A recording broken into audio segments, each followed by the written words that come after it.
Alright, so kind of annoyed right now because this runs without number. It runs perfectly fine. It runs fine here, returning the test tuple. And then when I come over, and then the test tuple is set to a record array.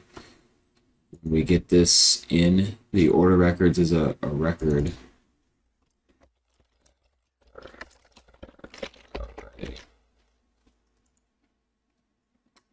Maybe it's possible that this was the problem.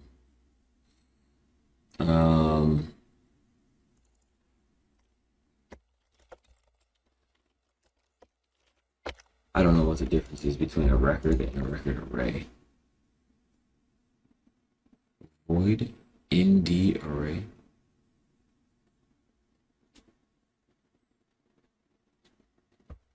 Maybe it is a record.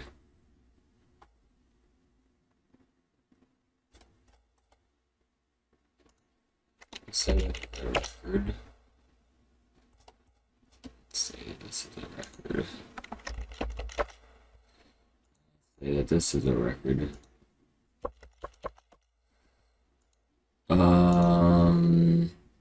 The only reason I say that is because the data type. Anyways, let's see. So then we indent this. Come back over here. Restart. We'll see. We still have number disabled and it works. Now if we enable number. And we do this, we're gonna get the kernel died. I don't know why this is dying. Or, yeah, here we go. So we get this stupid error. Which doesn't make any sense. This is the same thing we ran into last time. Which doesn't make any sense. Because here I'm returning the test tuple.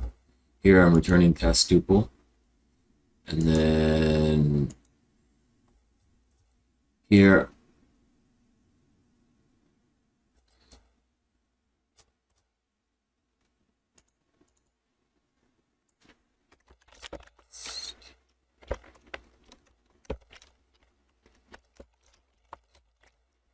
whoops.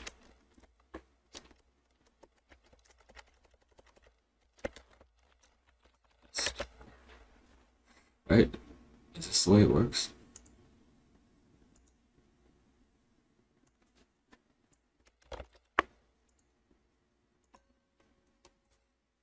It was working previously. So here we're returning the test tuple.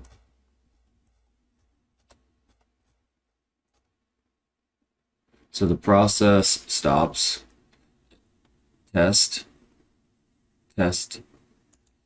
Is this another situation where I have to have it outside like this? It is so annoying.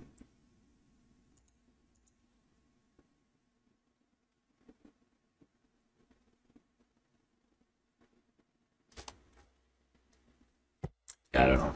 This is the dumbest. This is so fucking stupid. Yeah, I don't understand. I'm returning the test tuple.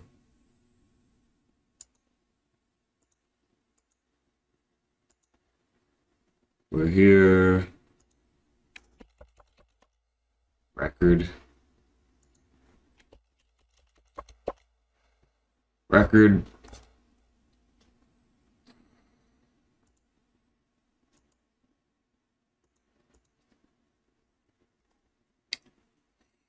They're all records everywhere.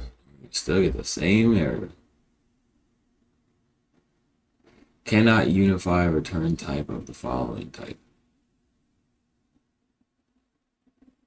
Test tuple, record.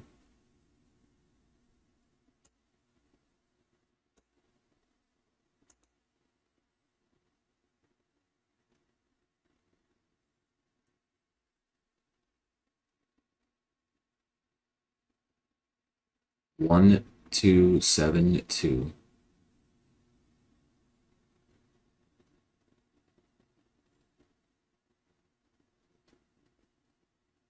1249. 1272. 1272.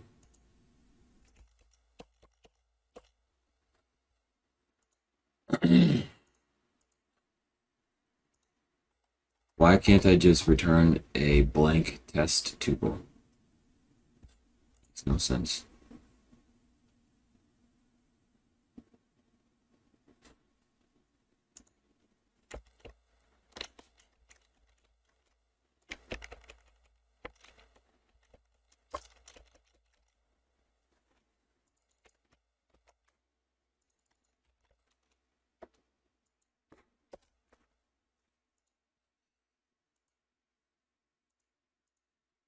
I made them the same over here.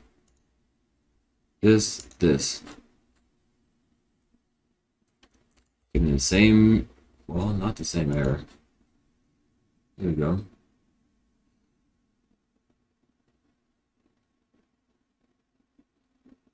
Enable logging at debug level for details.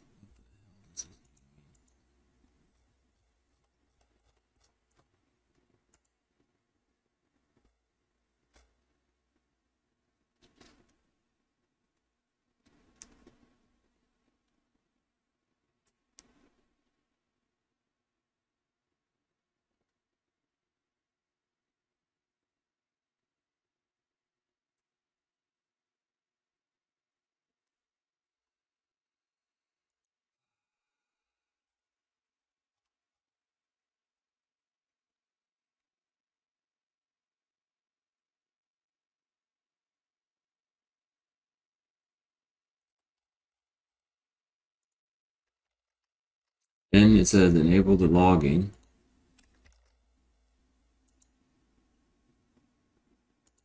So let's enable logging.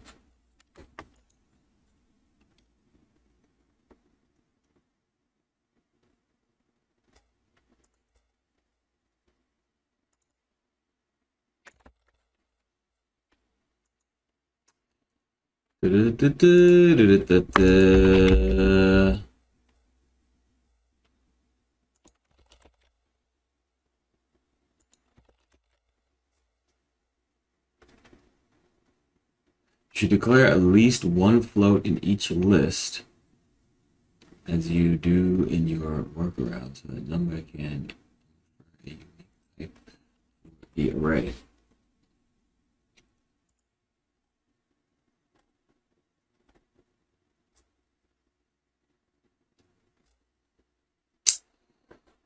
Um,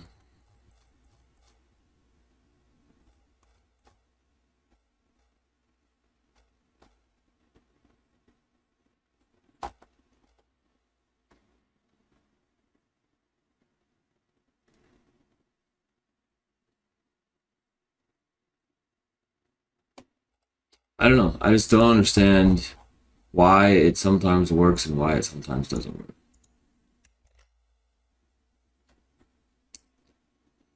Anyways, I think I'm just gonna move on from this shit. This is so annoying. It works. Yeah, it works. Whatever. We will move on. We will be moving on. Let's see what happens if I do this. Yeah. So, or even if I do this.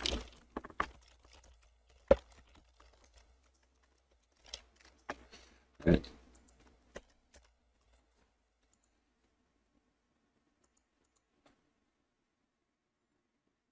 It still works.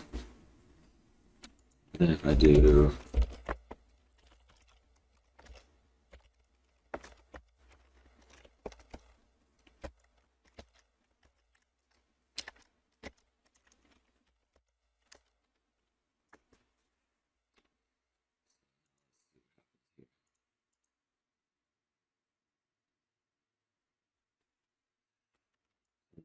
Okay.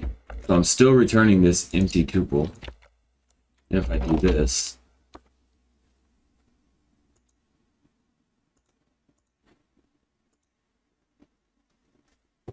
this works. But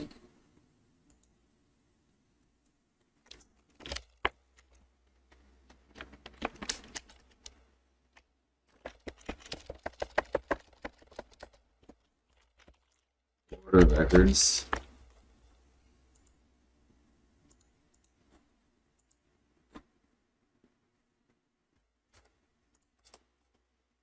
Oh, it's because number is disabled.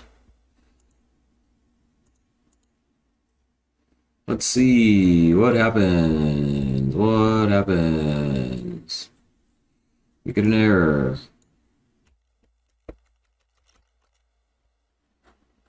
Then if we remove that, we just try to send an empty.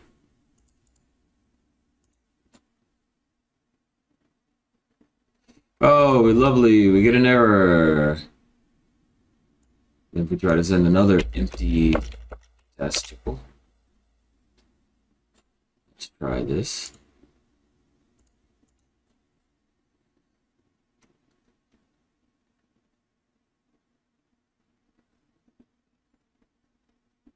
Hey, we get an error.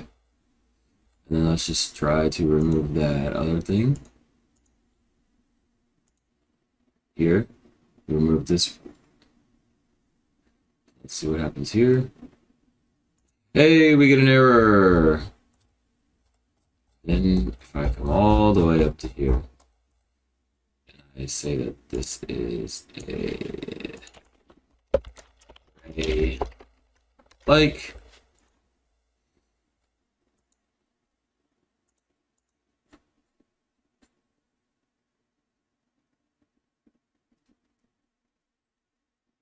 oh, we get another thing where the fucking kernel is dying.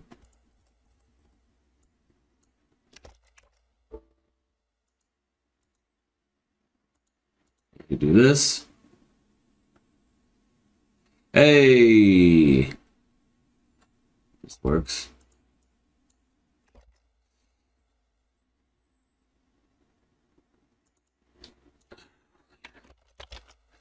So fucking annoying.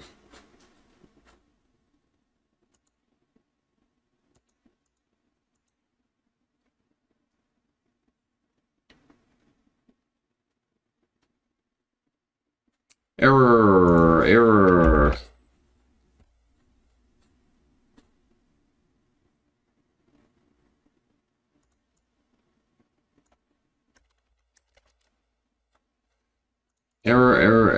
Errors all over the place.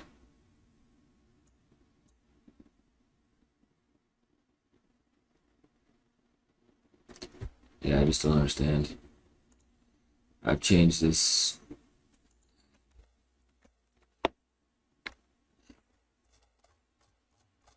I don't know. But there has been no time where I'm sending back a record array as a tuple.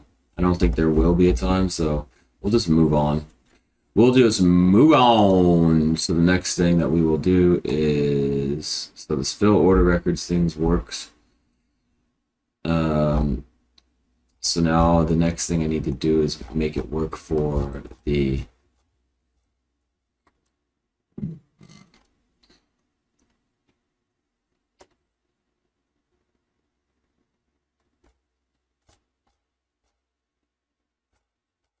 I guess I would have to return all of this stuff, right?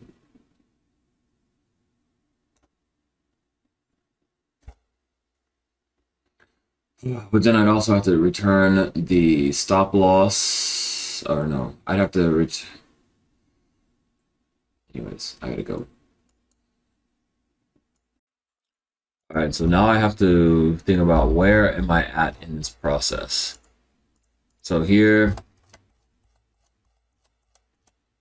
we are processing the order.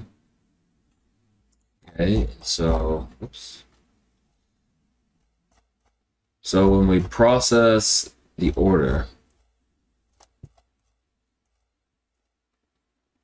we need to return available balance, average entry. So now here we need to, I guess,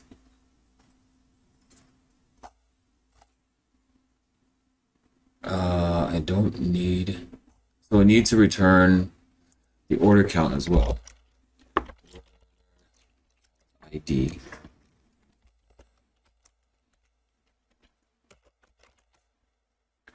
Right? So we don't need that. Ah, shit. Oh, yeah. Wait, what? So wait a minute. So the problem here is that if it's filled, new order count ID equals this.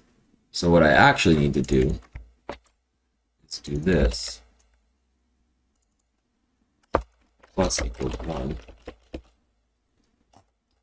And then put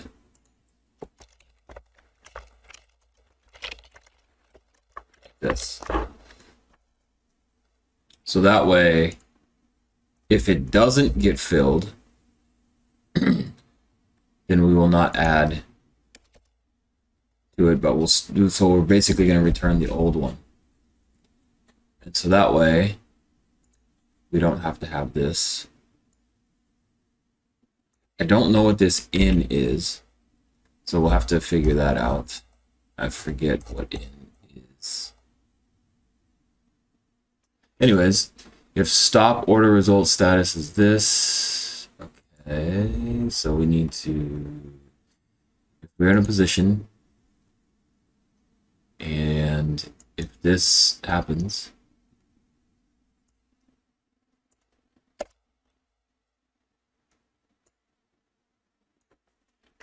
okay, so if the,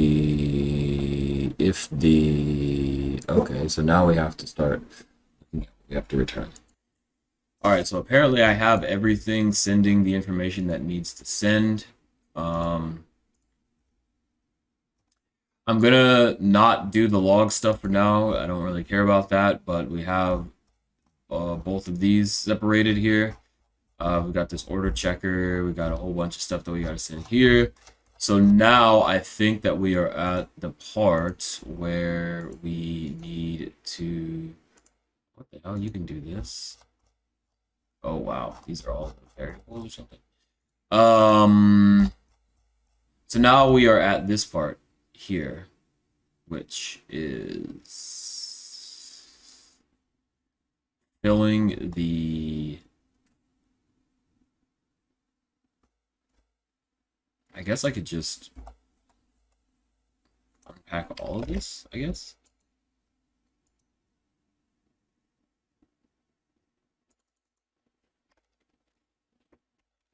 Okay, and so here we would just have equity. So I gotta work through all of this. This in thing, I've really got to rename this in thing. I don't know. Isn't okay. This is,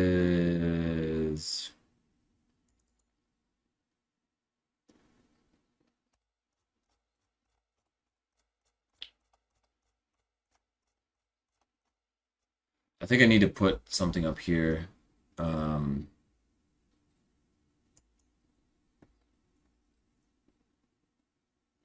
Oh boy, boy.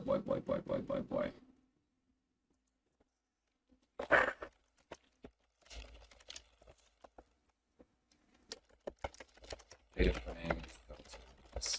No, say gain percent filter. Gain percent filter would be a float, and then it would be trade total trade.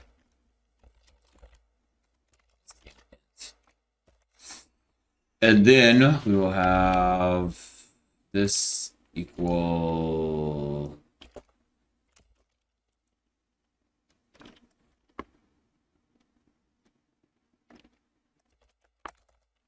np.nan, and this could equal negative equals 0, right?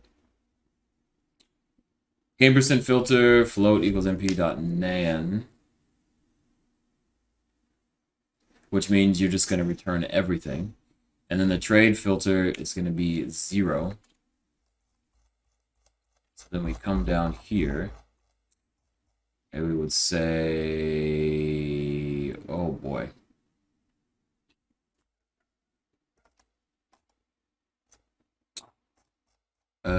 I think OG equity. So I would have to do OG equity minus equity. To give me my change in equity divided by OG equity.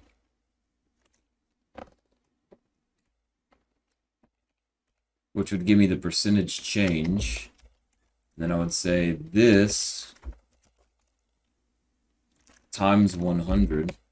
Or wait.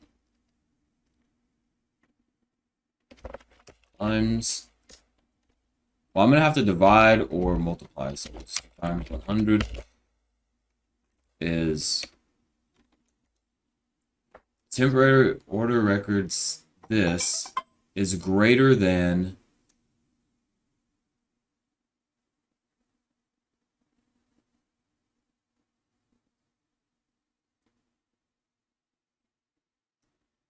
wait, what? Oh, well, apparently I already have it up here.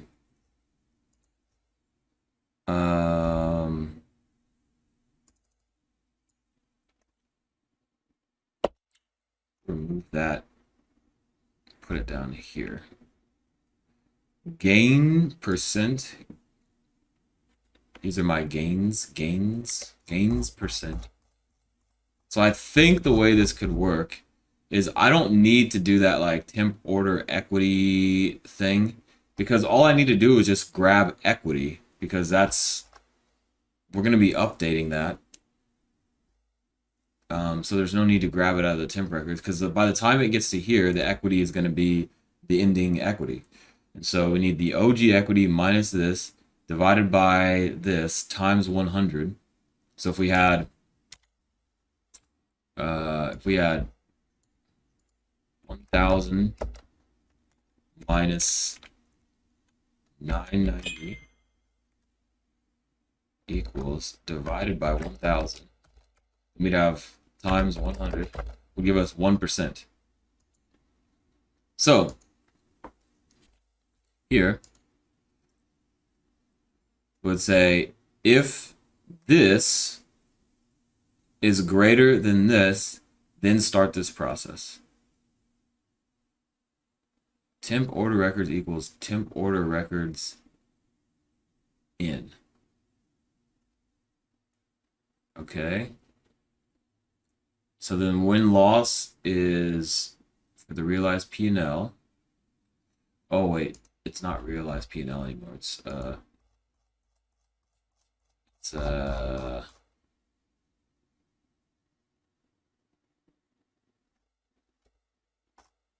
wait, what even is what is this? This is made from order records DT. Okay, so yeah, things have changed. Things have changed a little bit, little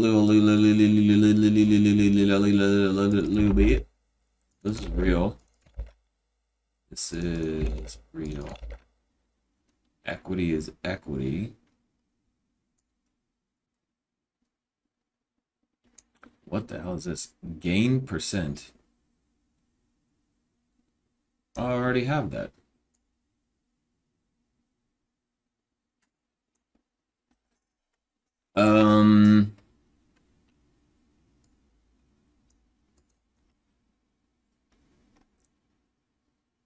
I think that this should. So I guess even before we do this, we'll do gains percent. Gain percent equals this. And we'll say if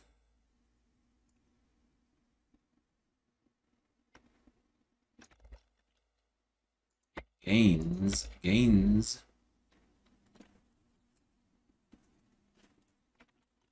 So there we go, and then we can just get rid of this. Then oh, gains percent df array gains percent.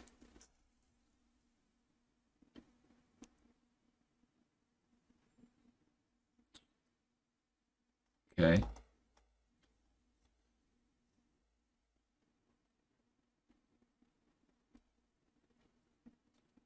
Okay. Then this is gonna be total trade filter.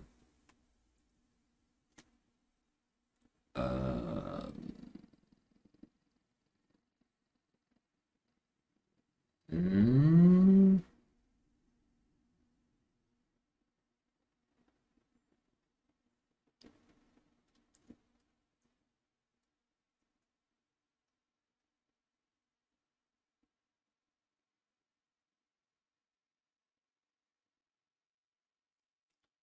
I feel like there's a lot of.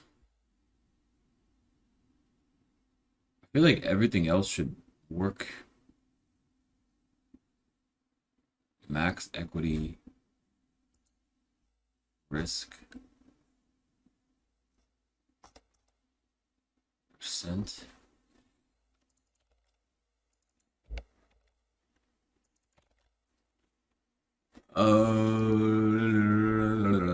What is this? I don't know what this is. Carry array DT. Oh, cart array DT. Okay, I know what that is. So I feel like here we don't need to create these. DF array, order records, temp.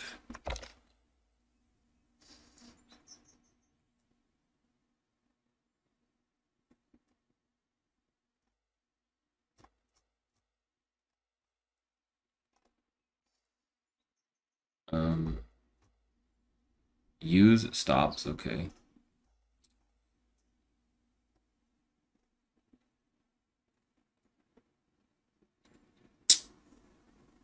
Counter. What is this for?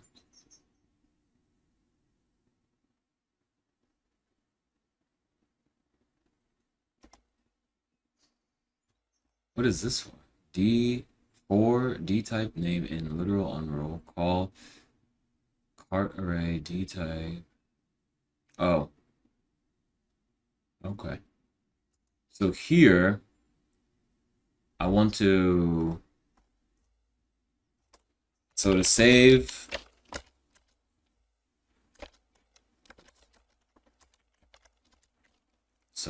delete counter and out. And then after this, I want to delete cart array.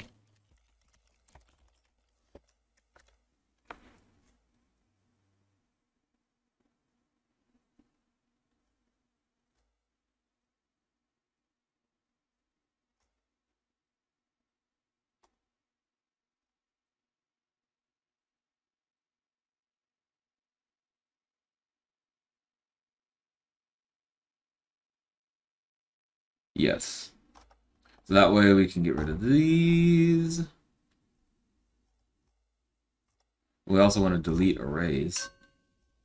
So we want to delete D-type names. Names. We want to delete arrays.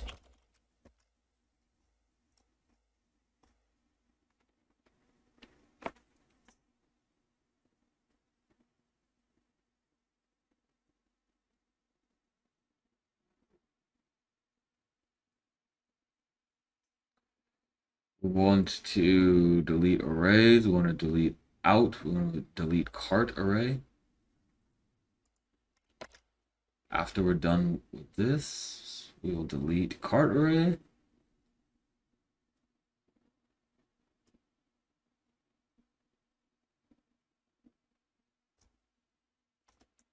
So we've got our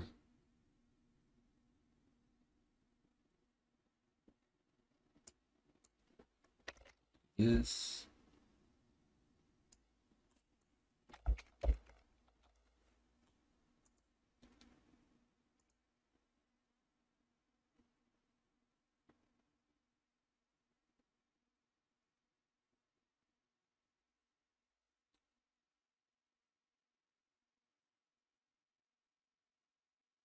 Okay.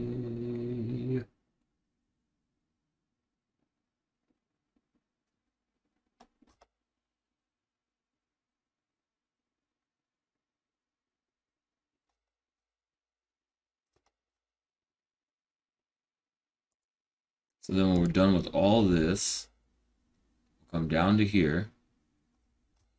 And then we'll come all the way back up to this. We will create the temporary order records again. Boom. And we'll come down here and we'll do it again.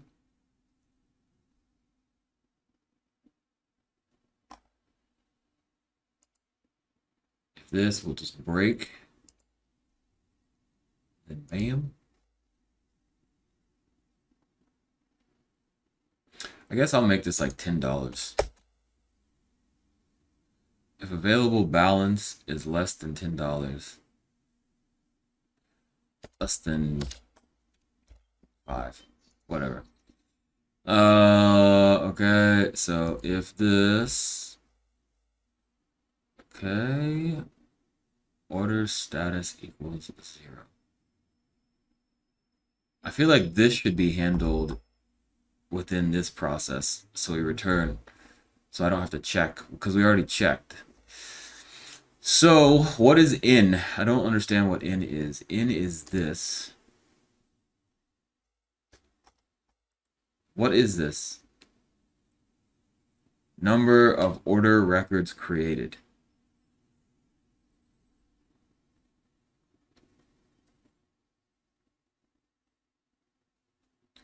Number of order records filled. That's what it is. Num.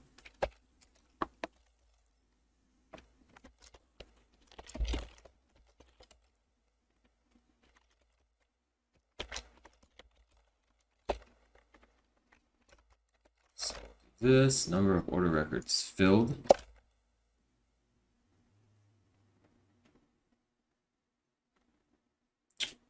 I hope there's no other in anywhere else. Number of order records filled. So now we have to send this as well.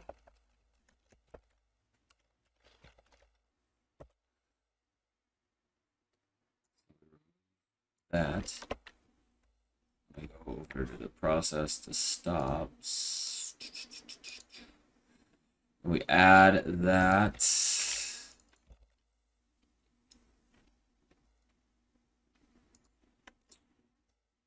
Okay.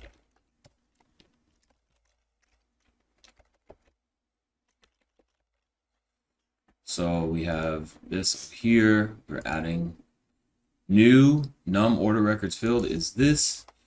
Then we do it's here. Then we return. Oops.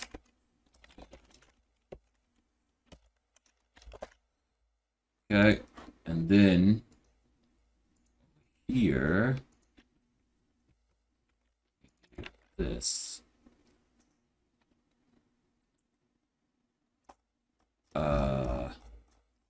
We have to come up here and say this. Then we have to do the same thing here. Oops.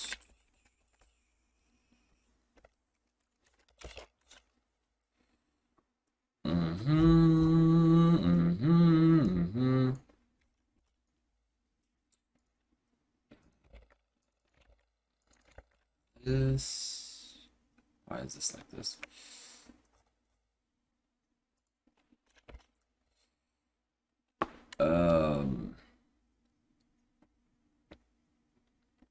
Yeah, this is why I need to have one of these.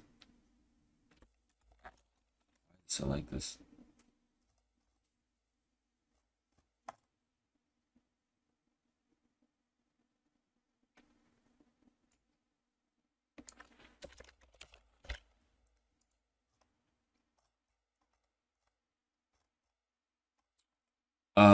Process order. It's filled. This.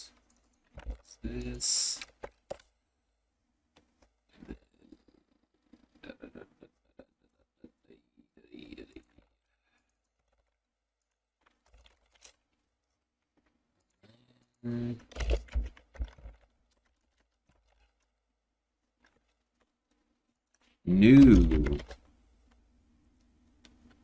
So that's new. New.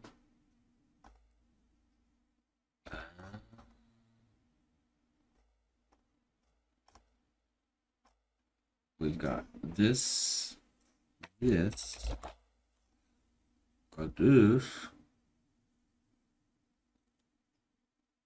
Okay.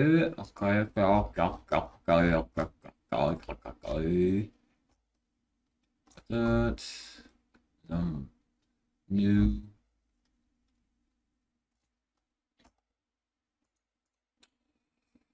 Okay.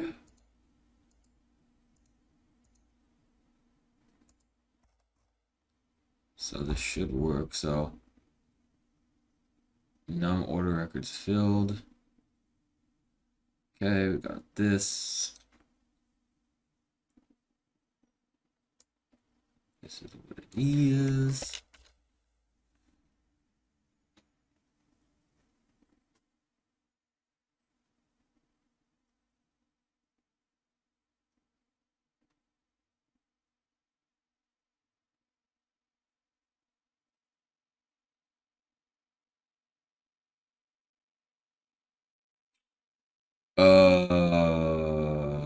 DF counter. Okay. So, do we dare? Do we dare? Do we dare try? Because this should work.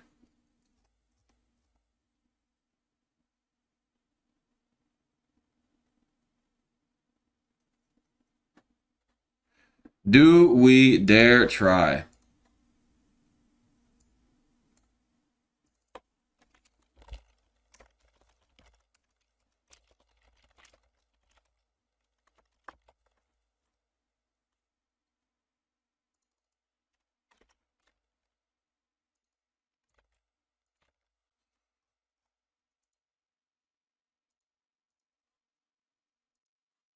Nice. Got nothing back.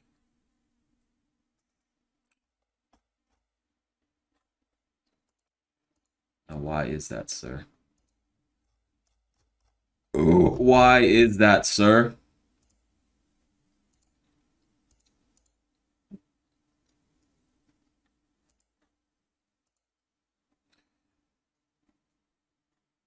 What is the oh.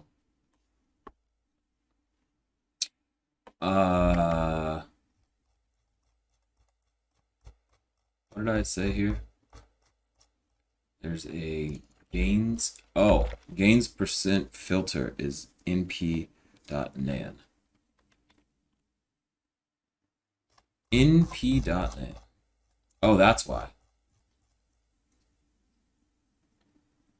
So if not is np.is nan this and that. So now let's try to run it. See what happens. Oh, I don't want to do that.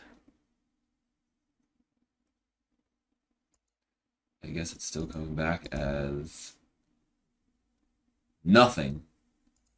But why? Okay. Clearly, what? Here. This is nan. That's true, so this is false. Wait, what? This is true. Therefore, this is false.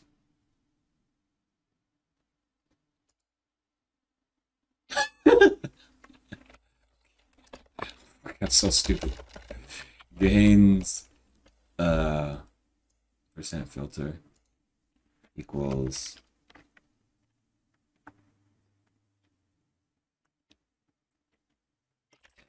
I don't know.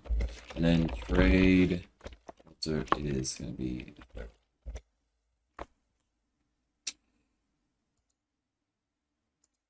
technically this should work. And it doesn't.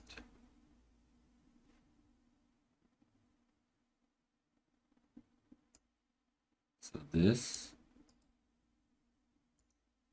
is true, and gains percent is -3. It's 10, that's false.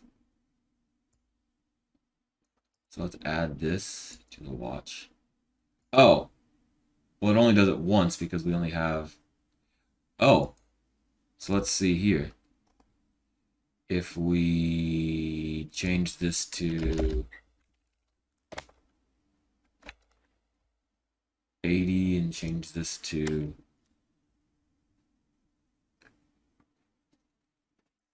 we have 1%. Yeah, so this should work now.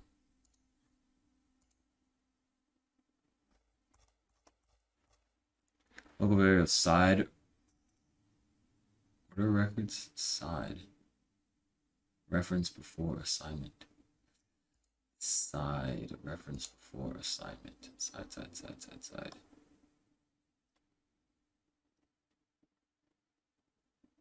How? How is that possible?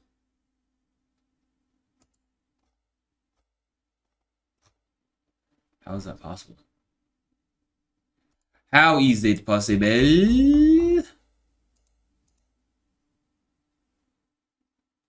Side is 0. What do you mean?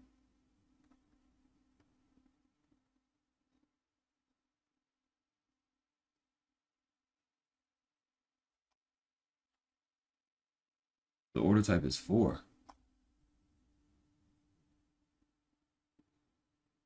What? The order type is 4. The order type is 4.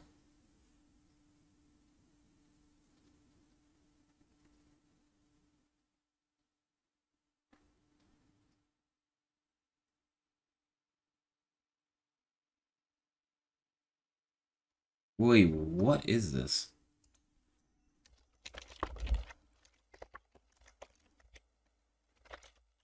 I thought I changed this. What? And then this has to be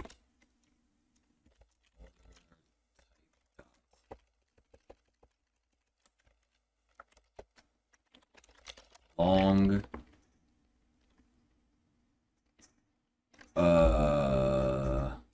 Anyways. Okay, so I'm realizing here that the both is going to need to be 0. And long entry. Well, no, it actually doesn't. That's fine. Wait, what? Wait, what? Why is there no 2? 0, 1, 2. Then this would be 3, 5, 6. What?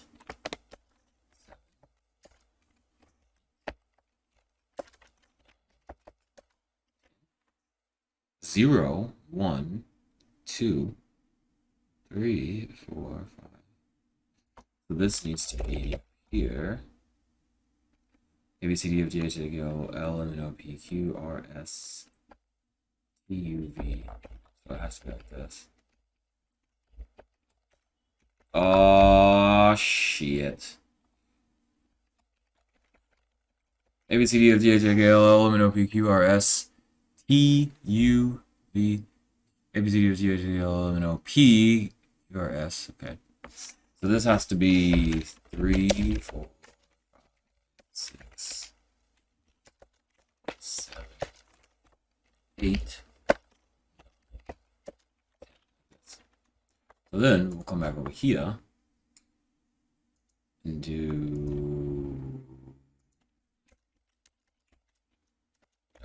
long liquidation.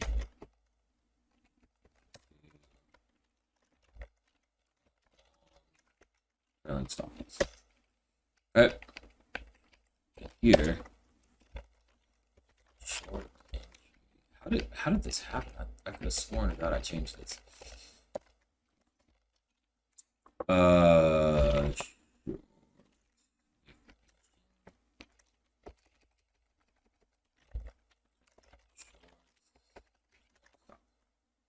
Okay. All right.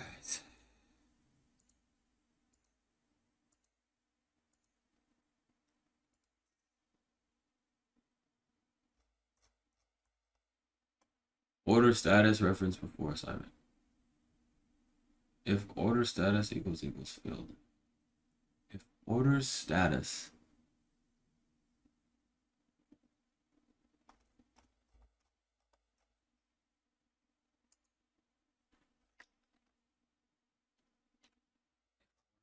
equals filled.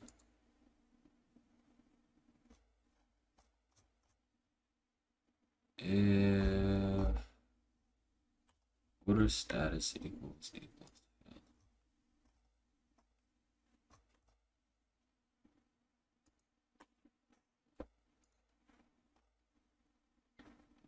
I need to use some real data. This is so annoying.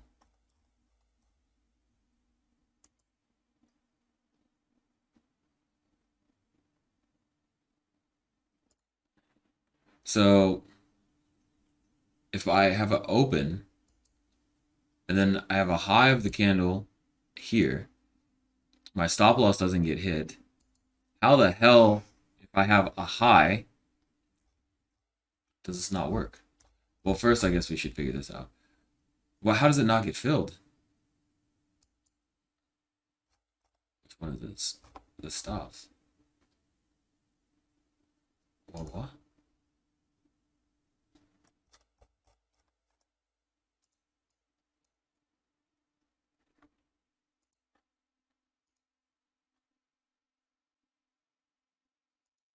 What's the order status?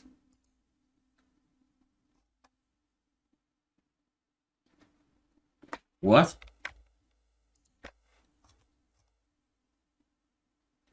Order status equals 0.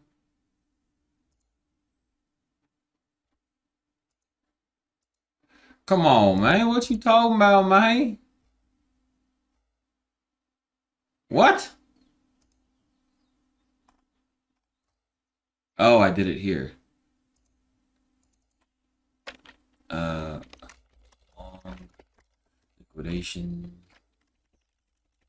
to long stop loss. Okay. I did it there. So what is this? This is process stop, so that means I need to go over here. Okay, that's fine. I knew I did it somewhere. I'm not, I know I'm not crazy here, but I'm not crazy here. Okay, we made it to the end. Did we take profit at least?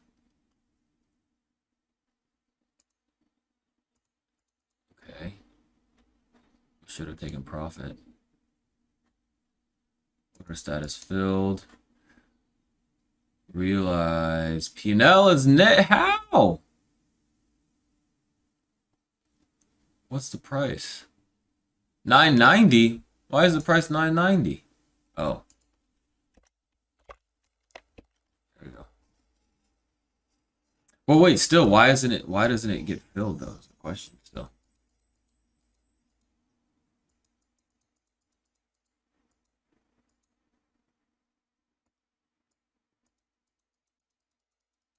Fill the order records.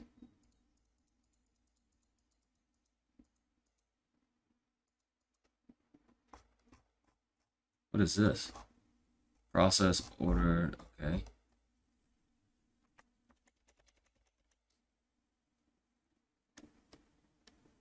Do I have to return the order records?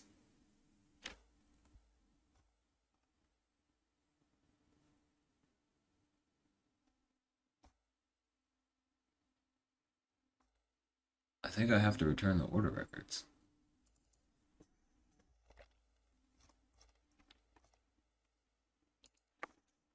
Yeah, I have to return the order records.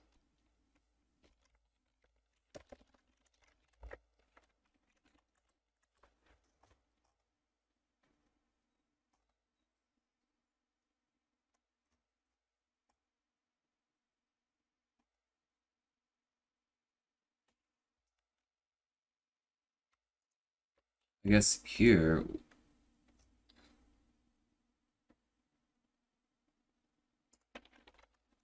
right? We're just filling the order records. And then you come back here, and I guess it just fills them and it doesn't return anything.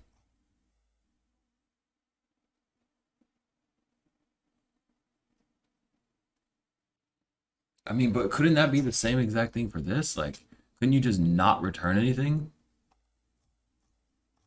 And then you just, at the very end, you just return. Anyways.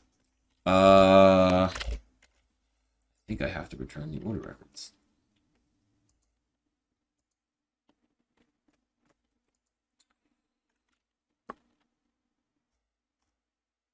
What? You do this?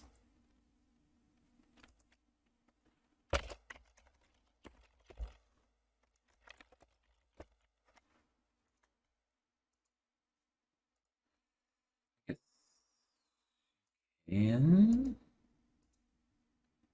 why is it like this?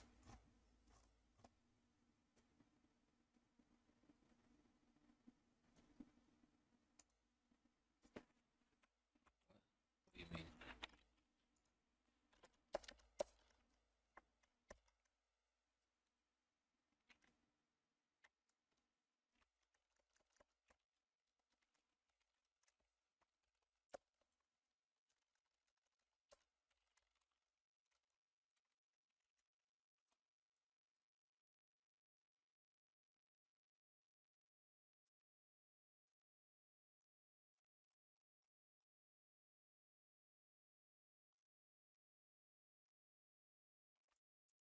What do you mean?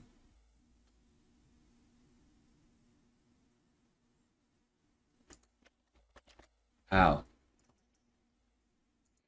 But it doesn't make any sense as to why before I was able to do it to where I would just send in the order records. I'll just send in the order records and then it would just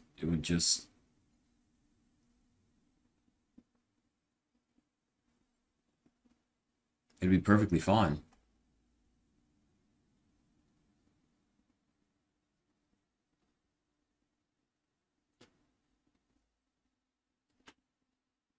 Or do I have to?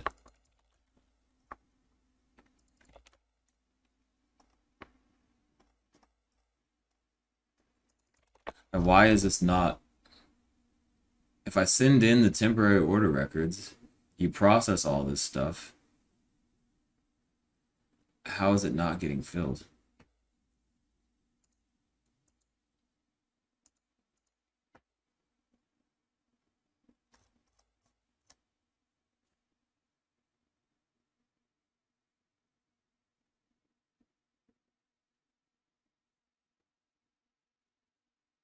NumPy int 32.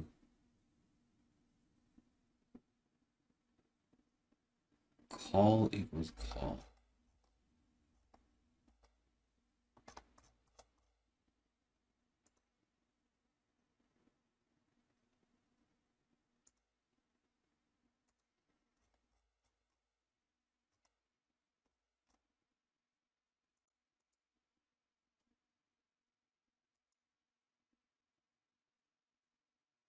0.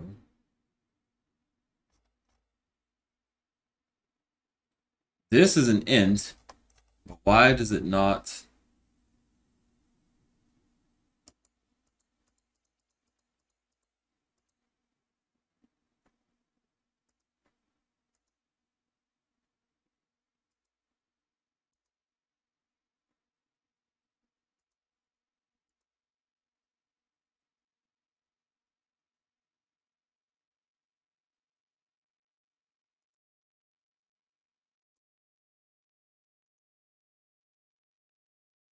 Why numpy int object does not support item assignment? How is that possible?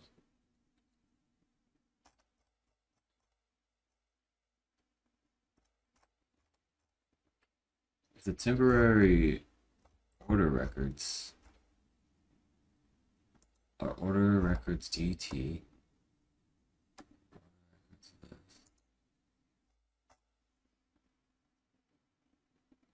is an int, column is 0.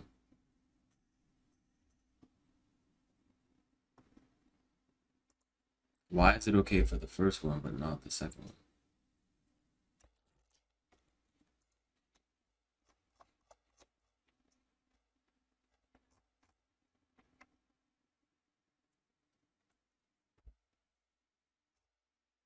Call is 0, call is 0 here.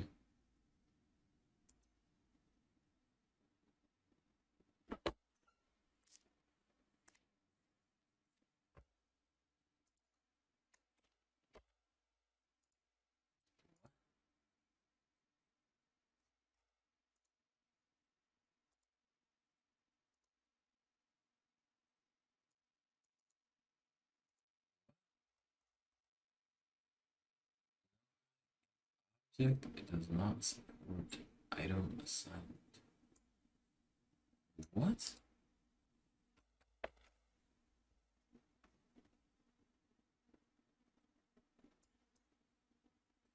Is it possible that it's because I'm returning the temporary order records?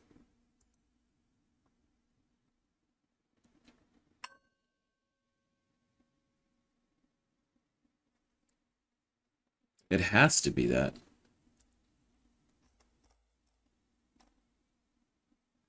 So if we enter, oh, I see. I see where we messed up, Yerd. It's right here, Yerd. That's what it do, what it be, you know what I'm saying? What it do, what it be, Yerd. Let's oh,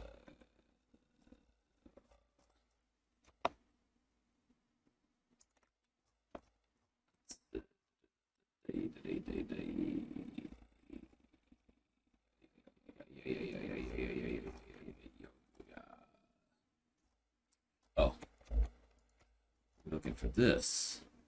What? Where did I change it to 5?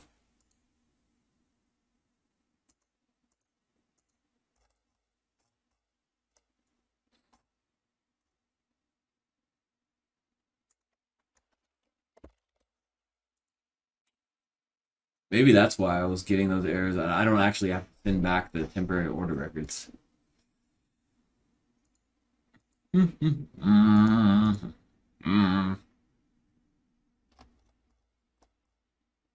What? How? Anyways. Okay, so scratch that sending the order records, because now what was happening is that when I sent the order records back, I'm only sending one row. I'm only sending one row because I'm sending it one row. Right? So that's why we have temporary order records number, whatever it is. We select one row, we send it to be filled, and then now we're sending it back, and then it makes it so that way it's a size of 1. And so I think the problem though was the part here. Let's see. but it had to have been this part where I still had this set to in. I don't even think in has a. I don't even know how it did anything. Oh, in here, in delete. So we need to. We got this. We got that. Got arrays. So we're gonna delete counter out, D type, arrays in. What else did we create? Oh, we delete card arrays. This only, I think M only exists within that. I think it only exists within this for loop. Let's just add it. M.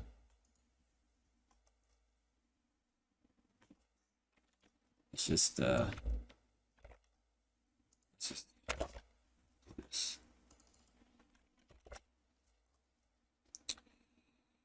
There we go. So let's see what happens here. Still returning empty. Why are we returning empty?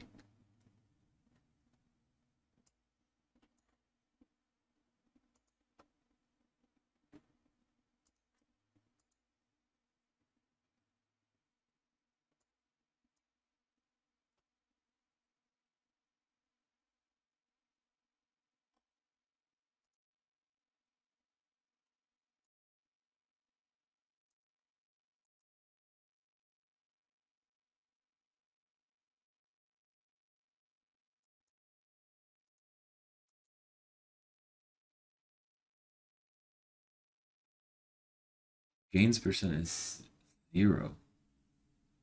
OG. My equity is 1,000.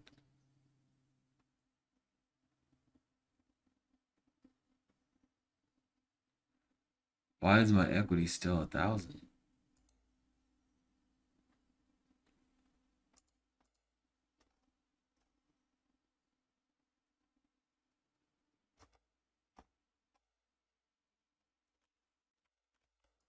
Stops.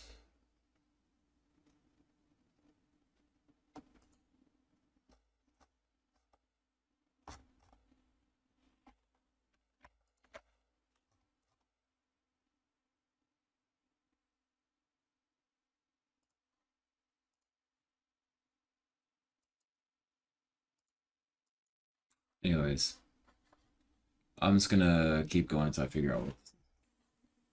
Well, apparently it's because I have equity here and OG equity here, so I need to switch these. Apparently,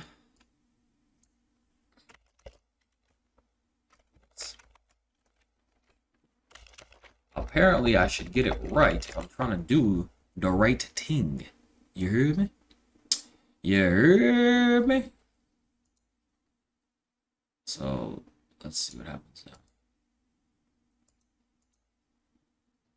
Because we're taking profit here. What the puck is going on here?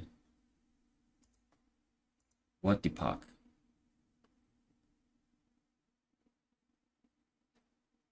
So this is a 3% gain. What do I have it set to? 10%.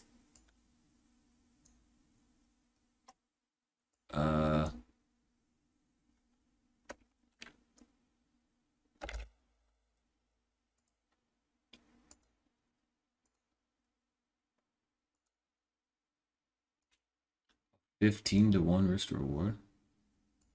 Let's put this at like 3,000. And then we'll do a 25-to-1 risk to reward.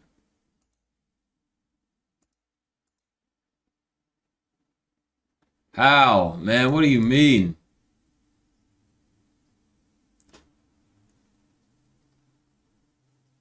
What? My gain percent is only 24. But this is 10. So it's 24 is greater than this. Okay. Wait, what? Wait, what? Oh, the 30. Okay. So this, we'll put this at 0.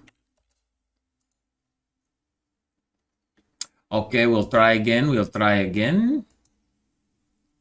Oh. In. Okay. So I need to change this. Okay, okay, okay, okay, okay, okay, okay, okay. We are very close. We are very, very close, my friend. God damn it. No field name group? Oh. Oh. Oh. I do not know what these are. These are... I do not know what these are called. Shit. Or they are... I think it's this, and then... these. We have fees, we have equity, we got stop loss percent, RR, we got these. Okay, let's see. Oh. Okay. Okay, okay.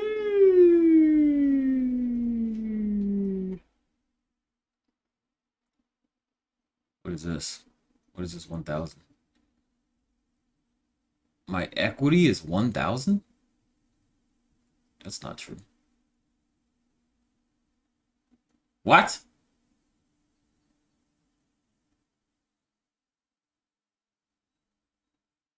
What? My equity is 1,000. How is that a thing?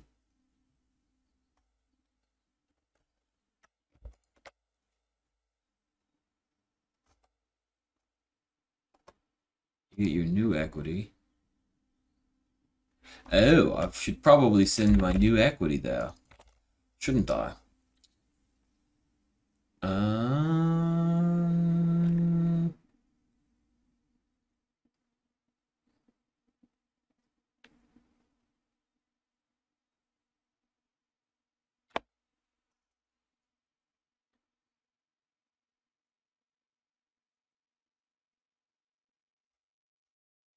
I should probably send my new equity, shouldn't I there? Oh, there we go. We got our, we got our new equity. We got the 250. What is this, 25? Oh, risk to reward. My size here? Wait, what? What is this? This is size. And what the hell is this? ID, call, and equity fees? Oh, fees. Why are my fees over here? Oh, I need to just rearrange all this stuff. That's why. Size, I need to do a USD size. Size is going to be size USD. Because I don't know what the hell, what in the hell? What in the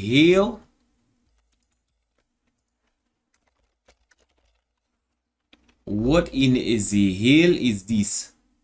What is this?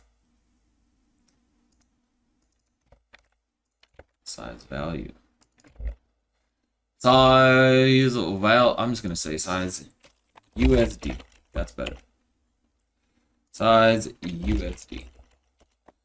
Then we shall go over to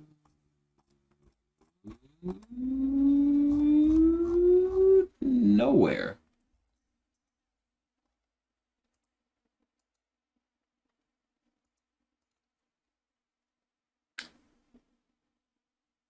$893. This is incorrect, so we should probably send back the size of value.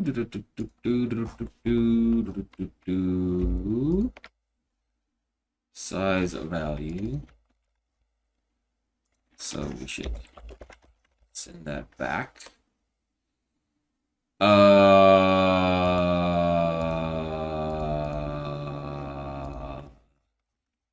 Here we should probably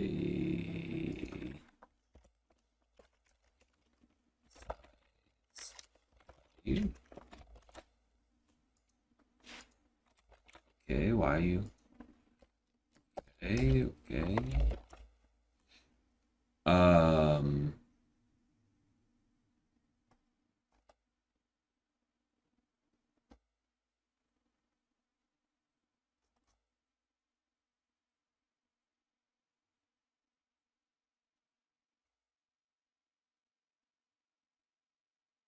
Size value stops is infinite.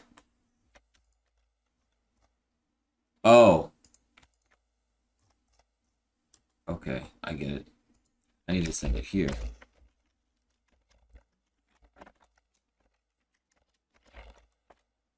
And then okay. Oh, okay, okay. So I don't need to send it. Wait, what? What did I just do?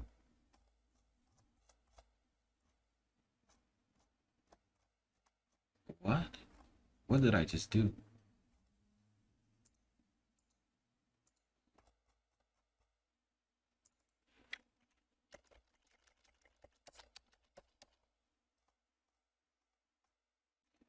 This is really getting annoying, so I am going to have to just create one thing for process order MB.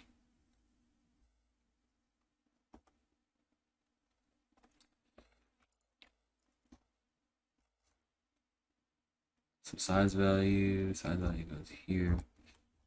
This should work now.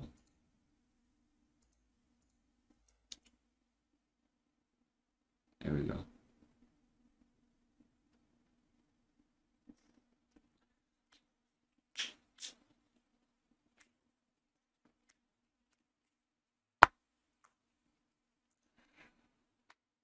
Okay.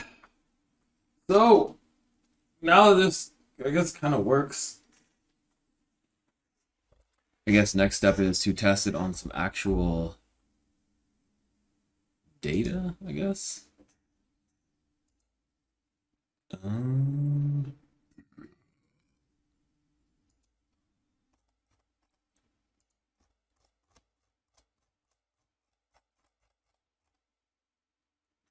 I don't have what my results were, but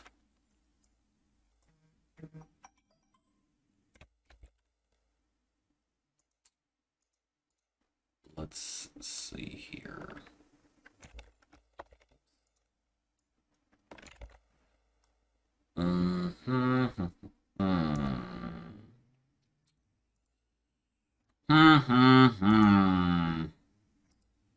This is going to be called testing.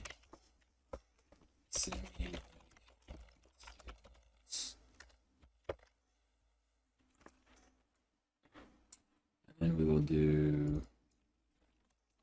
test.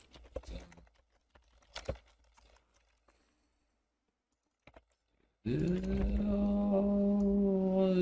do these.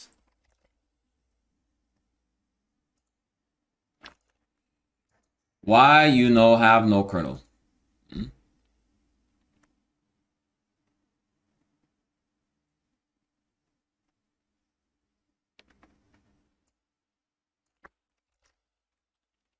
Okay.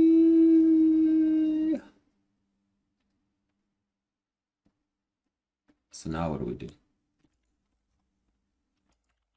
This. This is literally all we do.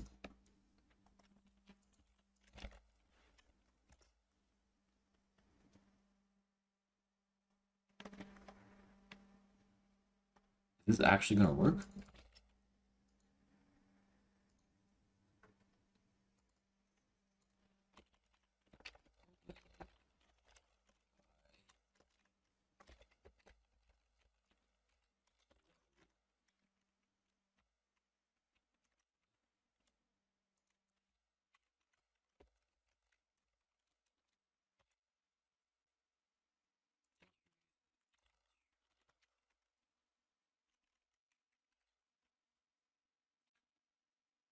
size, stop loss, 1. Do a risk reward of 1, 2.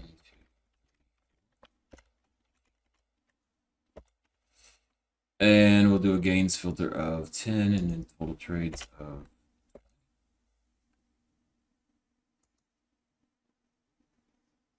This is actually going to work. Is this actually going to work?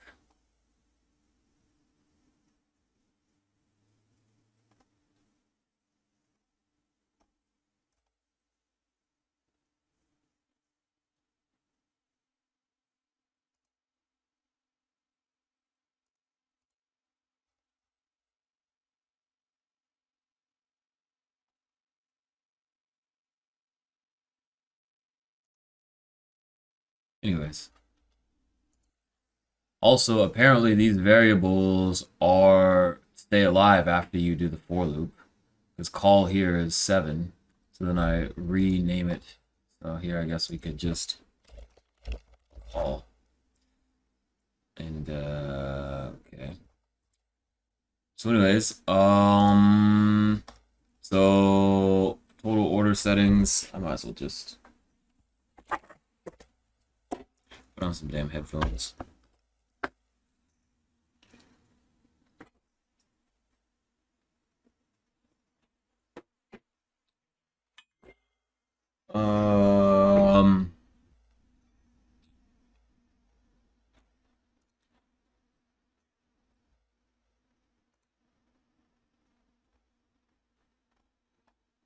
So this actually exists. This actually exists. Total bars. So let's work our way down to the problem. All right, so there is the problem.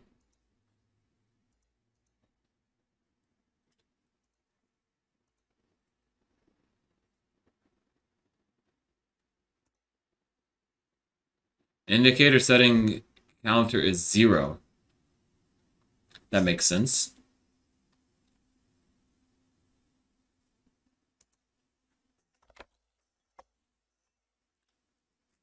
Current indicator entries. Entries is going to be give me all the rows.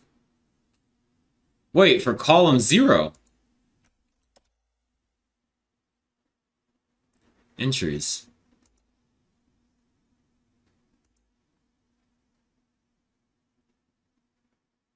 The shape is this.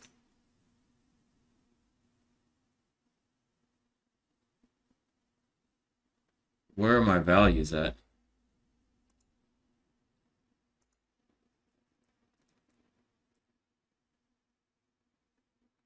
Yeah. So give me column 0, all the rows in column 0. Why can't I do that? Why am I not allowed to do that? Invalid slice? How is this an invalid slice?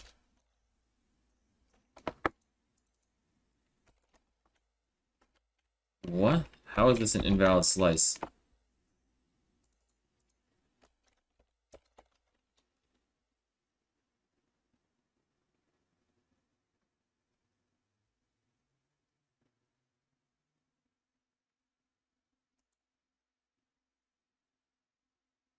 What is this thing?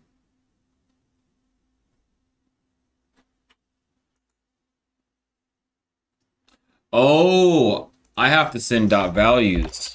That's why. Because I am skipping number. I'm skipping directly to number. Okay, that makes sense.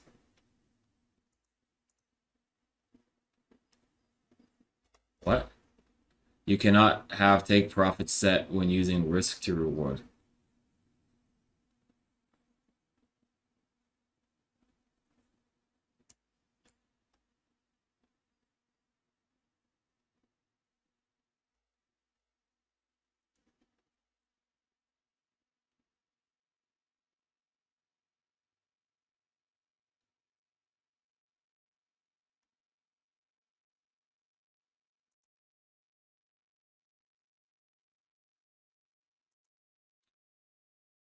So take profit prices.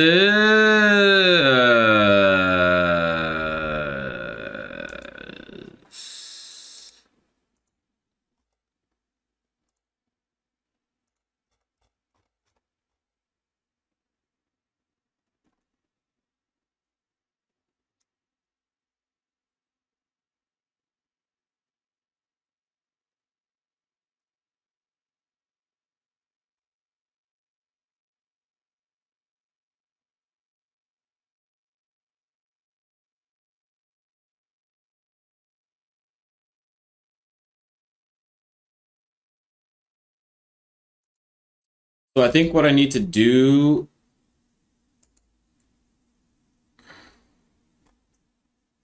I think I need to put this as order result, order result, order result, order result, order result, order result. I need to put all these as the result because I don't want to change this order. I don't want to change that because we need to send that information into here. And then when we come to here, I need to send the order result of this. So that way I don't get that stupid error.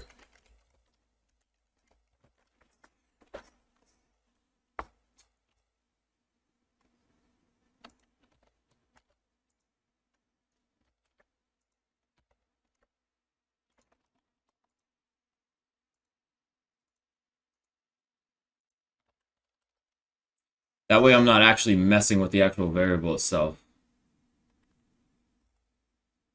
The liquidation price. I feel like that also needs to be the order result as well.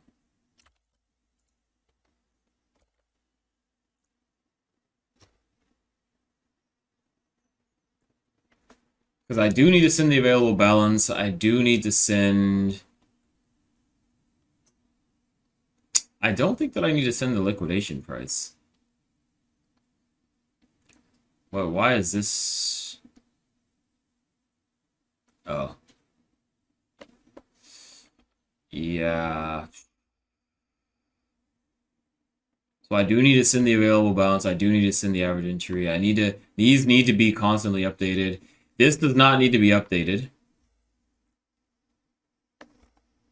Liquidation price does not need to be updated. Wait. Well, this is... So we go into here. We check. Oh, we don't check.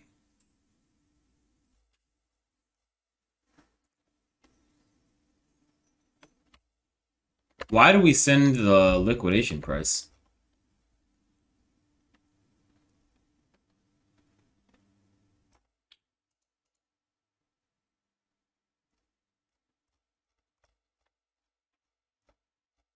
Wait, what?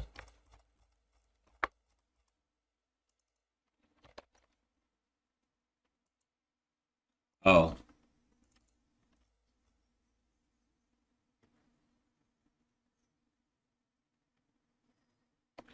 Why the hell? Oh, maybe somebody wants to use their liquidation price as their stop loss. Okay. Okay. So, wait, how could that ever be a thing?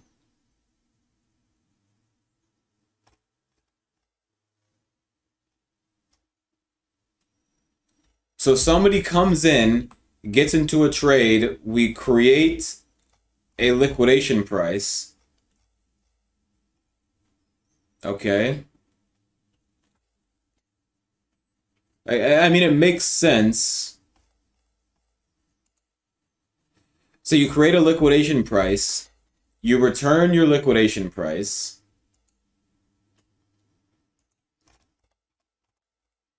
Then you come in to check your stop losses or take profits.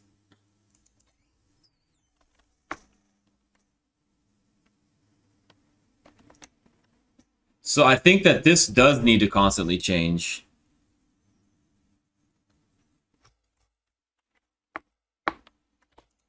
And then here,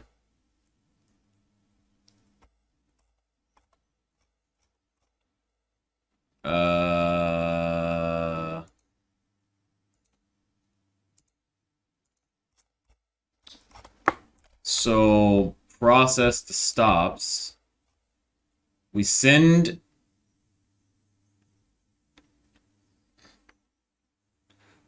Oh, wait, what? We're checking here. Oh, the liquidation. Okay. And then if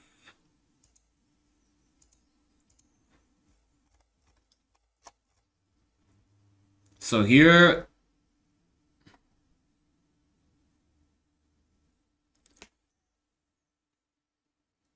don't we need to reset the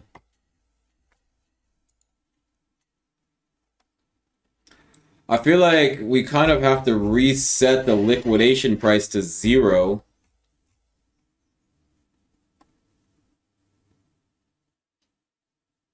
Right?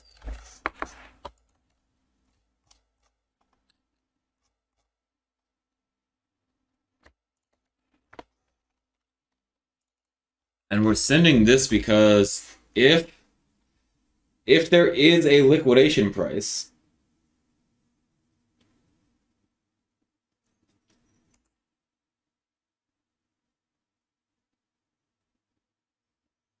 I think I have to. Well, I guess I'd have to say if the position.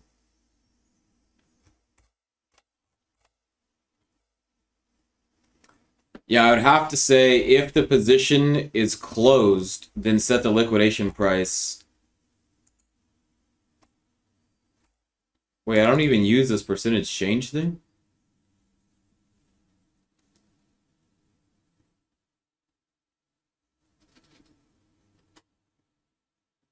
What even is this for?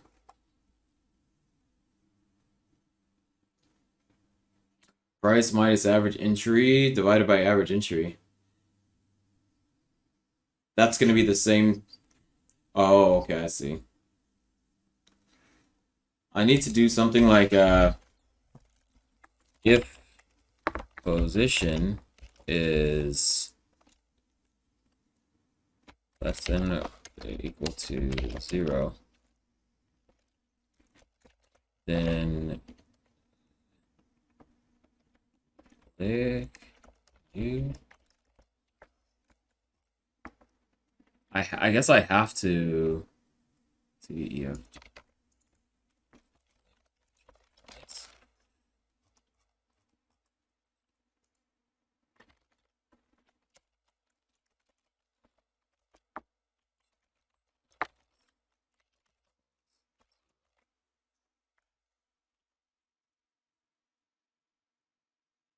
Wait, what?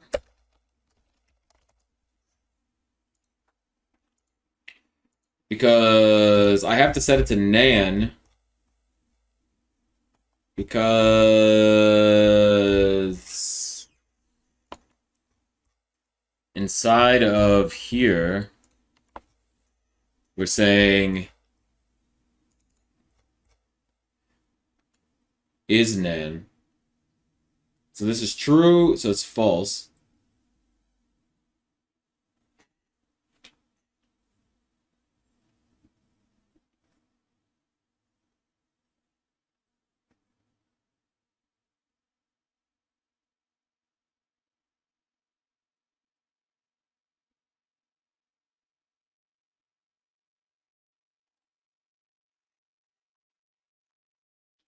I hate the fact that I checked this twice. There's got to be a way.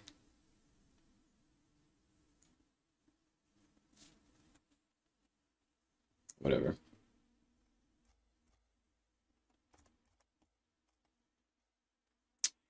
Okay. Wait a minute.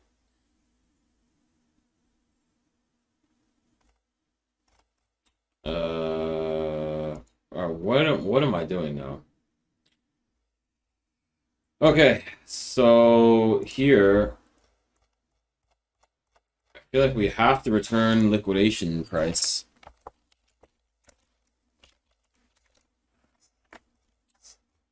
For the long decrease.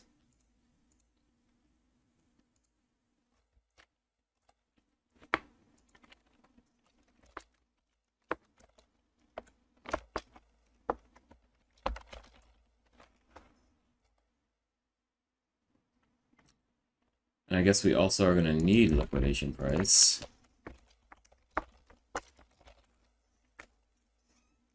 So, liquidation price.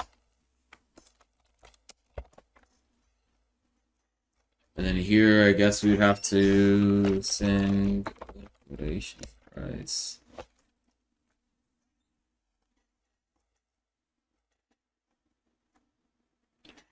Yeah, dealing with tuples is probably a million times better.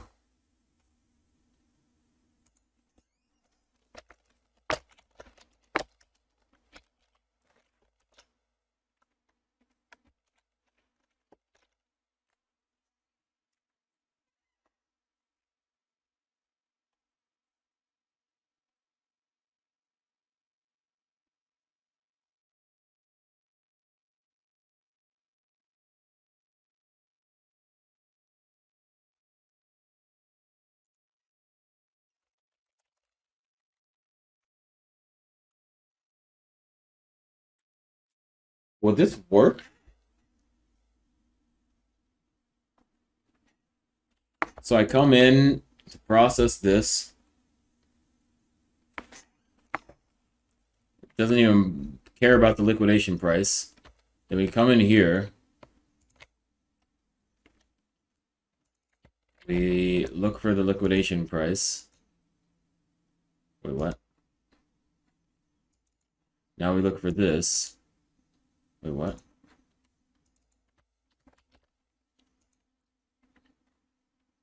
So if it's NaN, it's fine. And then here we set it, and then we send it back.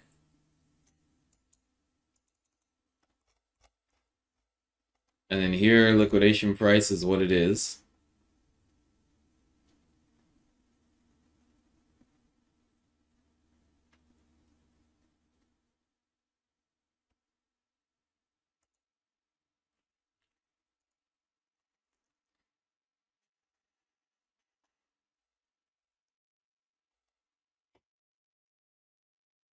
Why did I just do all of that? Oh, I don't even know. Let's see what happens here.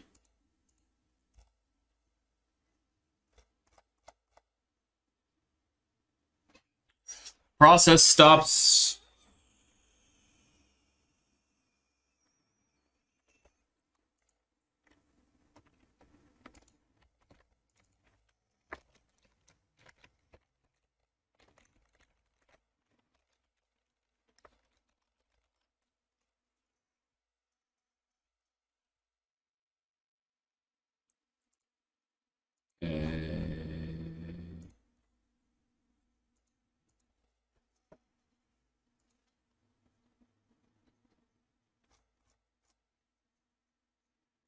Come on, man.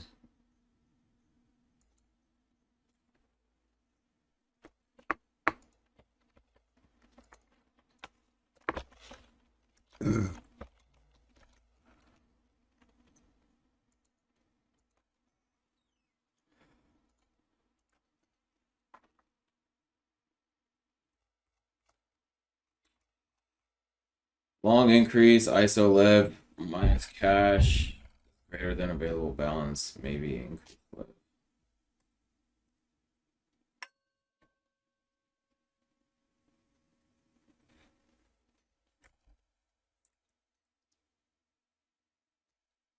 Long increase, ISO lev. New cash used is greater than new available balance.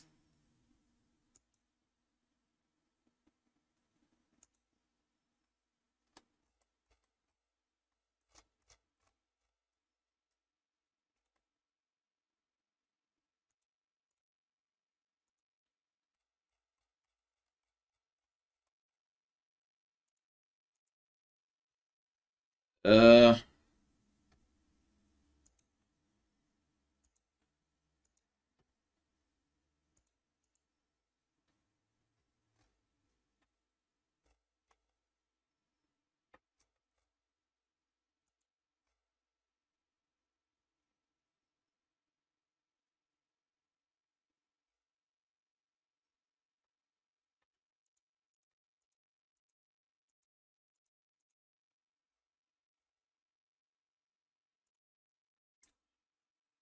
uh, I need,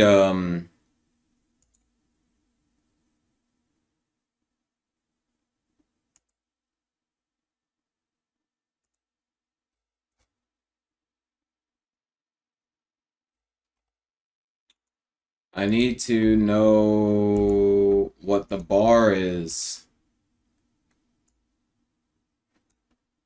What bar are we on?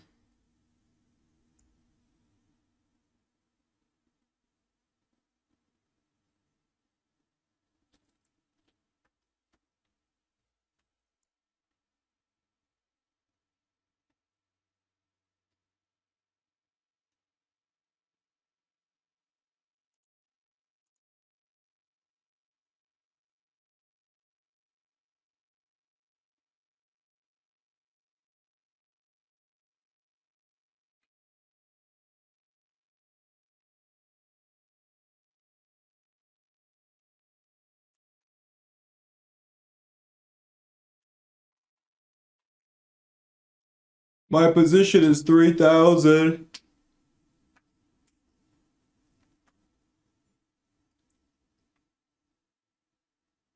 Oh, that's because I didn't set max equity. I just say keep going and going and going and going and going. Max equity risk percent. Let's say risk 3%.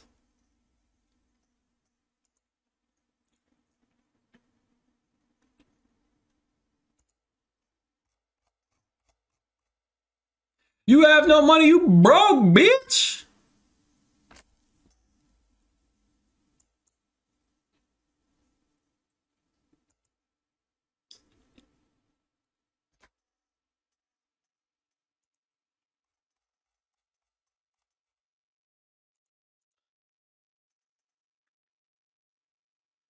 Wait, what? My available balance is 1,000. Oh, wait.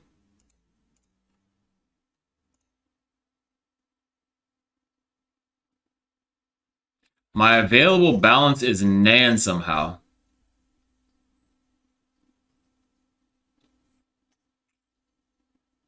My equity is 990. My available balance is Nan somehow. Oh, shit. Where did we go wrong with that?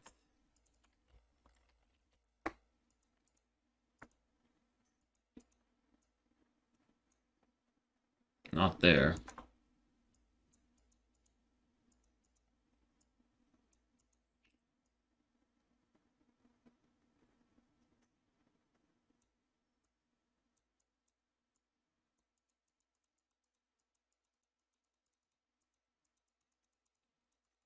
I didn't...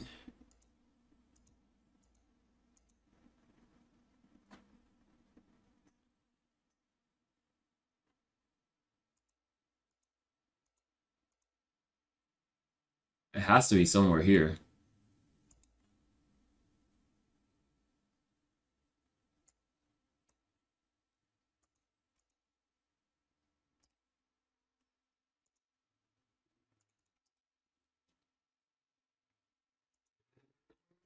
Uh...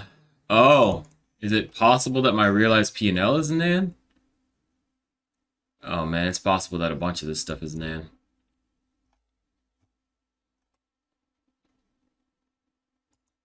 Alright, let's see what happens. Well, we're already started. Why is it Nan? My cache used is nan. New cache used is nan.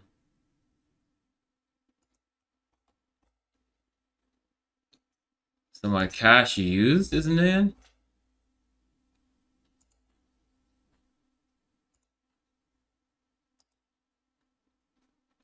Jump to cursor.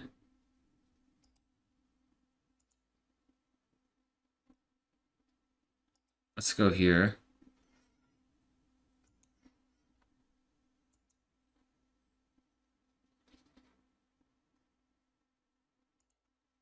How is...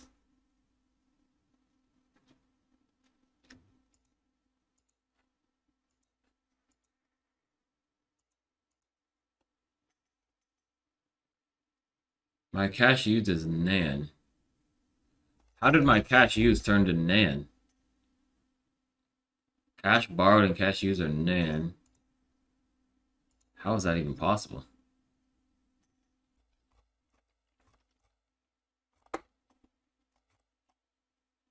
Long increase in the...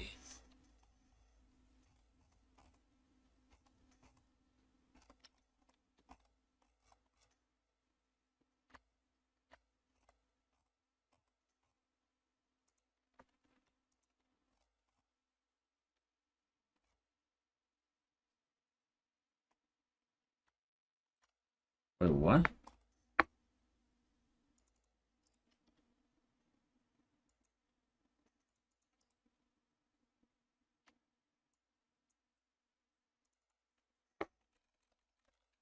Well, now it is time to figure out where this is coming from. I think I might have found the culprit here is the leverage is by default nan. And so, in certain parts, I don't know where the hell I was at. I think I was over here. Yeah, so here for the very first time, we're grabbing leverage, and we're setting it to nan.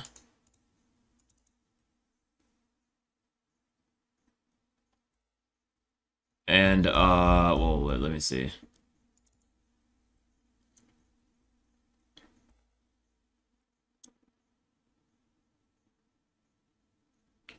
New leverage. If max leverage. So I guess these things didn't happen? Wait a minute. If least free cache used...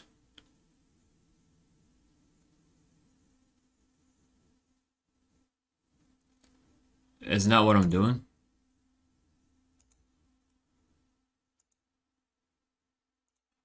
What?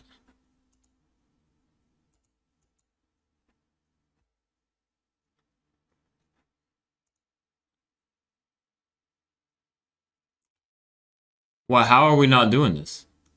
Wait, what? If is stop loss and... What?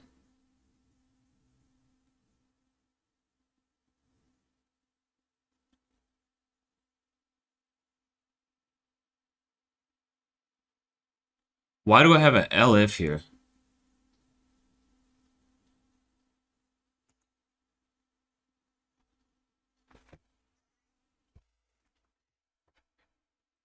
If is stop loss true,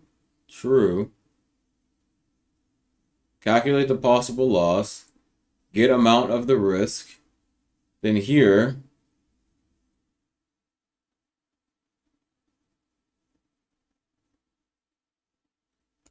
the leverage mode. Oh, that's probably because I used to have an if statement for like if the amount. If stop loss, I think think I should still be able to get away with leverage as NAND. Or I'll just leave it at 0. It doesn't matter, I guess. Okay, I need to take a break. I need to take a break.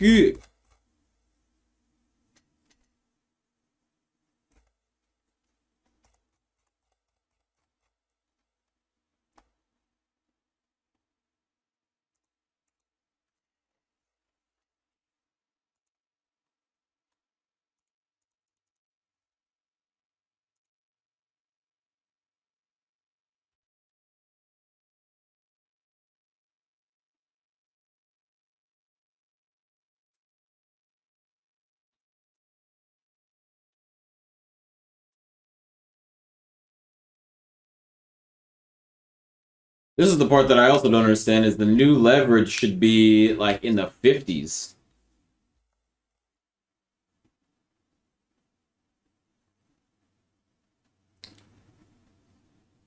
My average entry is this.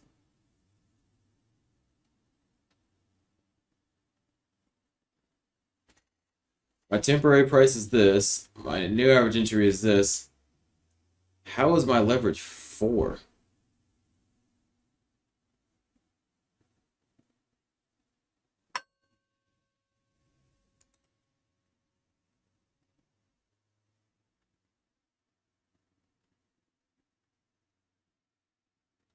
I think there needs to be some type of fee or something inside of here. I'm gonna check this and then I gotta go take a break. Calculations. Calculations. What is this? What am I even calculating here? So I have the entry. I have. So. Oh man.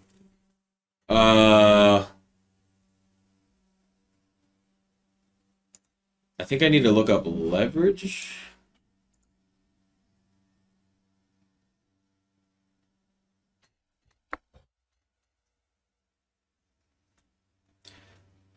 New average entry. Temporary price times this. New average entry MMR times average entry.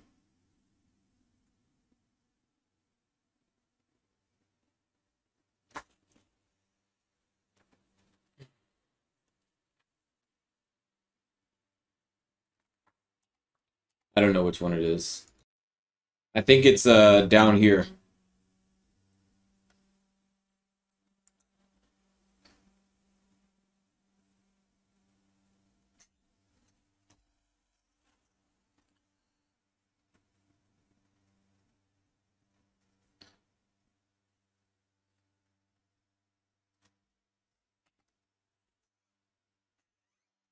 Okay, so let's put this math over here. Okay. Long. Now let's go take a look at this. So we have average entry divided by stop loss price minus stop loss price times 0.2 divided by 100. Oh, I didn't get rid of that. So I need to do this as 0.002.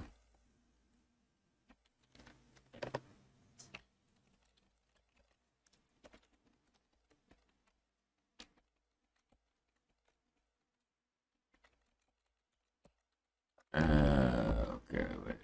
This is fucking crazy here. So we have all of this needs to be wrapped. So all of that is wrapped.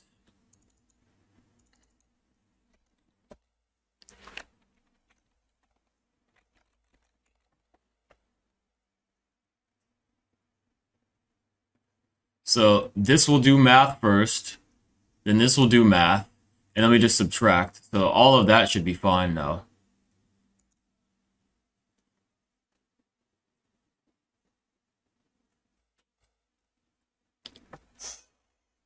So, because I got rid of all that division stuff.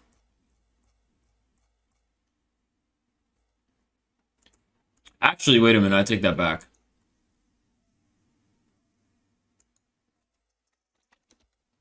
This is 0.2%. So we still need the divided by 100. I still want the divided by 100 there. So that way, I don't even think that we need it. Because you're just going to do temp price times this divided by 100.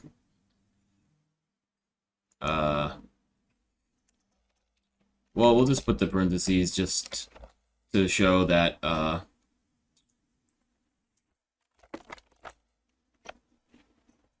it makes sense. So this is the padding.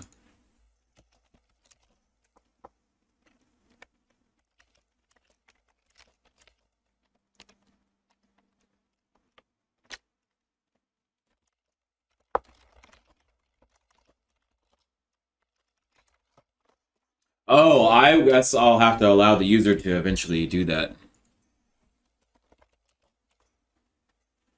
So now we are dealing with another error. I don't know what that is, what the next error is. Temp raise rejection.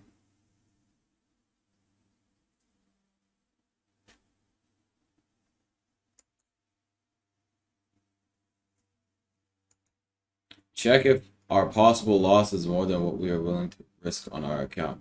Oh, so this is now I have to reject the order now.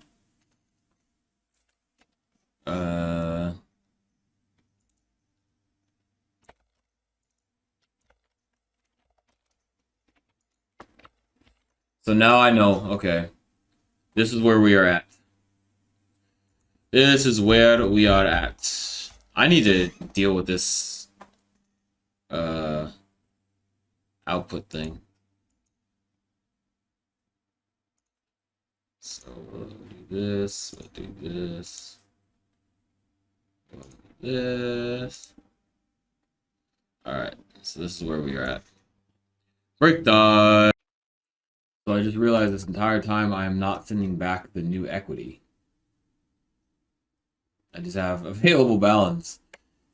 Oh, I am sending back new equity. What?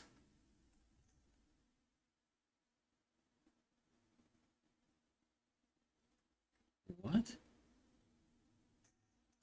Because I keep ending off with this equity is 1,000, equity is 1,000, equity is 1,000. So I'm sending back new equity. What? Wait a minute.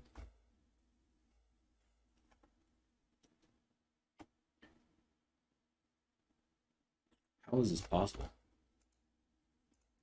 Because I keep getting to this point and it's just like 0% gain, 0%. But you see these things are changing. Available balance is changing. But it's not changing actually. Why is it not changing?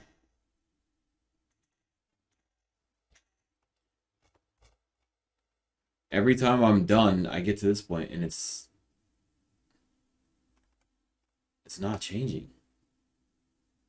My equity should be changing.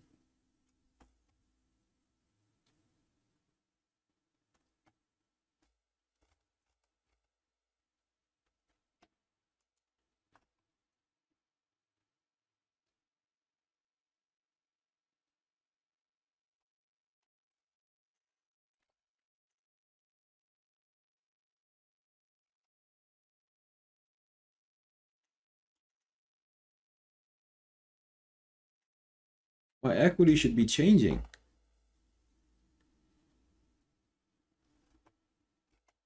My equity is here. I process the order. Okay, so my equity should be changing. Then we come all the way back up to here. And then we go to the next bar, which are 6,000.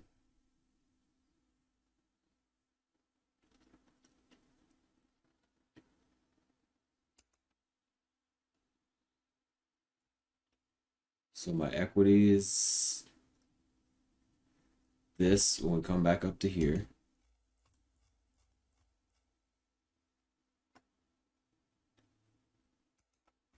Yeah, right. So when we're done with this for loop, we do all of this.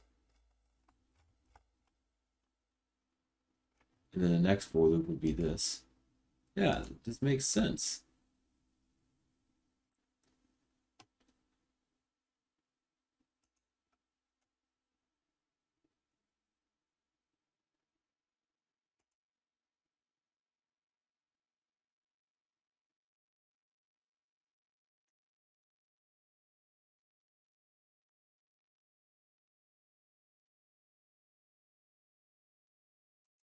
Are we just breaking that much? There's no... Oh. Wait, what? If the available balance... Oh, wait. Shouldn't I say if the available balance? Shouldn't I say if the equity?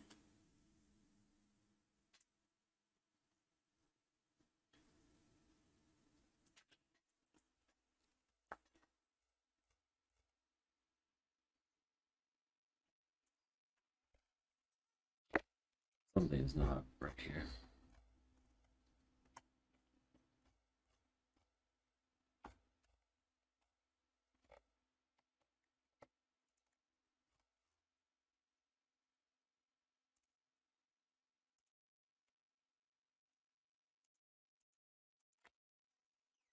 How are we not getting...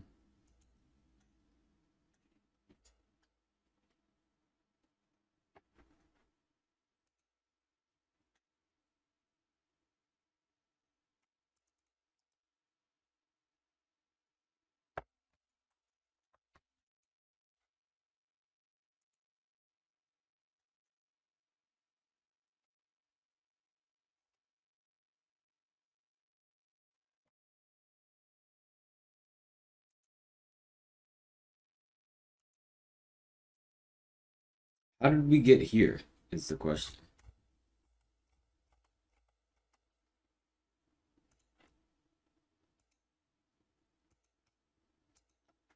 How are we getting here with gains of 0%? How does this keep happening? We're on column 33, column 34, column 35, and then sometimes we do. Oh, wait a minute.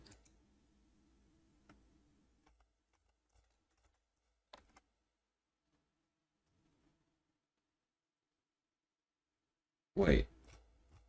Are there just no orders?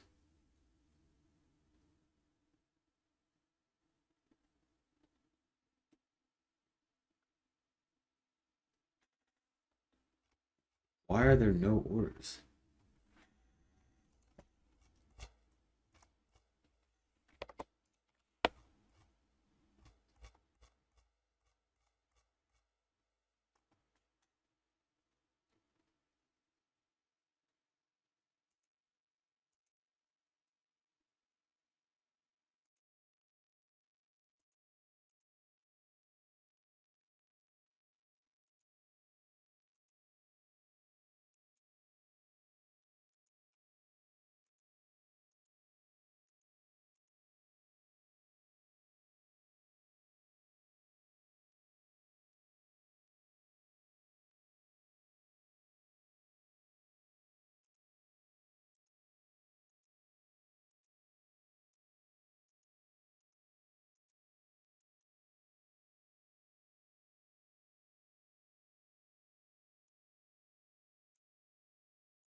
These are all my possible losses.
There's something wrong here. How is it possible that there are no trades?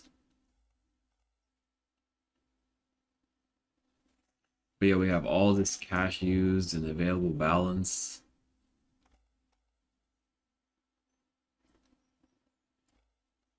How are we here? How is this possible?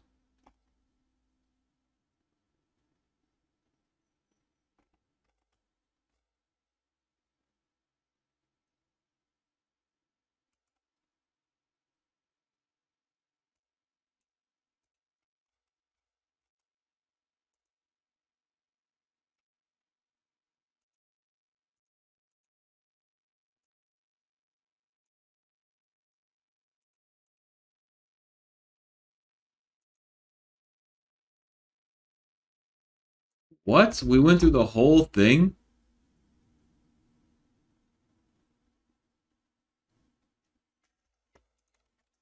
What?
What is going on? Why is this happening? Why am I able to make it through?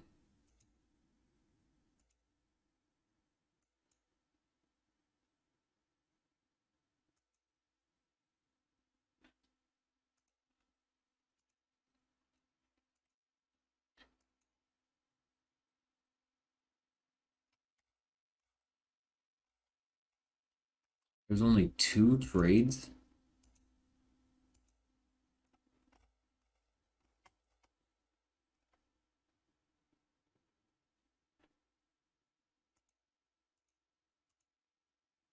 Look at this. There's no trades? How is this possible?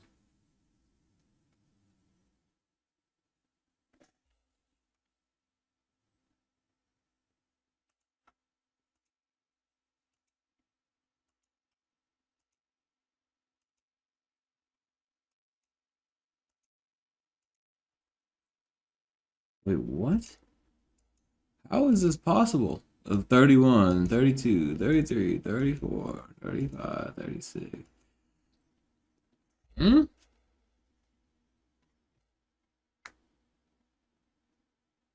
We're still in a position.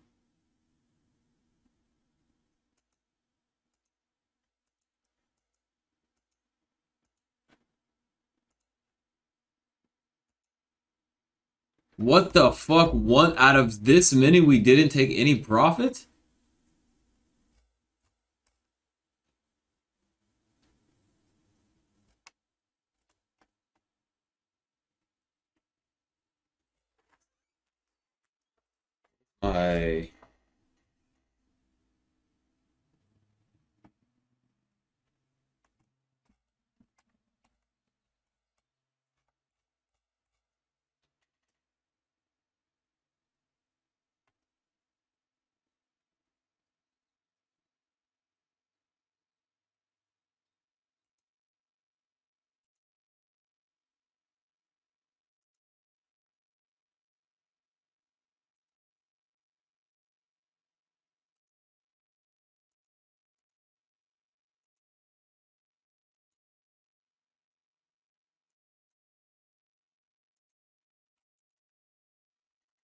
I really do not feel like trying to figure this out right now.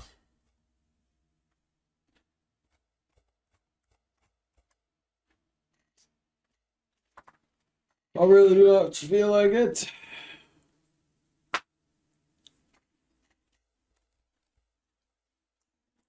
So there seems to be some type of issue of constantly sending NaN values for all of these. And it seems to just get stuck.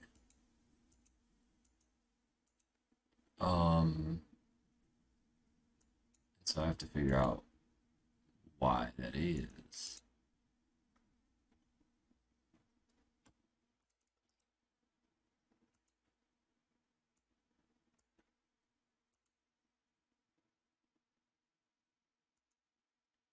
Okay, so we're sending. This is all good so far.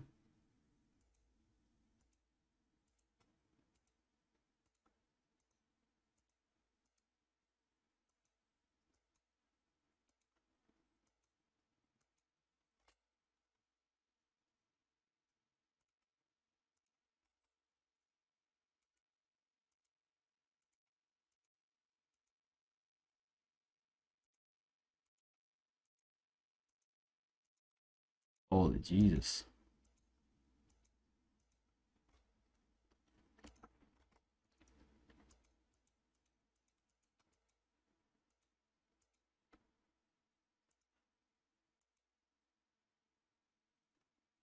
So here,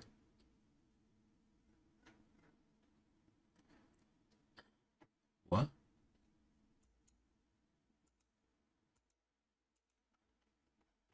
I guess I could put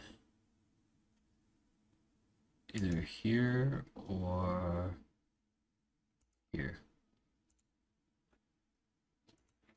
Something has to happen. Okay. So we eventually. What?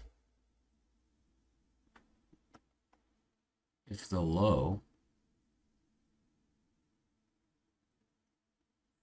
Oh, the low is higher. That's fine. Okay. So we're going to take profit.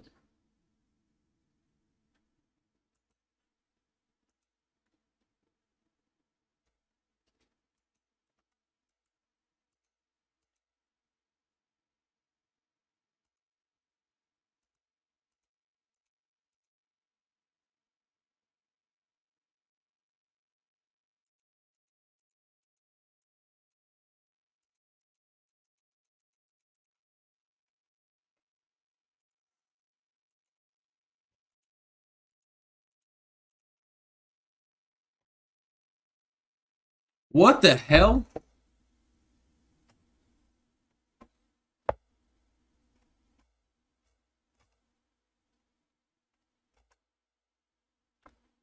What?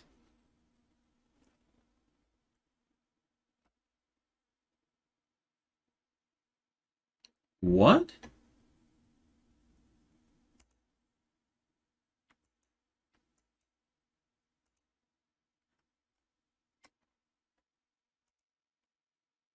Why the hell is that happening?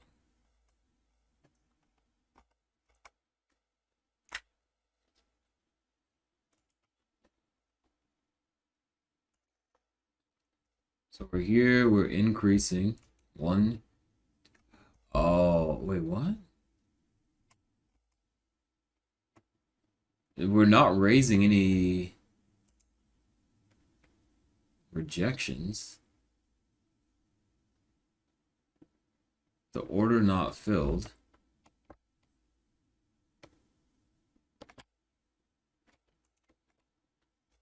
Order not filled is returning.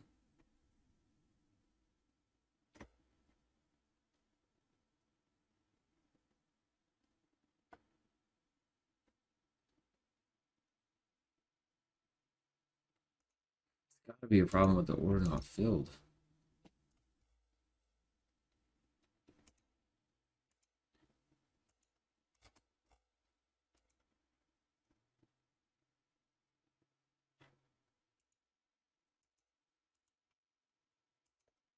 So we have 1, 2, 3, 4.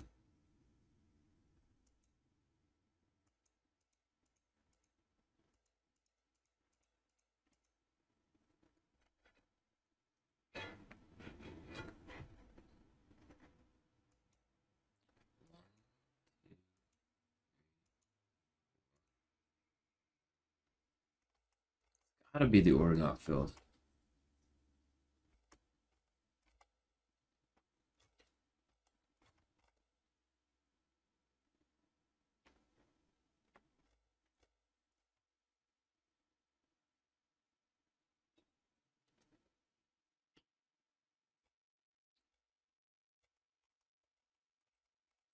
But where would that?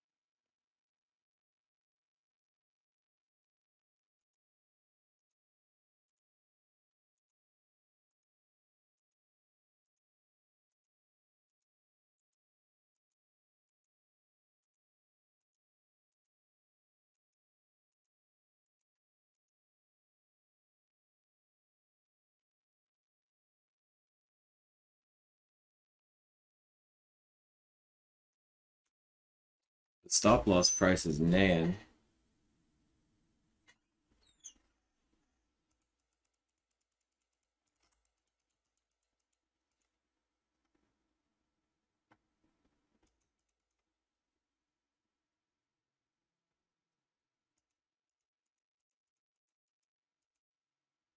So the new stop loss price is NAN here.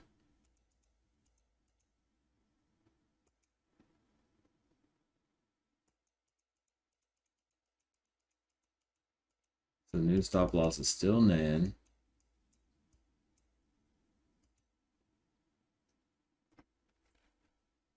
So now we're going to get the stop loss price from the order result.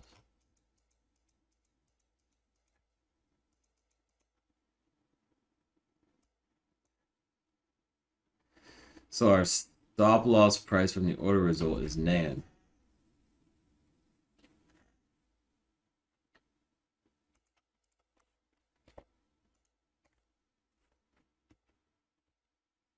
So it's a bunch of NANs. So the problem is the order not processed.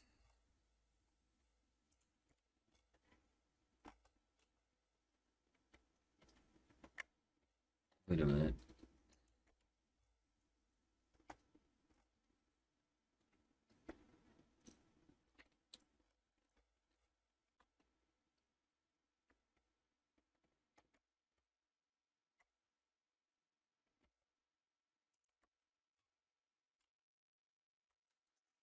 But wait, how the stop loss price is nan? When does it turn nan?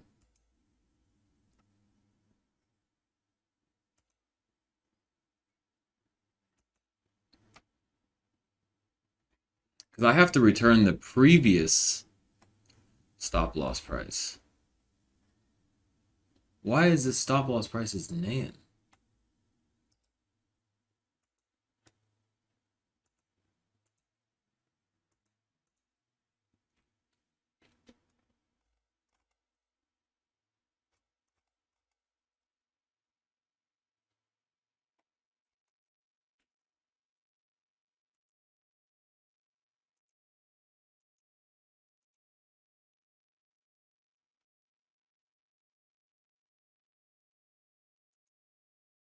Why is the stop loss price always nan? I think it's because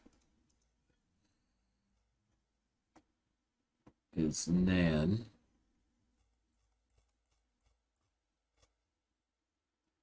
So the order is, it makes sense.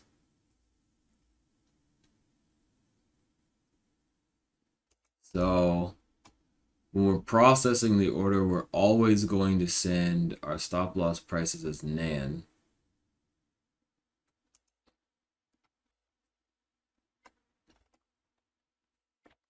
We get here, because that's what the order is. So then we want to increase our long position.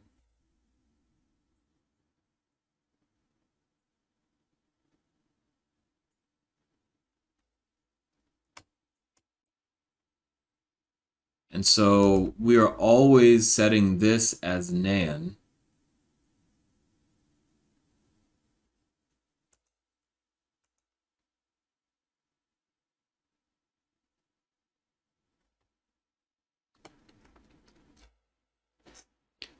So we should increase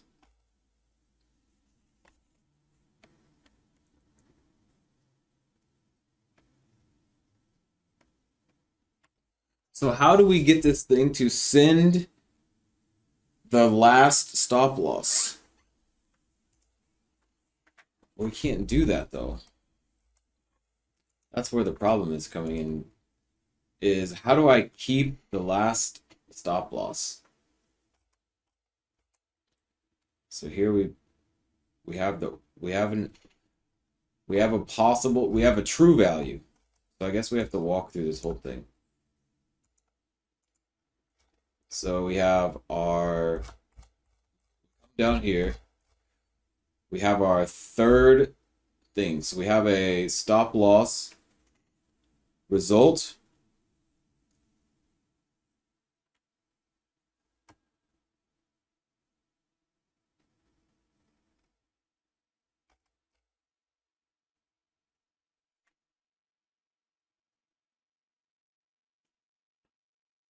So we're on our third thing. We have nan as our stop loss price because we don't know. We might need to update it. But then I guess this is where I have to have the stop loss price current in the stop loss price order.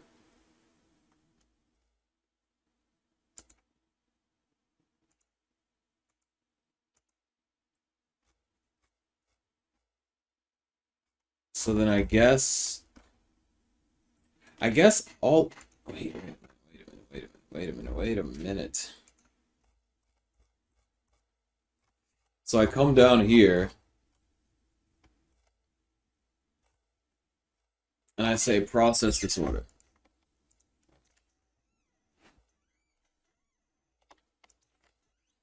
And then I say, okay, let's check the order.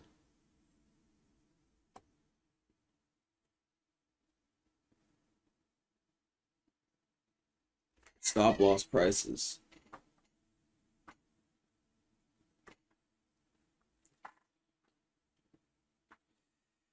But the problem is that if I send it a stop loss price, and then it's going to say you can't have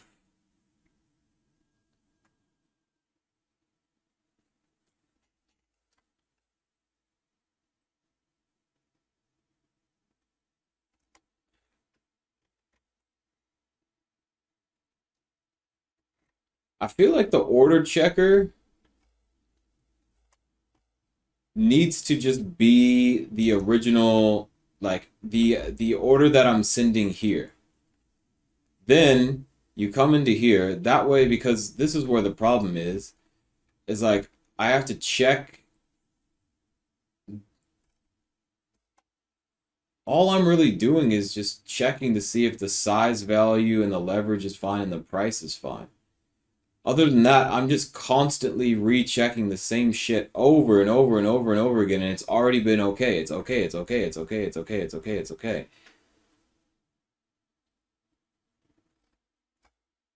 And then here,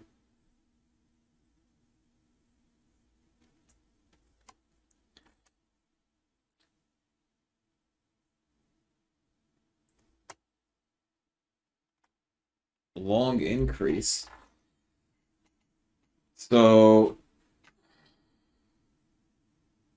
I need to have like an original stop loss price, and I need to have an order result stop price.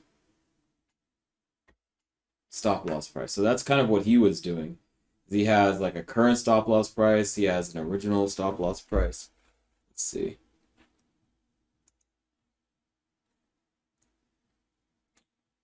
Um,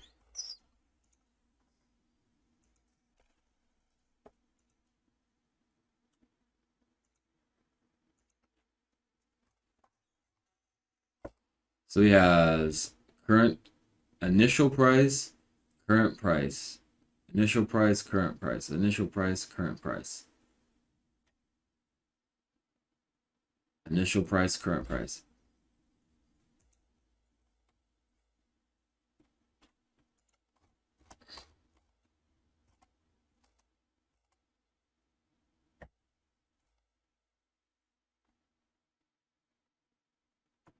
And then here he's updating the stop loss price.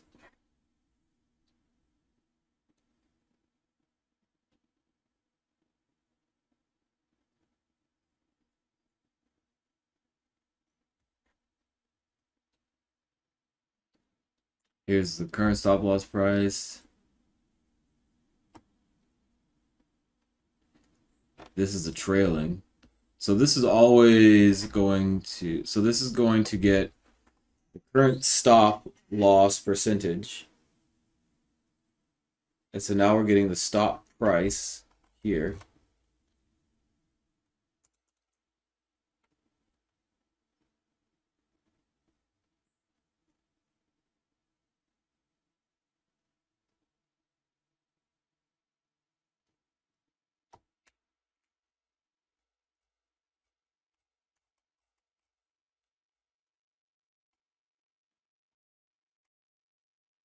So stop price is nan.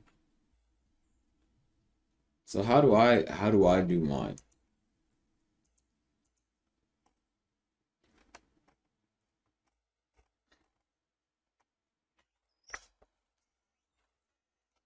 We haven't even gone down and checked the order or anything yet.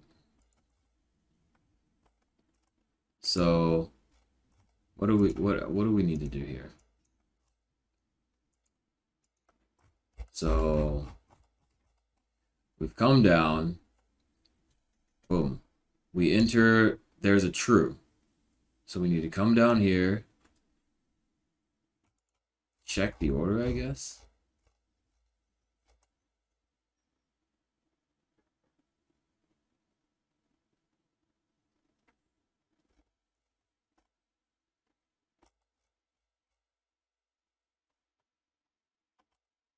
Because he does it twice. If it's filled, if the position now is 0, then you just do this. Else,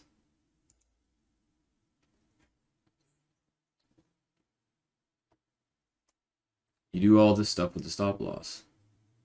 So current stop loss price, initial stop loss price.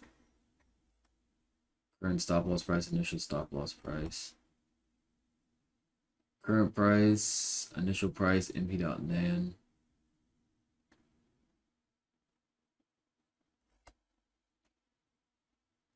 Oh, that's if it's 0. If it's not,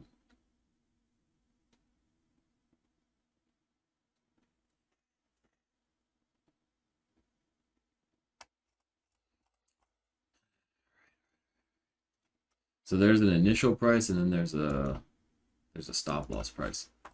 Yeah, I feel like I almost got it. So here we enter a trade. We send it the NAN.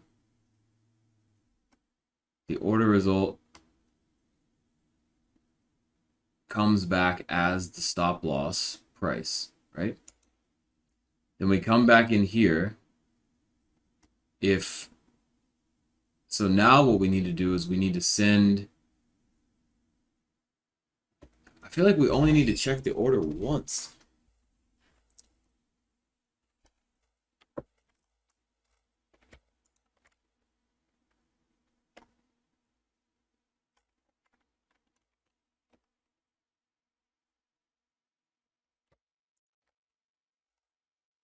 I think that he only checks the order once. Where's the order checker?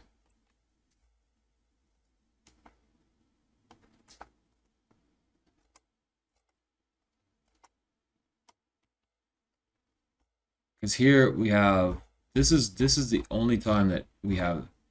So here, this is generate the order. So here we do this order equals order MB, process order state, process order, and then that's it. So what process order?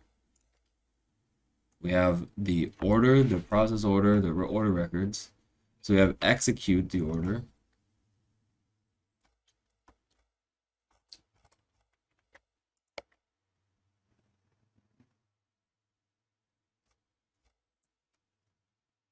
Here we have a bunch of checks inside of the execute the order. Is this what I did?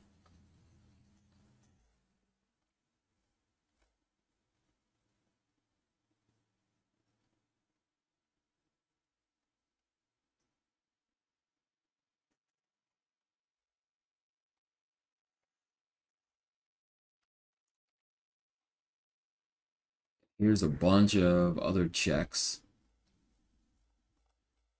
So did I just make up this order? No, I know I didn't make up an order checker.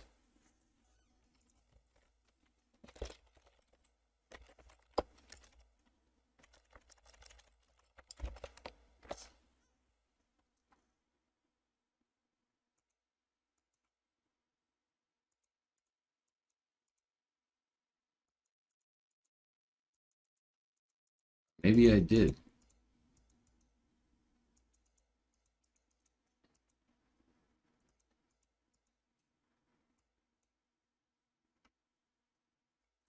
Check order. This is an execute order. Check execution state. Check order. Check against partial fill.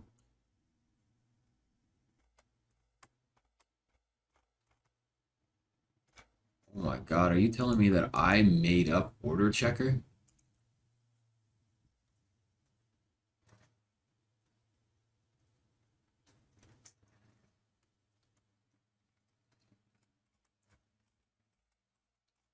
So this is all happening within the buy-in B.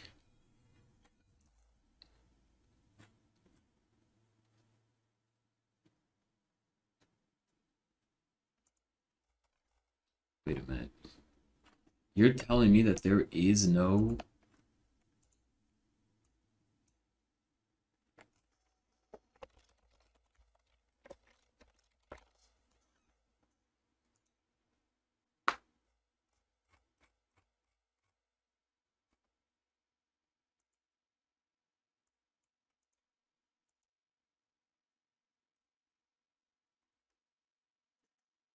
This is the one here. You're telling me that there is no... So that's the order. Then we have a process state, which is a named tuple. And we come down here and process the order. There's still no order checker. we execute the order. Inside here, we make sure that something, we create an executive order state. Ignore the order.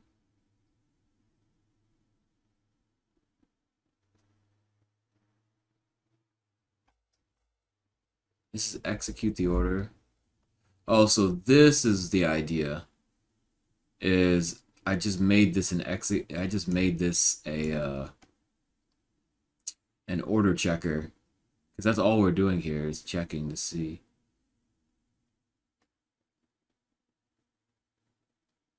And then after we check,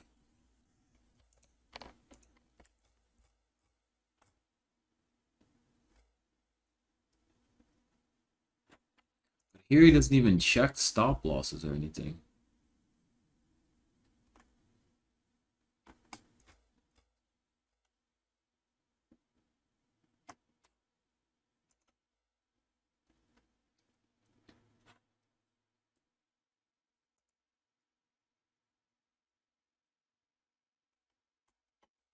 Because he gets all of the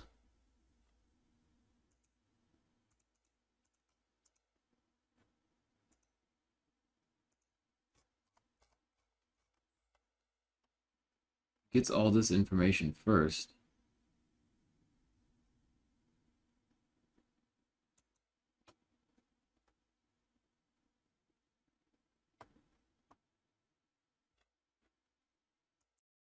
So he does his checking the stop loss first.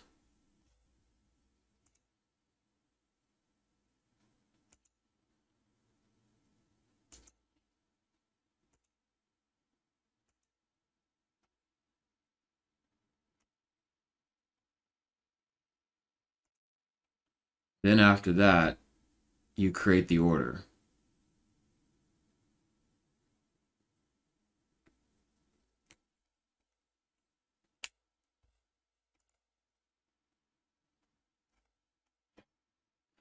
To me, that doesn't really make any sense, because why wouldn't you check to see if you're even in a position first? But you're getting the size. I think the way I'm doing it does work. It's just I gotta get rid of this order checker thing.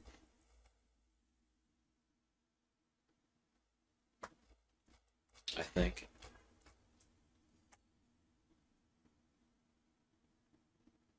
So here, current indicator.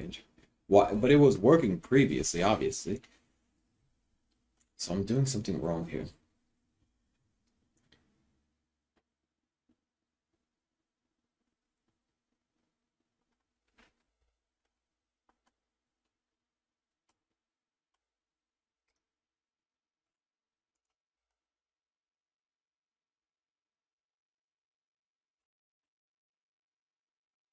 So the way he's doing his process order is he creates the order first, which we've already basically done. Then after he creates the order, we're going to process the order in B, which all we're really doing is sending this the price, basically. So here, order checker, with his order checker,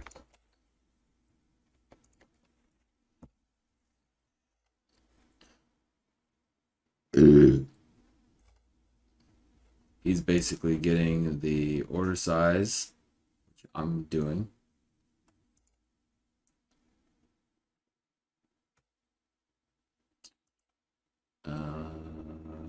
Checking all these order types and stuff like that, which is what I do as well. I mean, literally, that's all he does is checks the size. And then he sends the price and the size, which is basically what I did. I have the size and the price that I sent. Now I'm sending that over to the long increase or whatever it is. And inside of here, we're checking a bunch of order not filled stuff.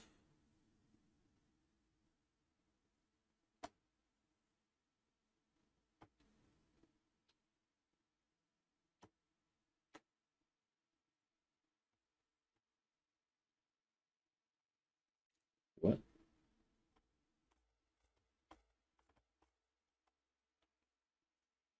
Thought we were supposed to go somewhere else.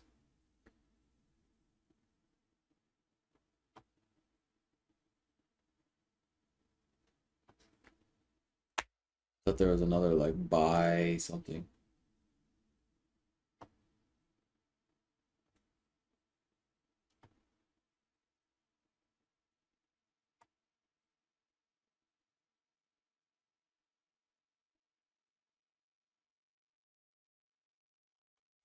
You return the filled order here. I guess maybe that's on the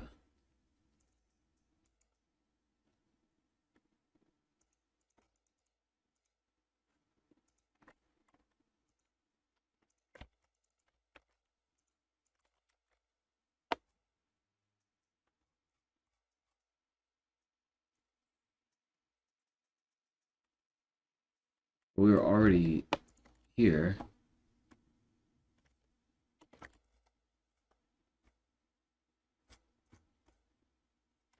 Here.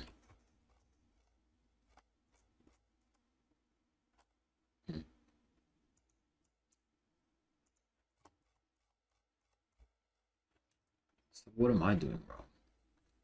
Oh shit, I'm not even sure. I'm just gonna investigate. Yep. So, I think I need to have a pre-order checker that checks to just make sure that the order is fine, that the person didn't put a stop loss and a like all those things. They didn't put a risk to reward, a stop loss percent, and a stop loss price. And you know they didn't just do all of that stuff, right? Like the pre-checking stuff. Then after that is done, so that needs to happen probably every so that in my opinion needs to happen every time we are here. So every time we reset, we need to check the order. Then after we just check the order for standard stuff, like let's see, what do we have here?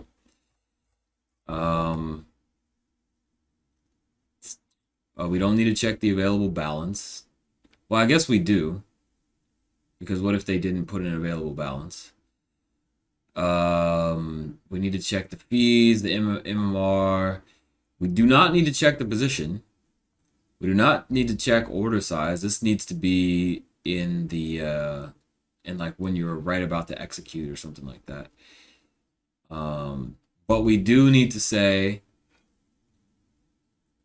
we need to do this first, right? But we do need to have this checked.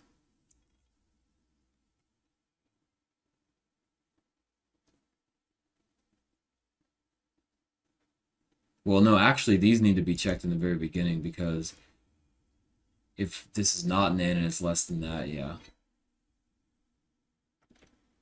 So a bunch of these need to be, yeah, so I need to create a whole new thing. Then here, I'm not sure when he does this, but it looks like he does it execute order in B. So there's some checks. So I guess maybe what I could do is just check to see what he's checking for here.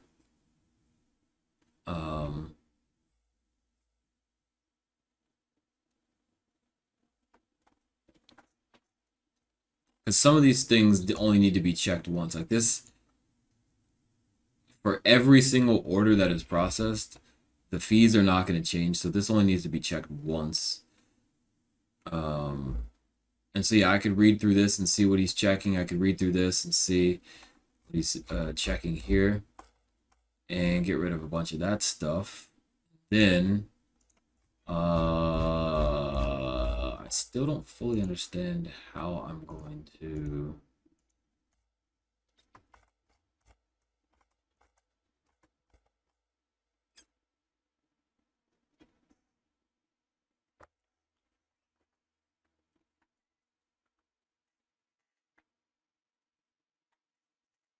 at least I don't know how he processes. How does he?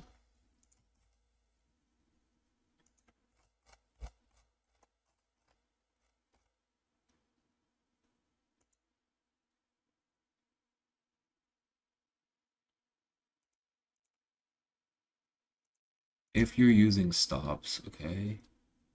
If this, so this is before you even have done anything.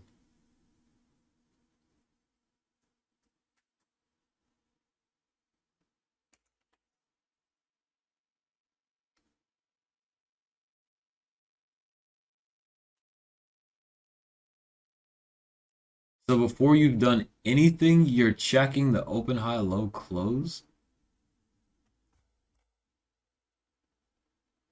This should be like if you stops and you're in a position. Because here you're just, I don't even know what you're gonna do.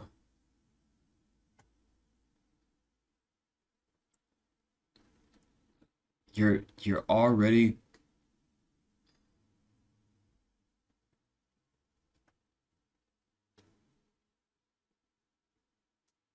position now is 0. I guess that means that the stop price would be 0 at this point. Then, oh, so the stop price would be nan if it's at 0 and all the other stuff. Okay, so that's how you skip over all this stuff. So if this is nan, so u stops is true, and this is nan, this is true, this is false. So if this is false, so this is nan, this is true, false, so this is going to be false.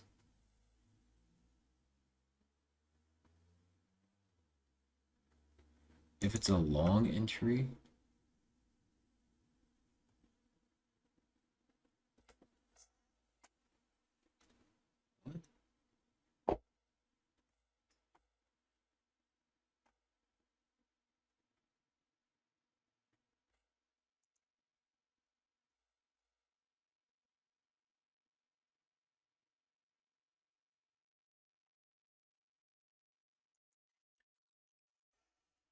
so I think what I want to do is go do the initial order checks and put that up here.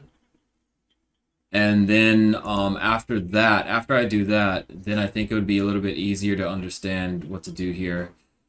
Um,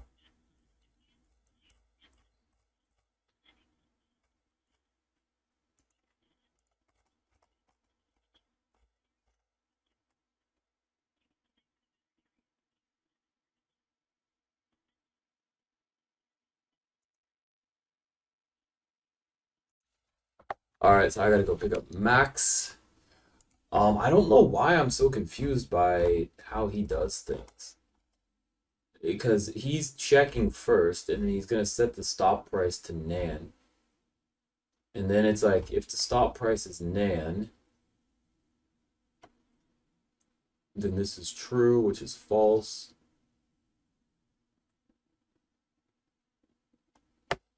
So if it's false, then is long entry. So if it's a long entry or a short entry,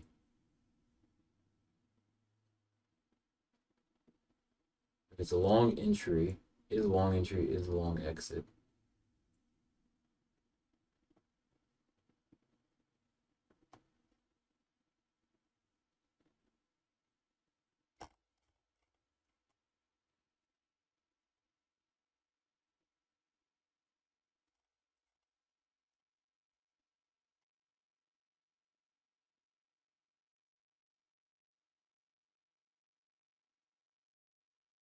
So I think what he's doing is you're setting all this stuff. Then if you do have a stop price, you check and then you set whether or not it is a long exit, a long entry, a long whatever, based on the stop price.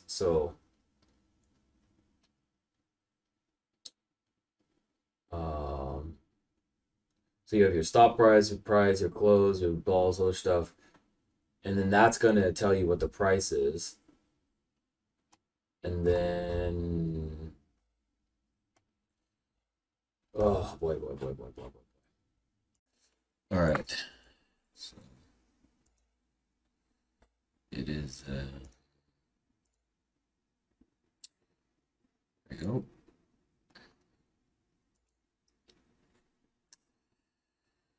It's March 8th. I'm freezing again as always. So what I've done here is I've realized that I need, when I'm processing the order, I need to send the it's gonna be like the stop loss information here. This thing can go here. So we have the stop loss, break even. We have take profit stuff. Then we have this. So I needed to reset the order result here. So that way we can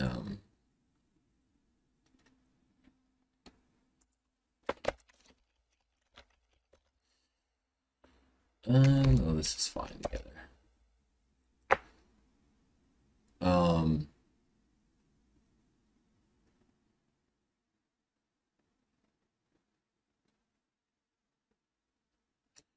I feel like there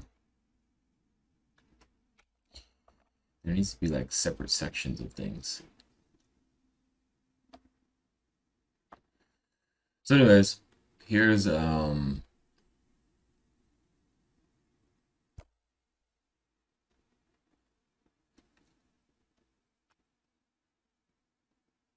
think I might need to even add this order thing here.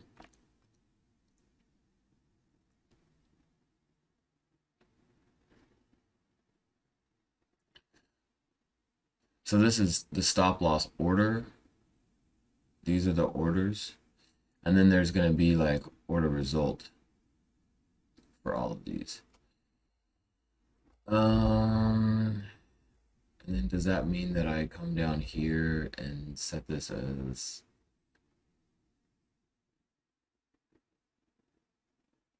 stop loss prices order result? Well, no, because this is the actual stop loss prices.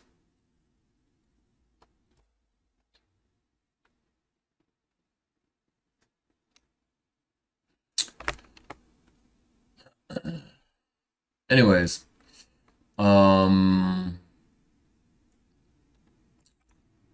think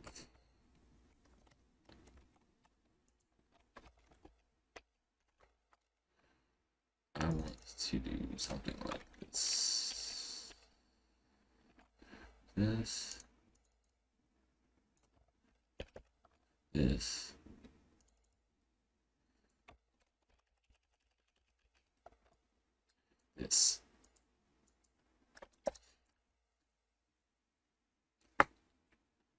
Okay. And so here we have the stop loss stuff. Then here is about trailing and break even. Then here is the order result.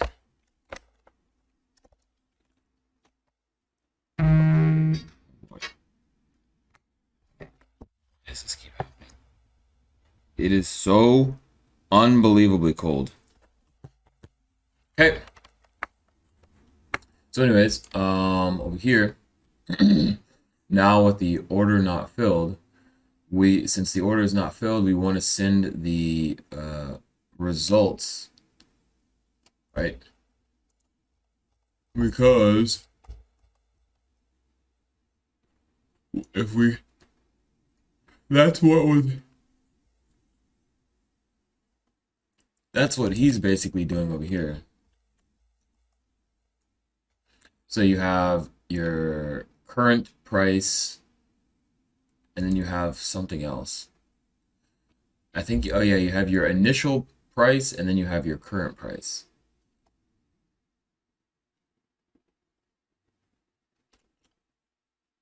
Which this still doesn't make any sense.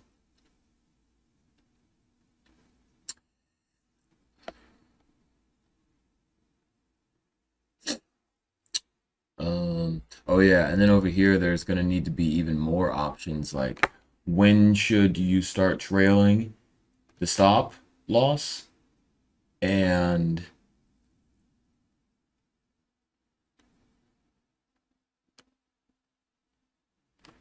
I guess there should be also an well, when should you, and it's like when the, and then you also get a chance to choose, yeah, based on, anyways, we just have to get this thing to actually work first.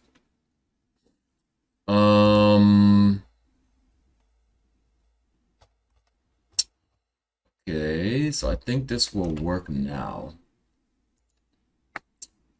And then here we have this, and we'll return all of this.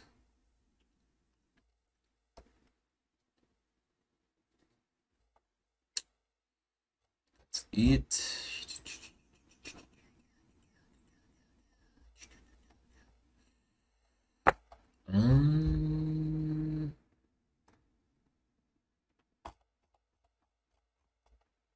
So we have this. Oops. Okay, so what happens here? Okay, we need to change the order checker as well. But anyways, what happens is we are here. So you come down here.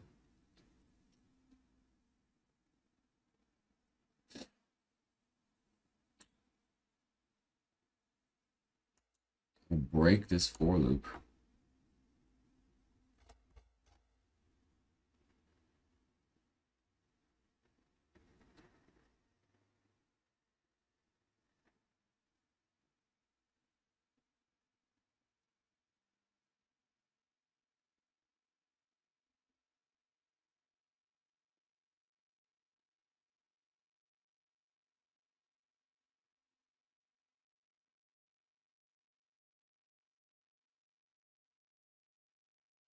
Don't we have like a, do we have default values? Yeah. Okay. So we come into here. We have a true value. So then we send this true value into here. Then we come down here. We check the order.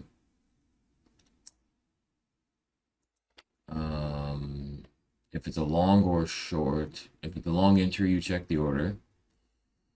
Then after that's done, you come over to the long increase. Oh yeah, here is where I needed to do the short entry thing.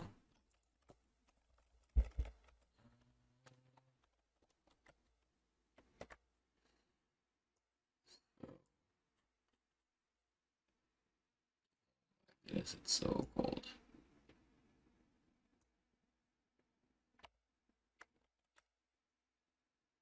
It's so cold. So cold. Equals. Where do I need to do this? Oh. Equals.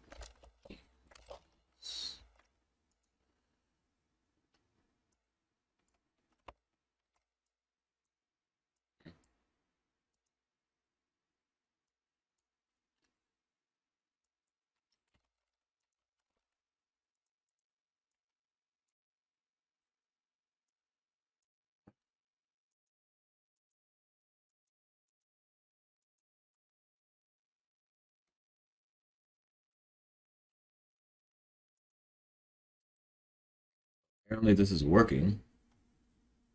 Okay, 1, 2, 4, 5, 7, 8. We had, I guess those made the cut of gains of 10%.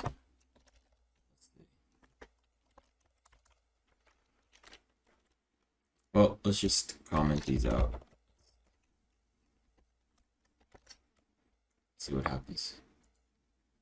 What? Why? What?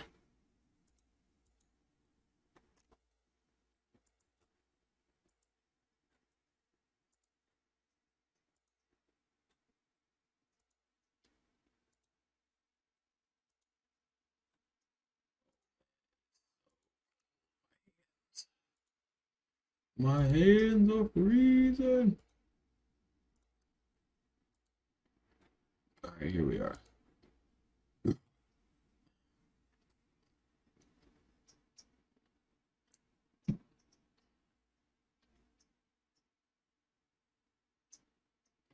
So if this is nan, uh-oh. That's where we have the problem.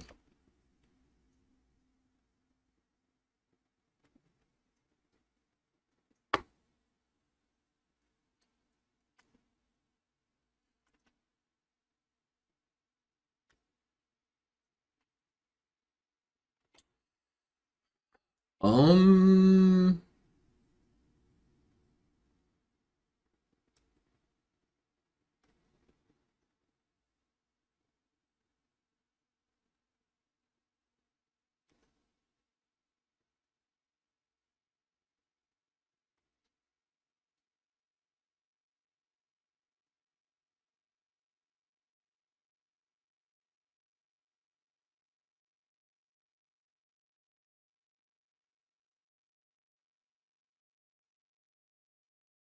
I guess what I should do is set gains percent filter to negative infinity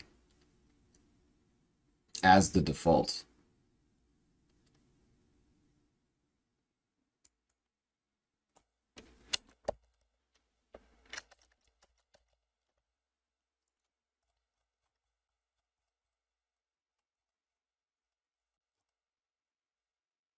Or negative 100. Because you can't lose more than 100% of your, yeah, we'll just say negative NP dot. Can you do that?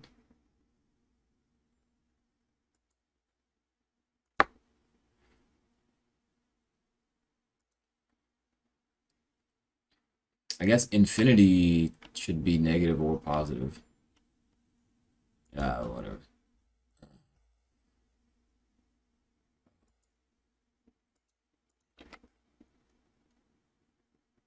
So 0, 1, 2, 3, 4, 5, 8.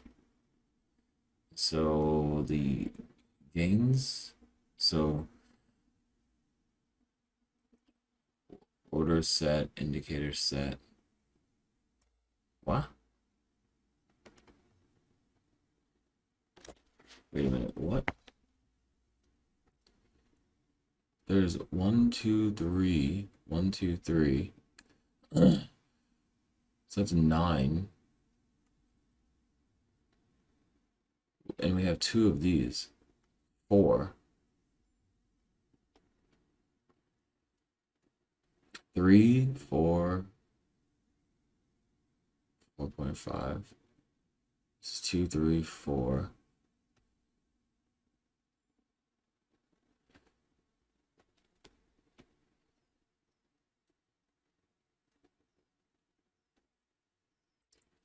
Why is this only 3?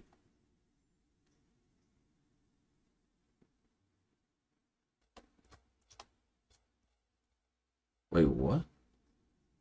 3, 7, 11, 15, 19, 23, 30. Column? Why is it skipping?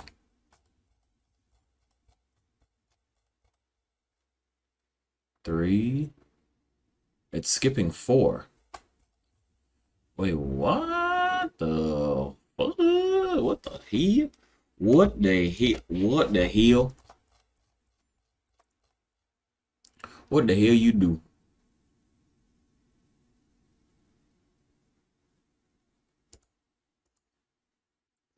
What the hell? Why is it not doing this? There's 4.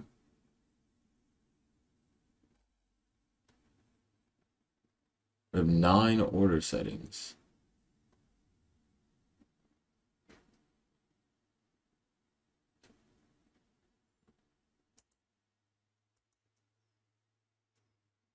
Current indicator entries 0.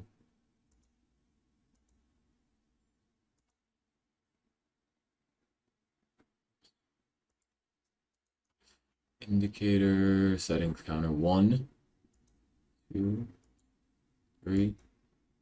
Go back up. Wait, what? What? Wait, what? 4 bar in range. And then we come down here.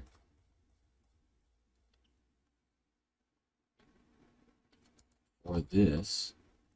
Oh, that's why. This whole thing needs to be indented. That would help. That would help out a lot. There we go. So we have this includes everything. Then this includes all that stuff. And this includes all of this.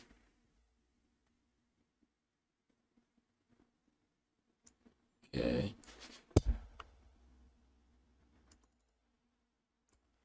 We'll do logs later. There we go.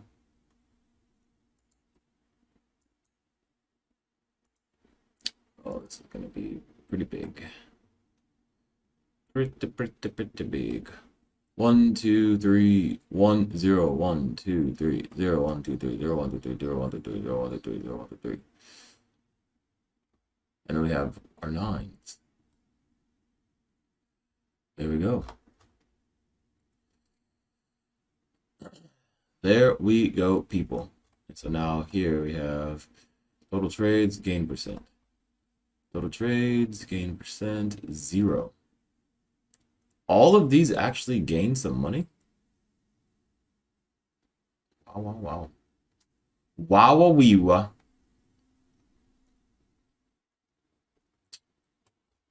Oh, yeah, what was there to the upside?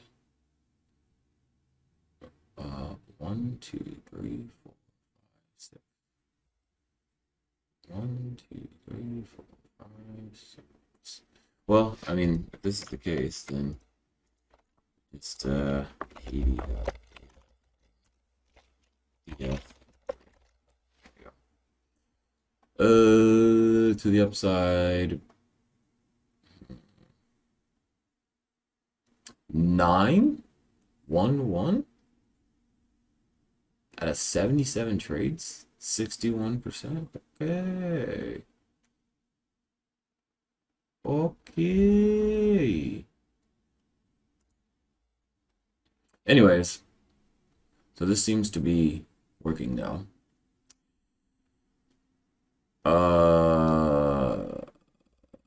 Seems to be working. Let's apply the filters. Total trades. Let's say 40. Let's say gains percent filter. Let's say 60.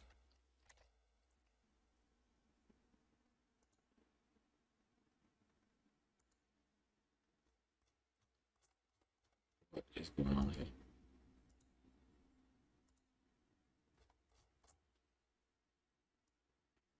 here? Okay. Oh. order records. We don't need the order records printed. Oh yes, we do for right now. I'm guessing this is the realized P&L here. This is constantly getting into 4. Do I have it set like that? Max equity risk percent is 3.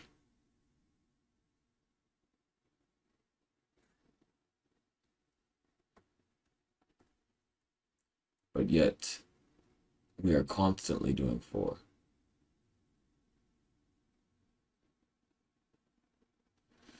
Constantly doing 4.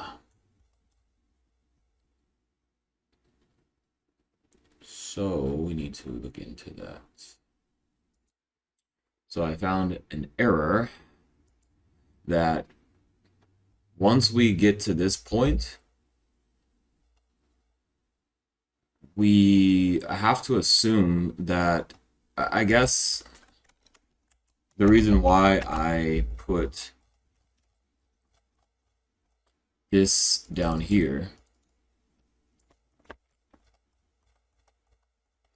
I have to put this up here because there are some calculations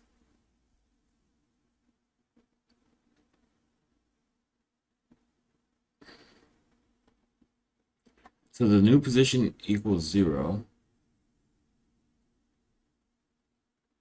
Your average entry, your size, wait a minute.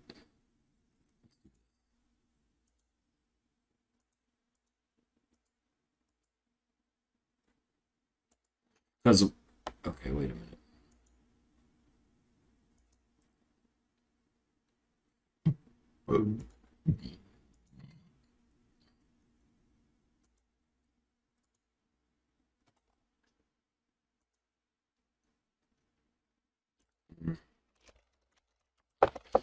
Give me 30.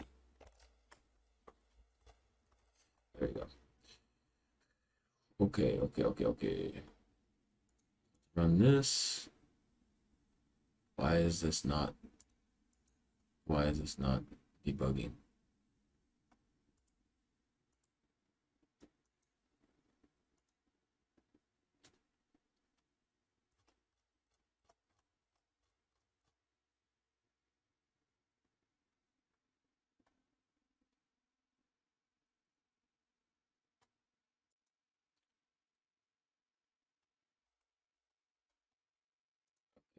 So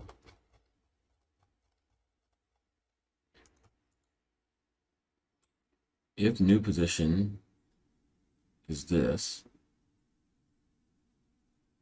then new average entry is 0, size value is this, new position, new average entry, price, size value.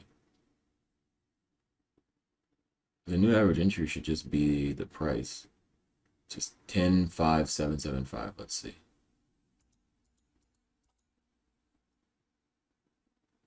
What? New average entry is 0. Huh?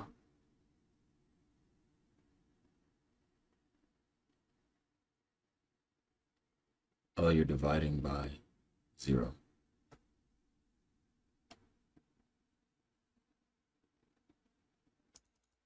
I think I need to put this here.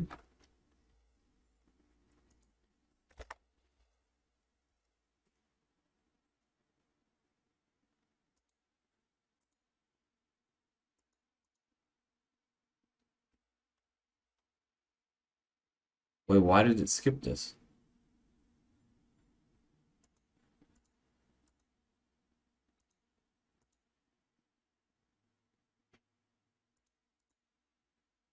Okay. So our new position does equal 0. So our new average entry is the price. So now we set the new position. So now, so this is why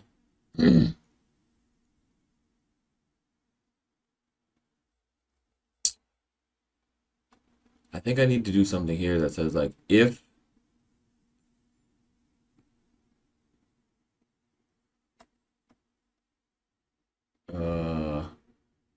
Well, this is the new position divided by this. So now I think this should work because previously it was sending all of this information back as like possible loss was 0 on the first time. And then it went through and did all of this stuff. And so position equals position. Okay, so we're sending back that. Then here, we're going to send back the new position. So new position seems to only be used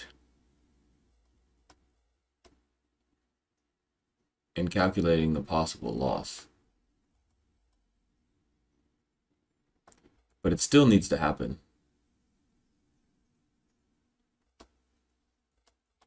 Well,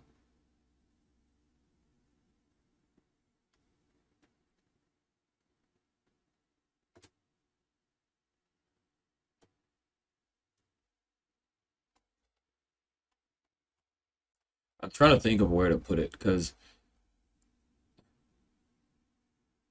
well, I mean, it doesn't matter that I put it here because the only time it's used is here.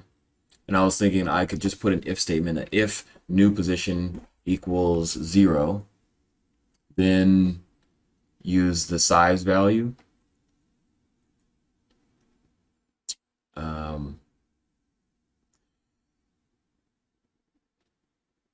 Which I guess is kind of unnecessary. Because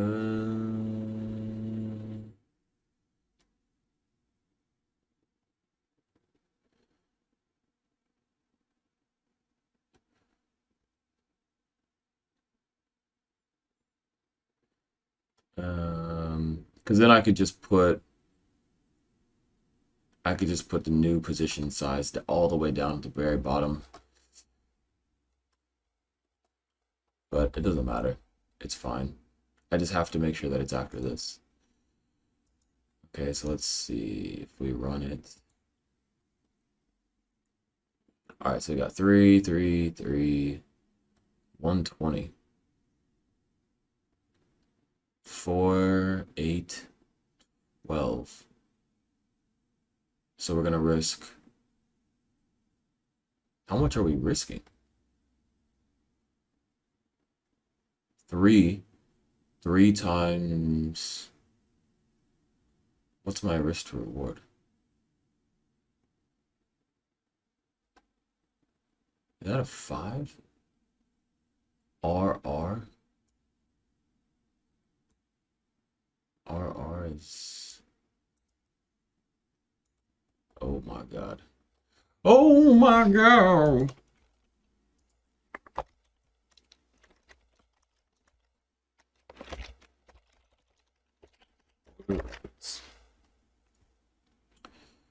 Here we go.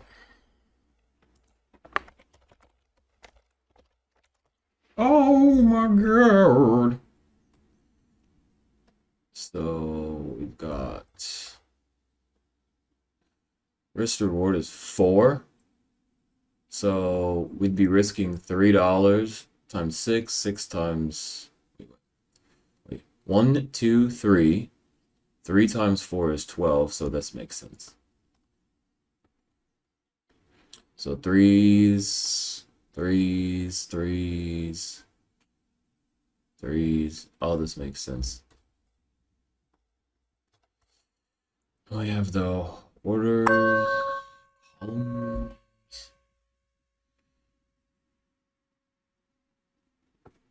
Damn, only 4 of them made it?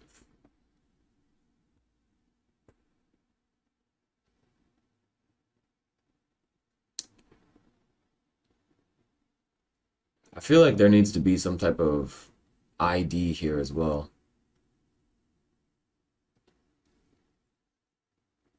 Does there really need to be an ID?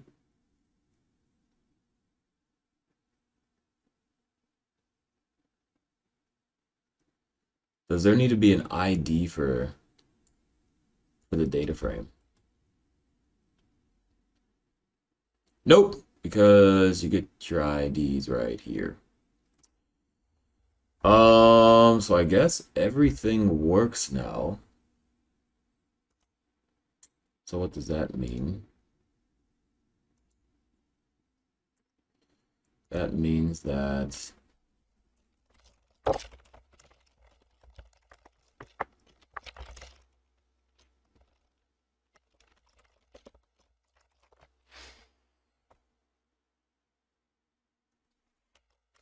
minus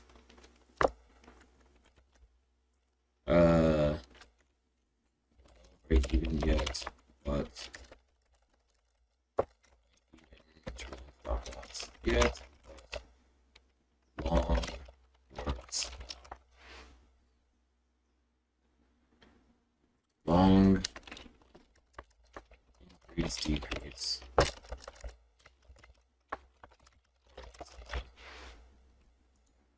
Okay. So now we have to go through the process of this.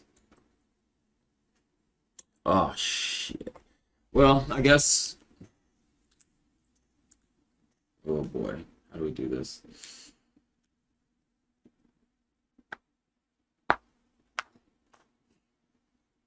Oh boy.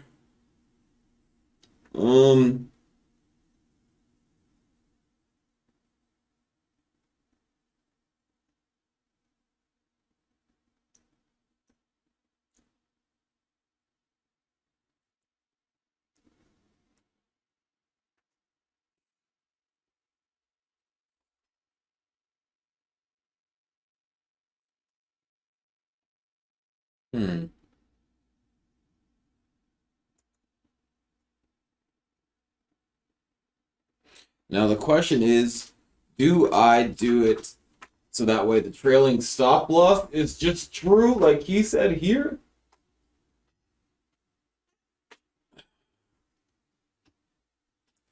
No, I don't, because there might be some people who just want to do stop loss, and then you move it to break even, and then you trail from there, and then there's going to be some people who just want to trail. And that includes me. Because that'd be very interesting to see the difference between having your stop loss, then moving it to break even, then trailing, versus your stop loss. Wow, you're going to be able to test all that shit in one go. Versus your stop loss. Oh boy, this is going to be fun. So, because the trailing stop loss can have like, it's going to be able to have your initial stop loss, your initial trailing stop loss, your so it'll be like trailing stop loss percent start, then it would be trailing stop loss percent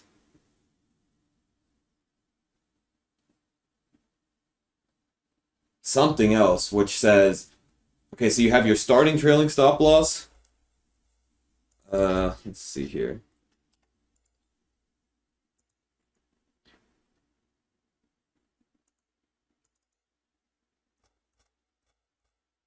Wait, what the hell is going on here?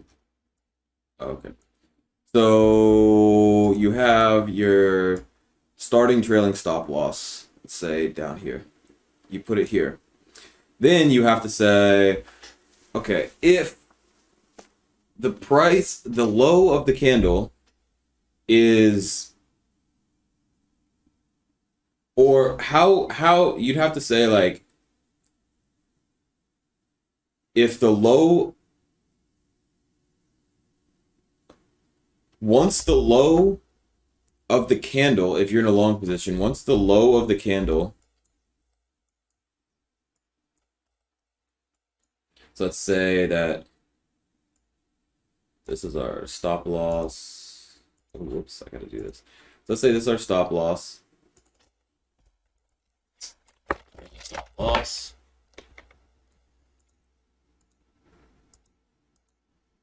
And this is gonna be our entry.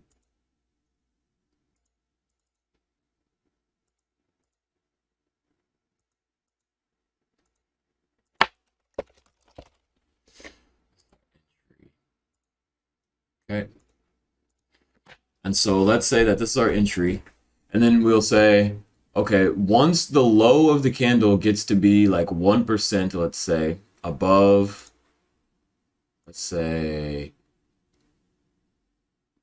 2.5%, right? Once the low of the candle gets to be 2.5% above our entry, then start trailing the stop loss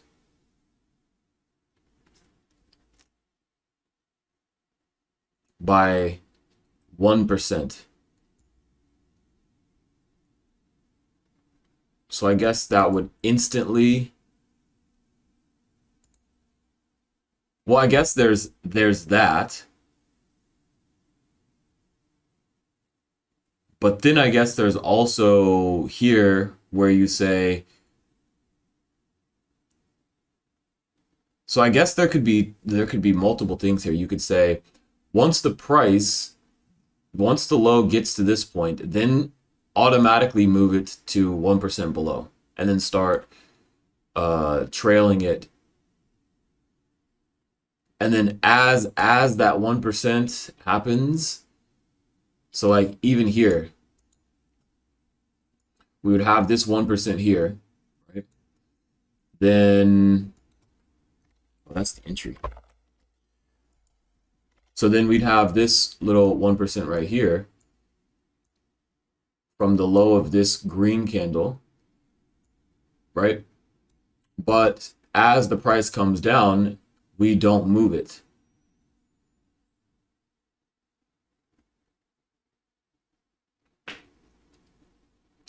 Because I think the problem with the way he has it done is that I think it's not taking this into consideration. It's just moving it. Like if you just look here, it's just moving it no matter what. But anyways, so there's that. So this would not move, and we wouldn't have gotten stopped out. And then the price moves, Then here, we'd move it. And then here, we'd move it all the way up to about like here, let's say. Boom.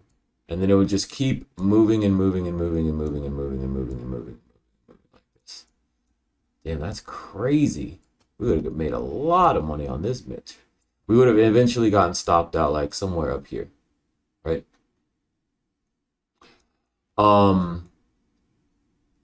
So there's that. But I think I need to build in that concept for the.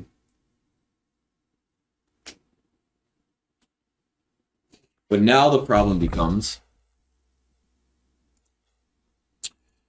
when you come into this section here. Wait, what the hell's going on? Okay. Oh, I collapsed it. When you come into this section, if you move your stop loss to break even,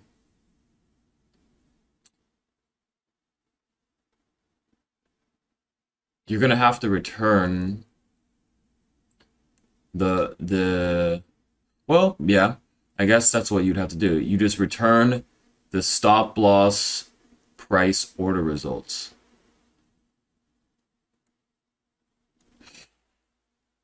You're gonna have to return this, and this. That'd be crazy if it's like a trailing. I don't even know trailing. What's the opposite word of trailing? What's the opposite of trailing?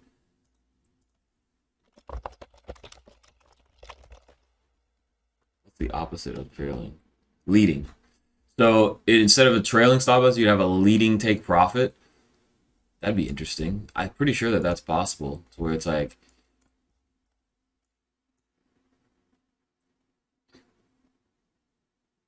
so that way you'd have to have a crazy candle like this in order to get a leading take profit. Wow. Huh.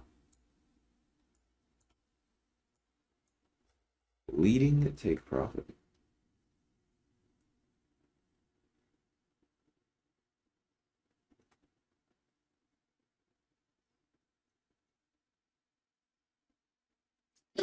Hmm.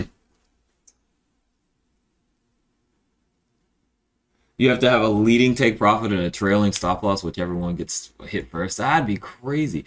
But here that you would,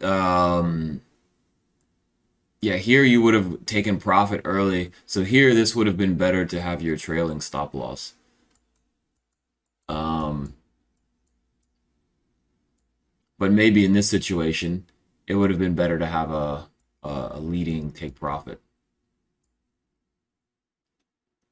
Anyways, that might be interesting to see what happens. But okay, so I think the first things first is going to be just being able to move the stop loss to break even. And so what does that mean? That means that here we would have to return, we're going to have to send it that information here. Oh boy.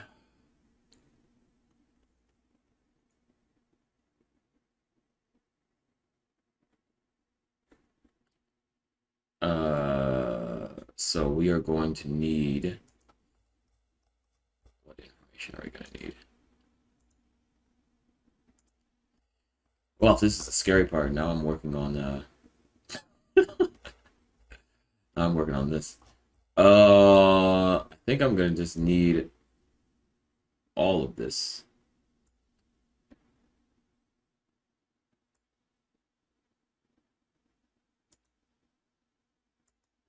But I don't think stop loss, break even, then trail. Oh yeah. So I don't think that I need the thing. I don't think I need this. Well, I'm gonna have to send it anyways for order checking purposes.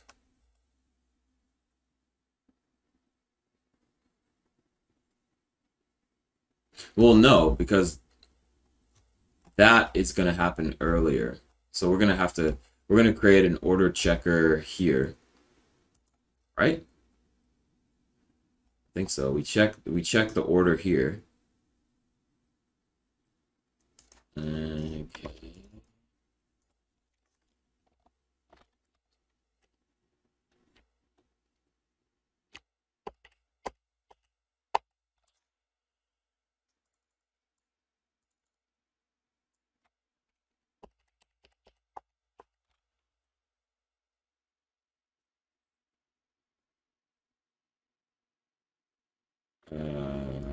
A B C D F G H I J K L M N P Q R S Q R S A B C D F G H I J K L M N O P Q R S T U.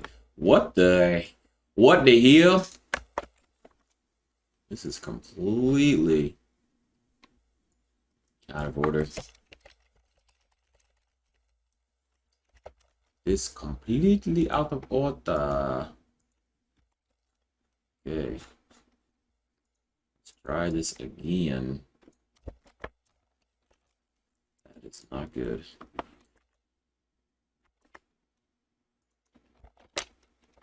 Okay. Anyways, I'm gonna mess around with this. All right, so let's talk through this. So, if the user, if move stop loss break even. Okay, so if that's true, then what we would need to do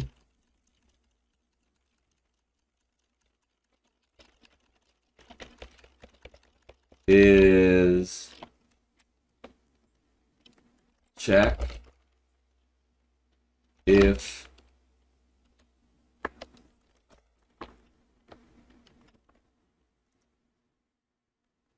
user selected handle is greater than user selected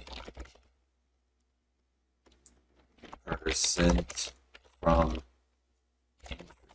okay. Then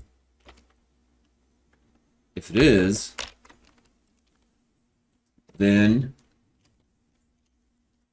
if if user selected candle is greater, candle part is greater than user selected percent from entry, then we need to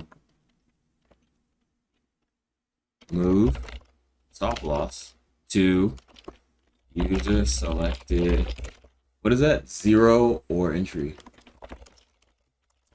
All right. Then we need to set moved stop loss to be to true.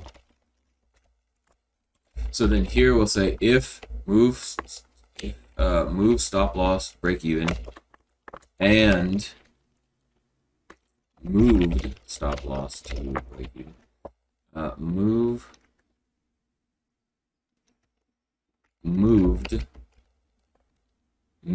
and moved stop loss to break even.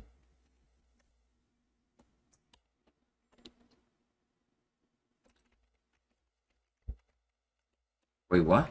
And not. Right? Because it's going to be false. This is going to be false. So I think we need to put this first for checking purposes. So if this is false, then this is true. And if they have this selected to be true, then it's going to be true and true. Then if this actually happens, we'll set this will be true, which will be false. And then we won't do this because we've already moved it. It can't be this easy.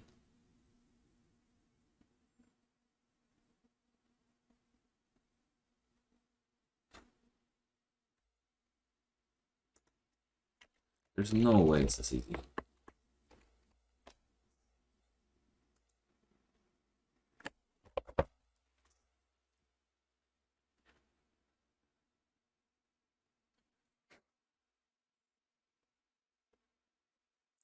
There's no way it's this easy.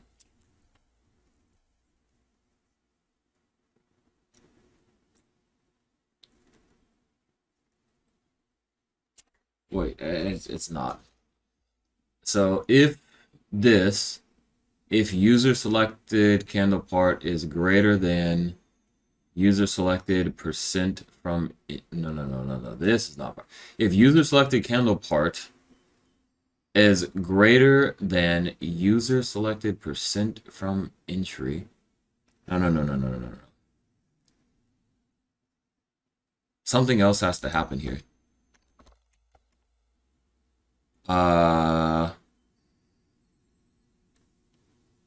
Something else has to happen. Because we have to get the average entry. So if this, okay, if user selected candle part, so let's say the low. So let's do this. If true and true, then if the low of the candle, low is 2,000, is greater than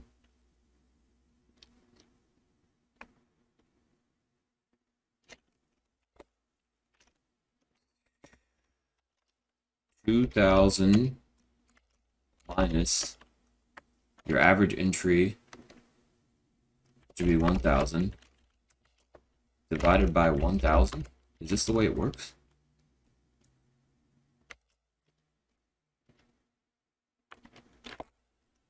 Is this the way it works? 1,000. It's 1,000 divided by 1,000 is 100%.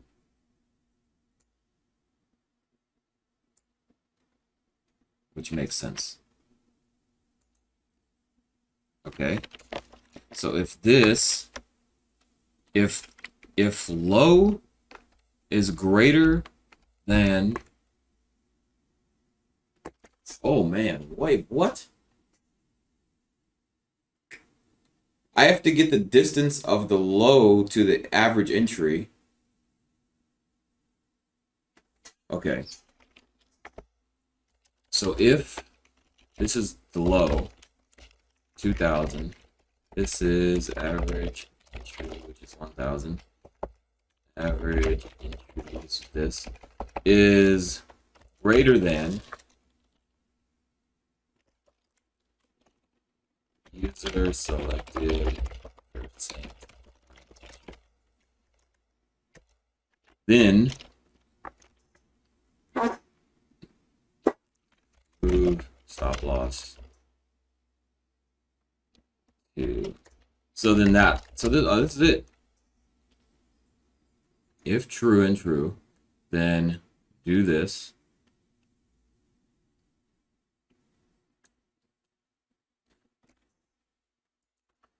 Okay. So now, do I even have that information?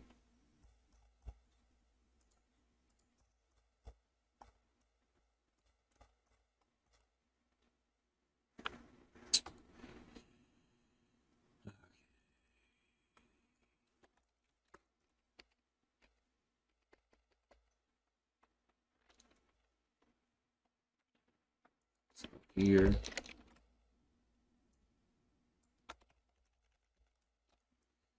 Here.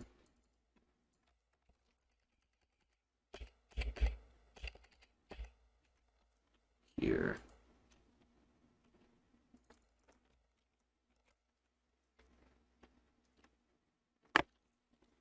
Stop losses. Trailing stop losses. Take profits. And then this is going to be something. 0 is 0 loss. Entry is average entry. So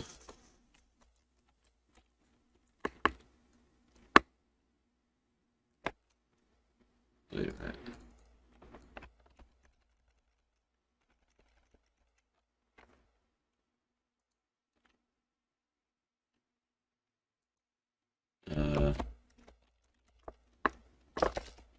Open.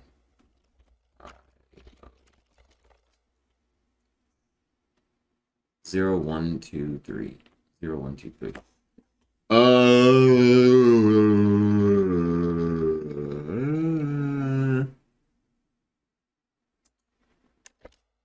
I guess.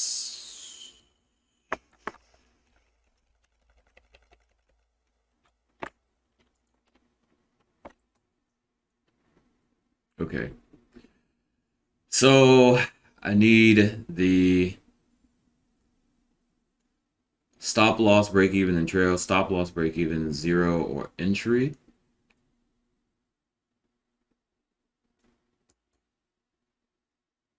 Then I need a stop loss long based on.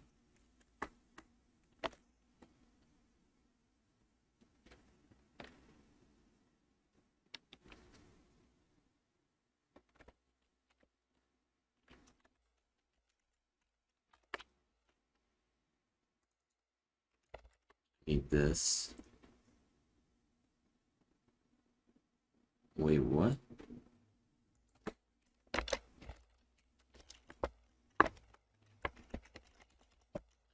Stop loss long based on this.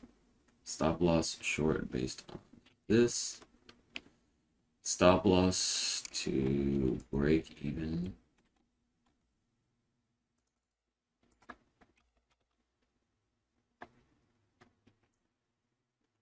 ABCD, FG, HJK, element of PQ, R, S, T.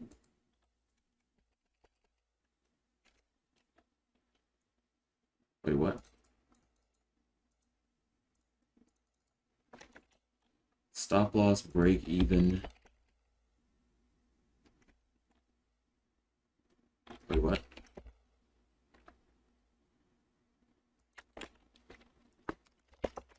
Stop loss to break even, then trail.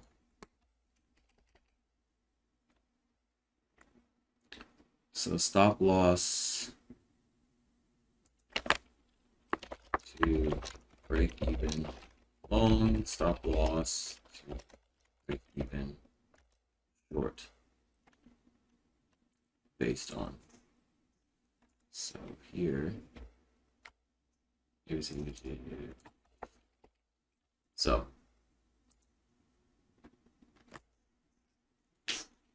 stop loss to break even, true or false? Stop loss to break even long based on. I don't know if this should be true or false.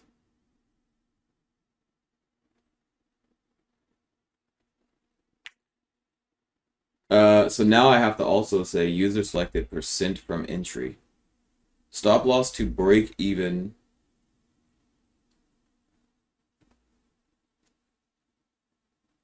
Stop loss moves. I think I need to do this.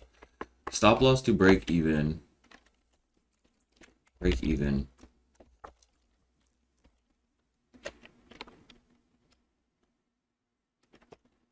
Win percent from. And then this would be this.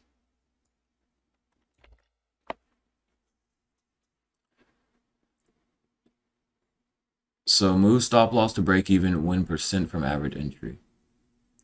And it's going to be A, B, C, D, F, G, H, I, K, L, M, N, O, P, Q, R, S, T, U, V, W, X, Y. So we need this, we need this, and we need this. Okay.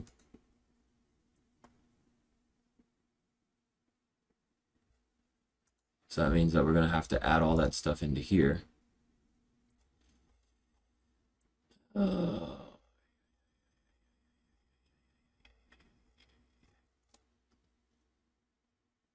What? Stop loss. Ew. Break even and trail.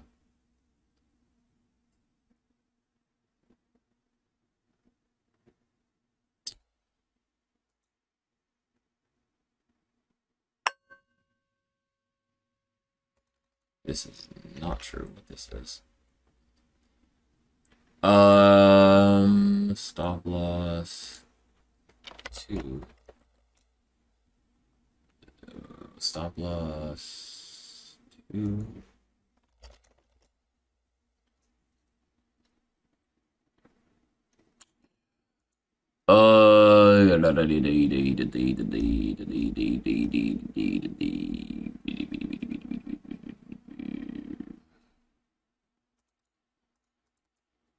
zero is loss entry.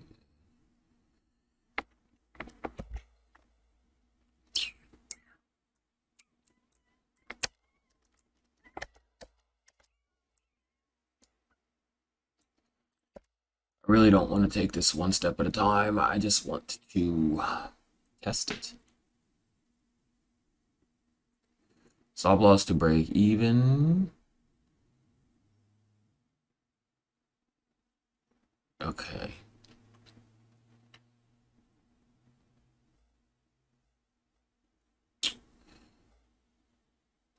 So we will do all this later. So now what we need to do is come down here and we need to send this some information. So first we need stop loss to break even. What's this? This will have to be changed later. Then we need this. Then we need this. We also need this.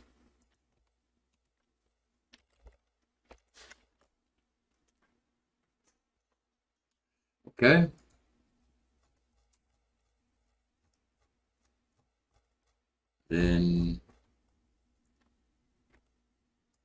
inside of here.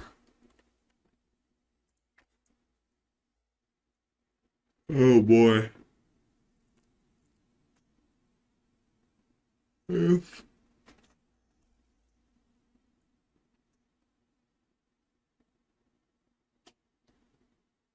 If it's a long entry, I guess we have to check all of this stuff first. Like, did we actually hit the stop loss, right? Did we hit the liquidation? Did we hit the take profit? If we didn't hit any of that stuff, then I think this is when we move into the next part, which would be, I guess it's just going to be another LF. LF. I don't know why I did that. LF. What did I say? If moved stop loss to break even. Oh shit, I need that as well.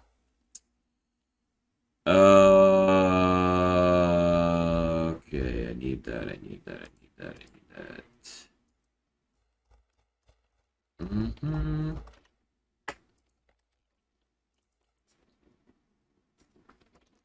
Moved stop loss to.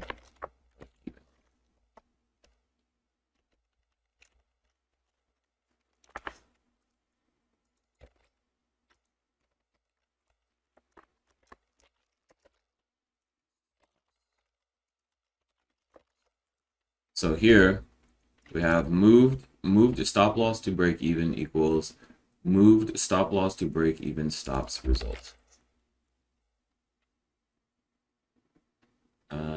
Or just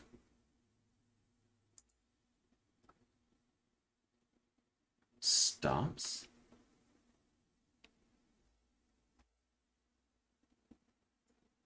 I think I need to put stops result.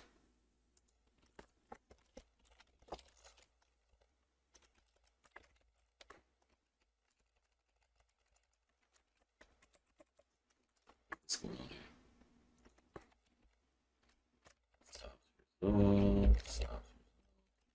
Stops result. And then here, result.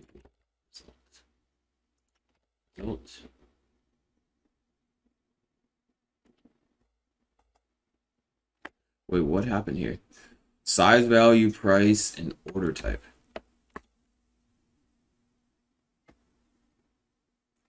Why don't we send the size value? Huh? How do we not send the size value? Oh, it's here.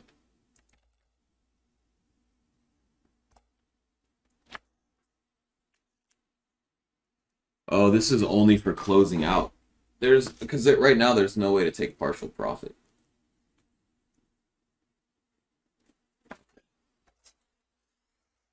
So, I guess this.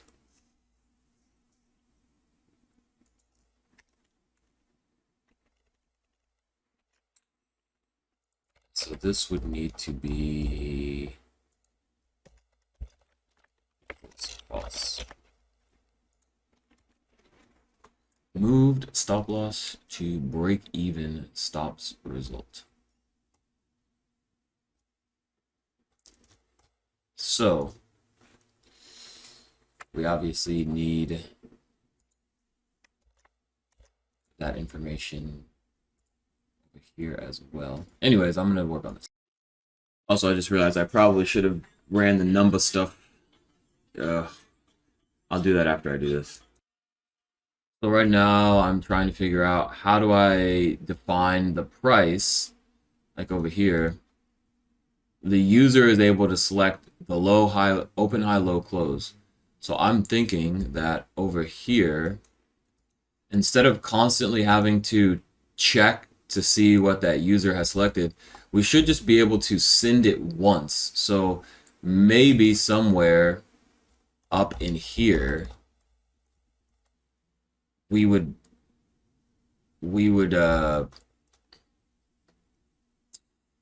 We're gonna have to check every single time though. Be uh, we're going to have to get the low of the price every single time. But we're already getting it here.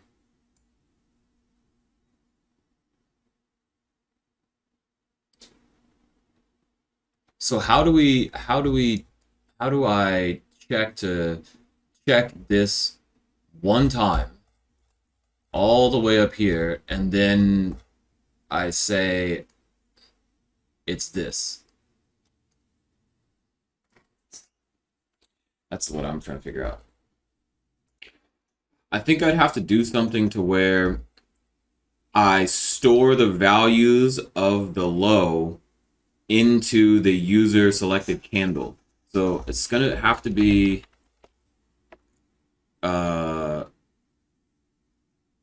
somewhere. It's gonna have to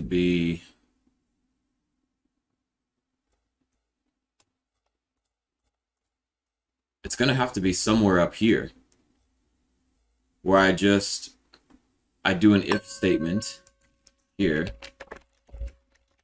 and say something like what is the thing even called? Based on.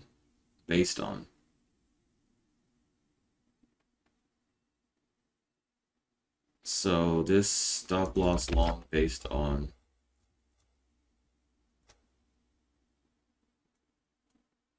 Oh shit. I guess it would have to be in here. Because if I wanted to test different things, then it would have to be like if this equals open, high, low, close. So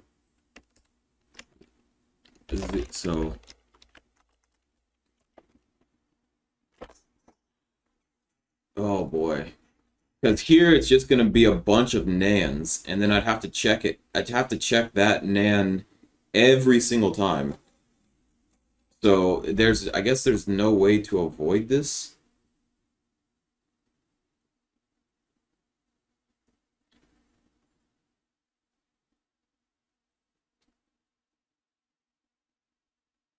But I guess you could also do like nan open, high, low, close. So I guess you have no choice but to always check. If not is np is nan this thing, then we'd have if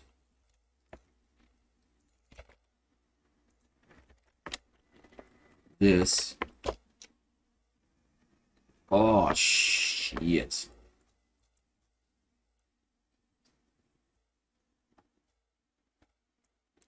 Oh man.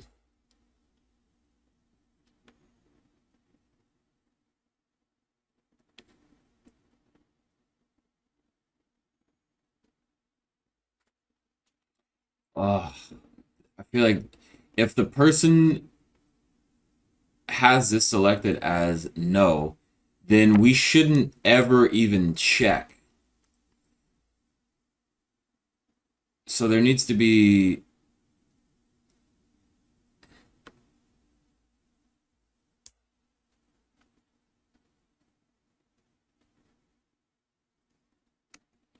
oh, but there's no way. I guess there's no way around it. Whatever. Oh, we'll just do this and I'll try to figure out if there's another way to do it. Where the hell was I at?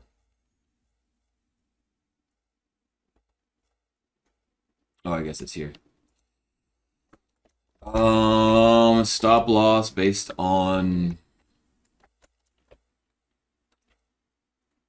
I guess I should also probably. Anyways, I'm just realizing that there's a pretty big problem possibly that well, not a big problem. This is going to have to come later. Because if I have multiple coins that I want to test, then I'm realizing that this whole thing right here where it's like low equals the bar, I'm going to have to select, I'm going to have to change.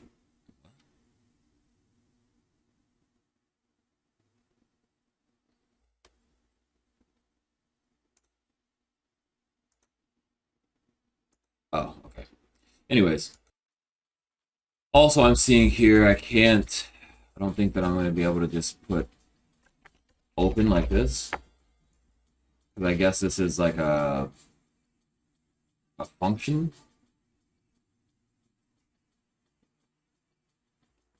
What if I put low?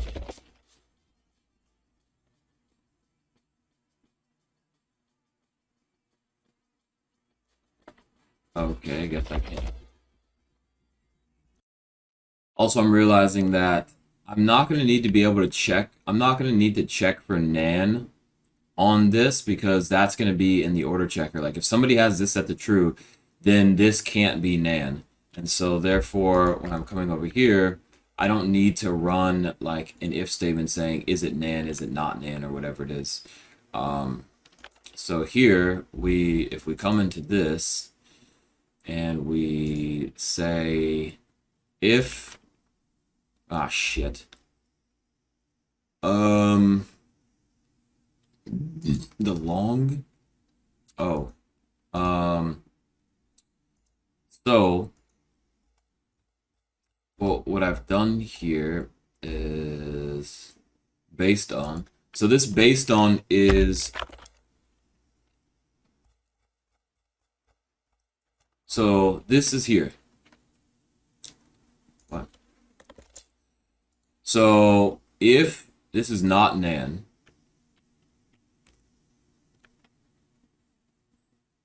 wait.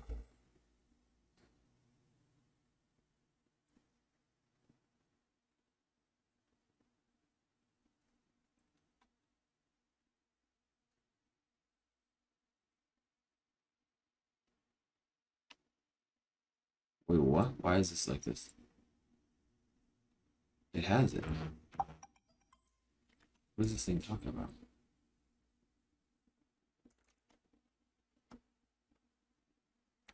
If this,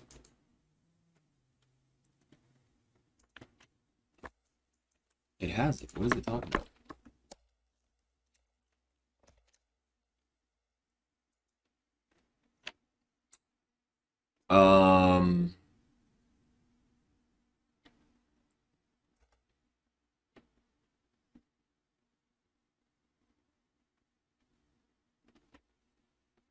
Oh, I guess I do have to check if it's nan, because if I wanted to check, if I wanted to test nan, open, high, low, close.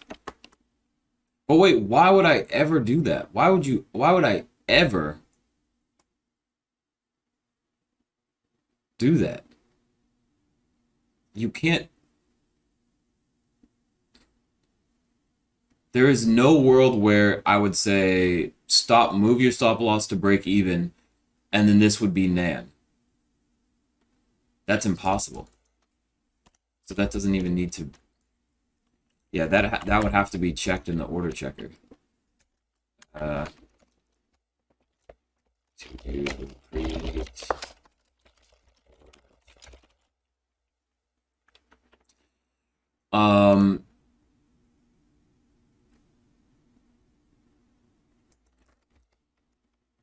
Well, actually, just in case it is nan, I don't want to run through this. Because it could be nan. So if it is nan, I want to avoid doing these 4 things.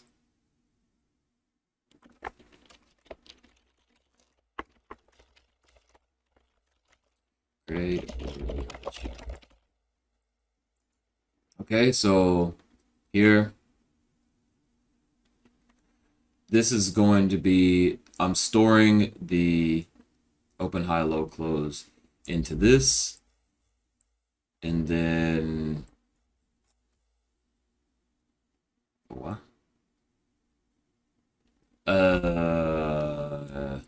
Okay. So that's why we're sending this as the bar that we're on. So we're getting whatever it is from the bar. And then that's so bad though.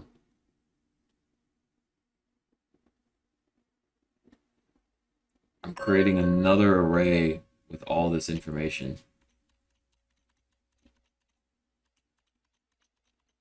When I could just do the check down here. Oh.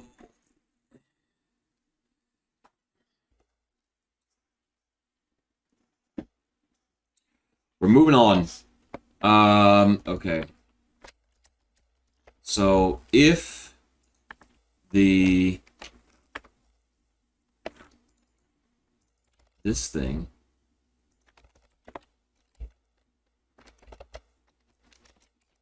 if this minus, I have to get the average entry.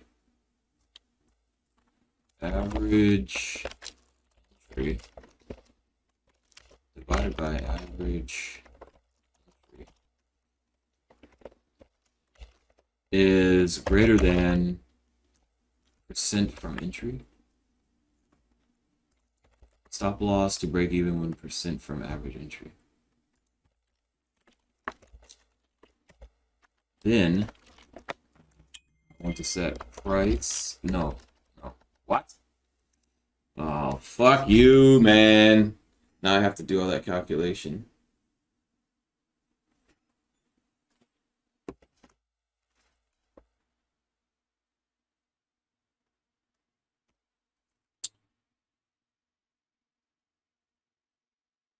So I have to move the stop. So then, because then now I have to have the user selected 0 or entry.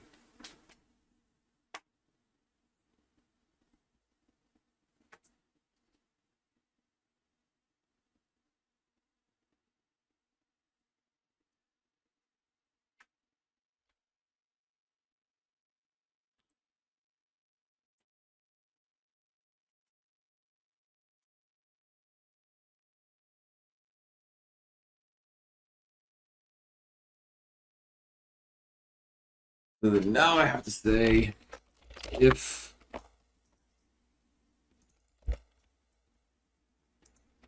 this equals 0,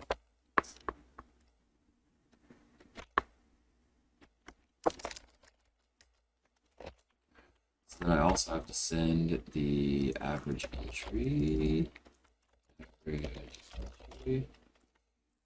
And that needs to be up here as well.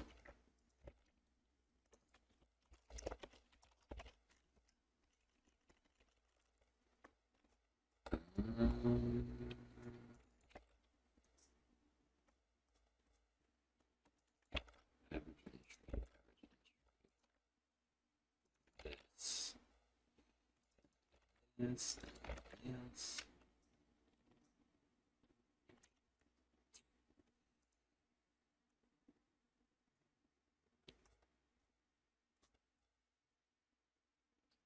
Why is it not?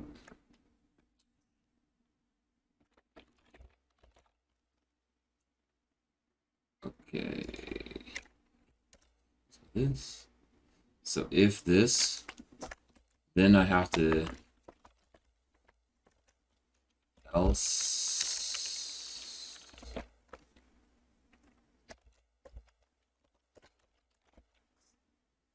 Right? So if the stop loss to break even is 0, then you do the 0 formula calculation. If not, then you just move it to the average entry. So let's say stop loss price equals average entry. Right? Stop loss price is equals average entry.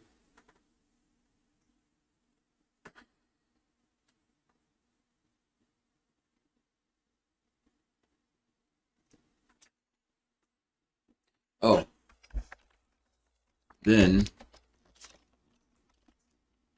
we also have to say move stop loss to break even.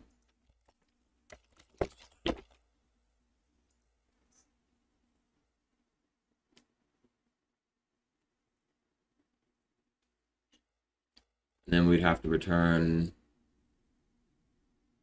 all that stuff. All right, table max for a walk. A walk. Walk, walk, walk.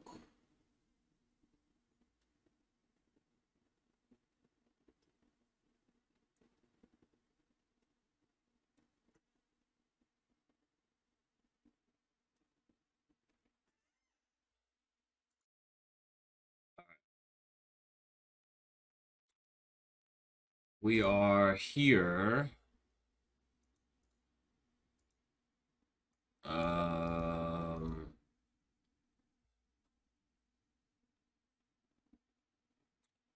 So I put elif the so if this is true, then this is false. So if we move it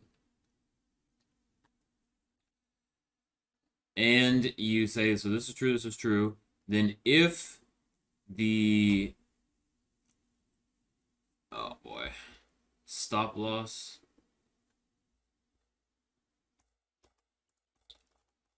I guess for now, I didn't do any dividing by 100 or anything like that, so I have to put this in as like 0.1, 0.01, or whatever it is. Actually, I don't even want to do that. What is this?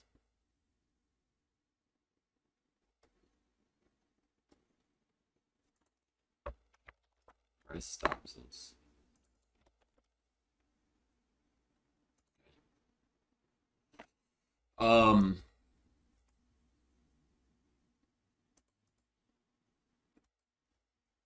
Price stops result. Okay, that should clear itself up sooner or later.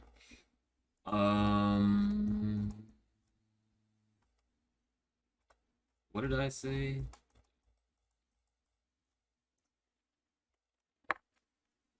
This.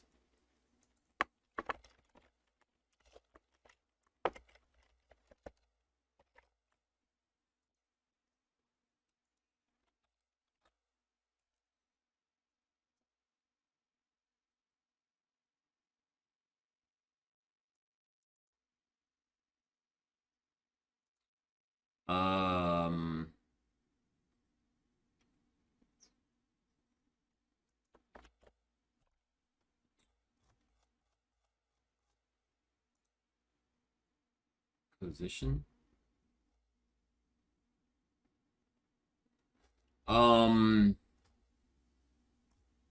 Okay. So here we do this. So then we check. So here we're sending all the stuff that we need. We come down here. This is stop loss to break even. So if this is true, then if this is true,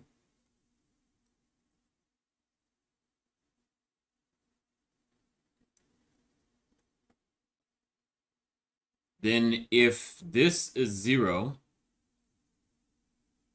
then stop loss price equals this, which is basically this formula right here. So solving for take profit price. Wait a minute. Take profit price.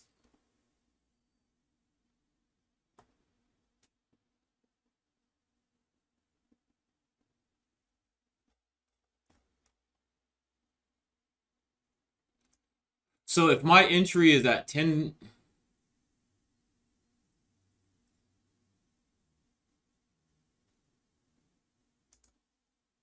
so yeah, if my size is 100 and I want to make $10, my size is this.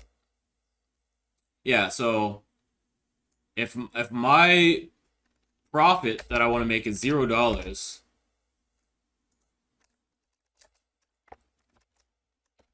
Wait, what?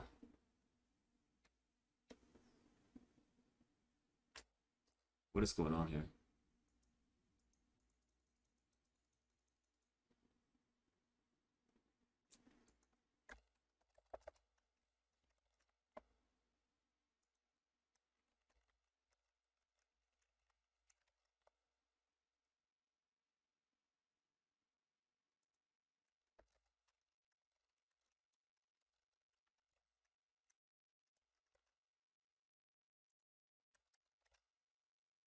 Ah.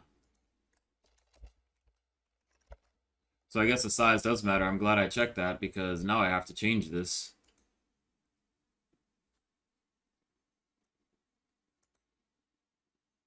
But that still doesn't make any sense. How does that make any sense? Because if this is just one times this is this. It's just a fee. And then S times F is just the fee. How does that make any sense?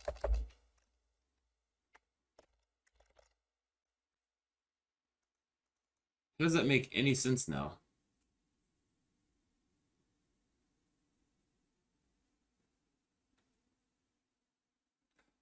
Oh, okay. So this actually does matter. So you need it to be S times this.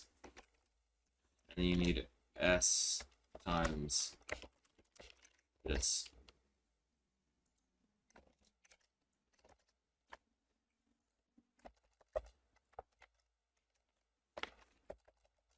But since we're always going for 1, then we don't need this.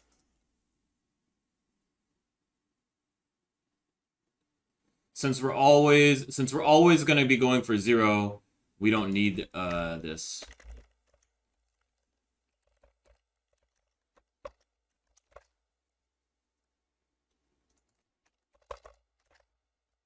Yeah, so since we're always going for 0, what is this?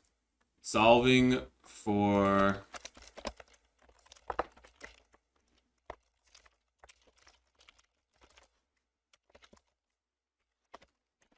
so here we're solving for moving stop loss to break even long. So this would just be 1, and this would just be 1. And this would just be 0. So I don't even need this. I just need...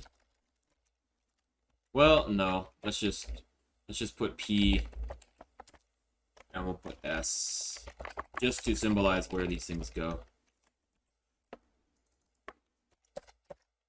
Yeah. Check above, even though I already did. All right. And so that makes sense. So we have 0. Well, we don't even need this 0 here. Yeah. We don't even need the 0. We just have this.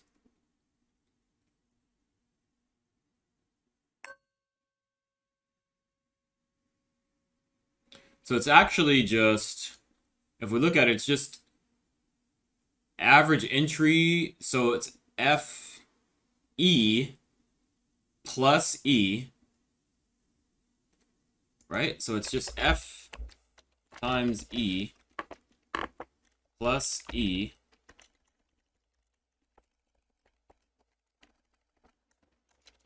divided by this. That's all it is.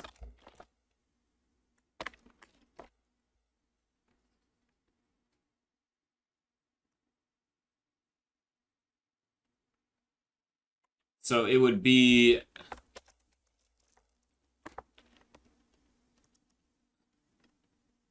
F times E over S. Whatever it is. So that's all this is. So I guess we come over here and change it to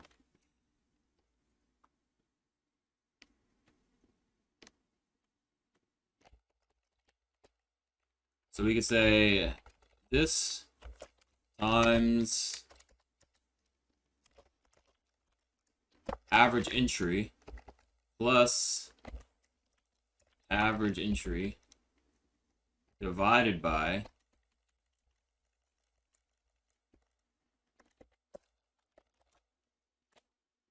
so fee percent times average entry plus average entry divided by 1 minus fee percent. That gives us our stop loss price.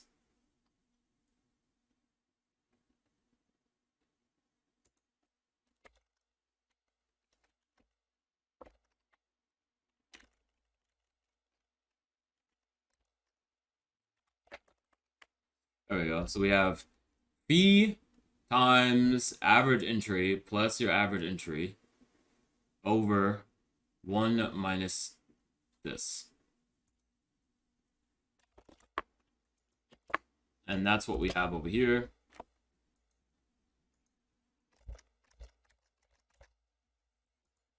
Does this work still? No, it doesn't. Only if we have it as set to 1 does it give us the right answer. So this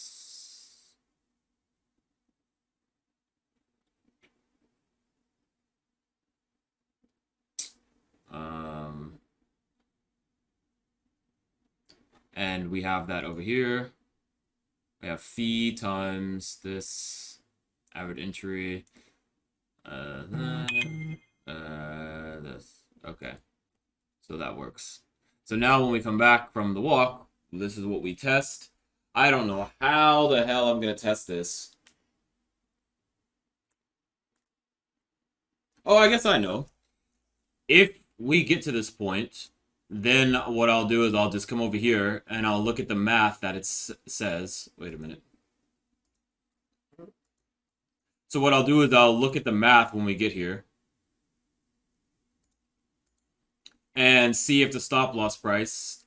So I'll see if the stop loss price here matches up with this math over here, and it should. But maybe I should make the math like this, but I don't want to bring in the size.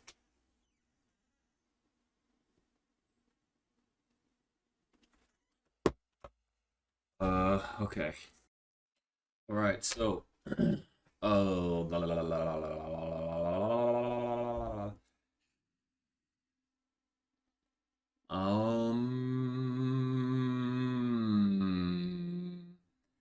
I forgot where we're at. So this is the move stop loss to break even.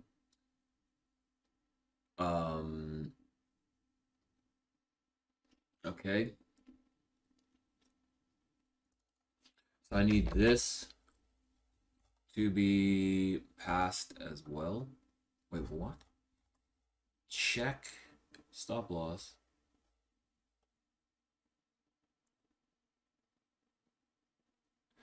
So we need to send back the stop loss prices.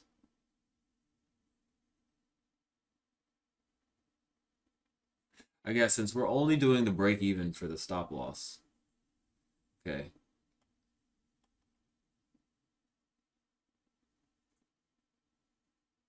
But I also guess that I would have to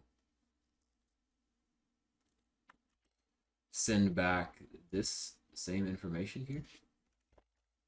Right?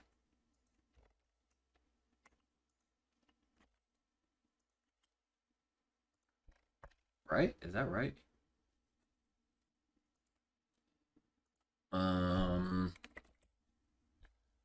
So we're over here. And so the size is nan. The price is nan. The order type is long entry. Okay. So we get a nan here. So then that means that we would skip all this. We'd come all the way back up. And we would send it we need the stop loss price to, oh shit.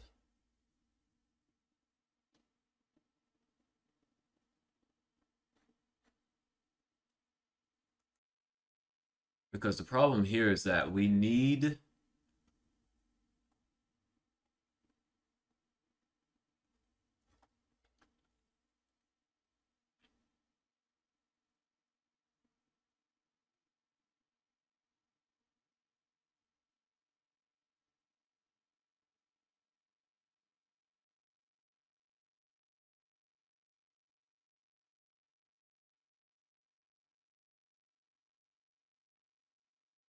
oh, yeah, so stop loss prices is going to be the order result.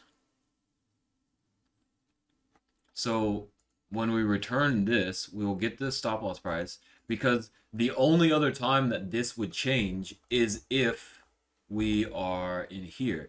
And also too, we need to send moved stop loss to break even. This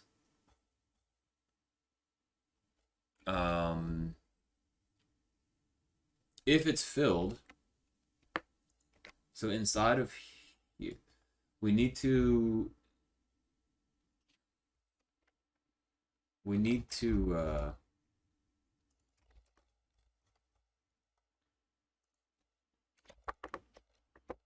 this. The reason why we need to do this is because inside here, if it's filled, then we need to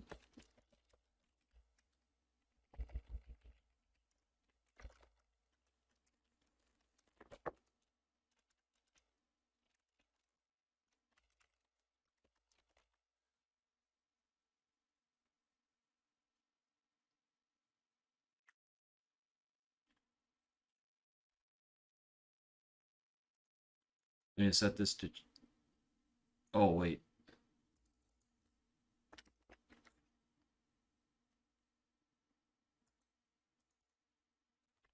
we need to set this to false.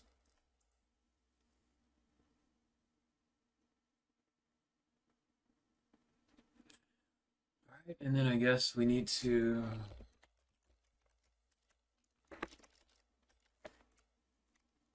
right.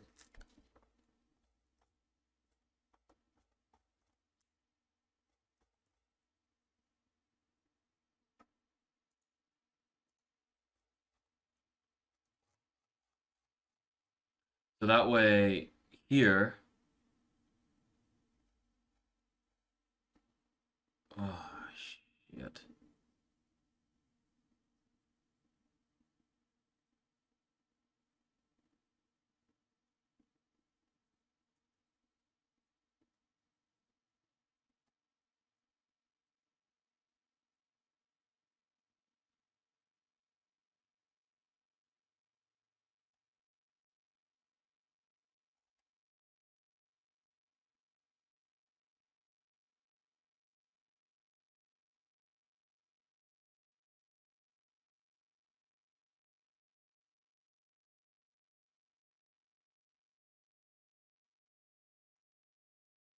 And I'm wondering if I should change this from stops result to order result.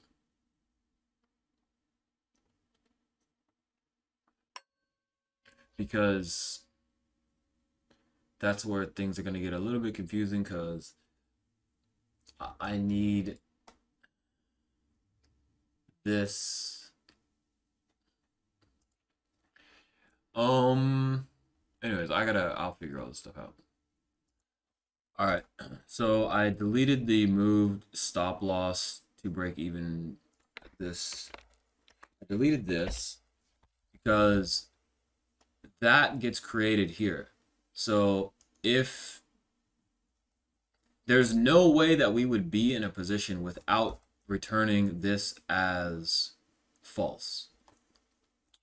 So then we come into here, we send that into this, and then if we did actually change it to true, then we will have this. And then we would sit in this position thing until we took profit or got stopped out or whatever it is.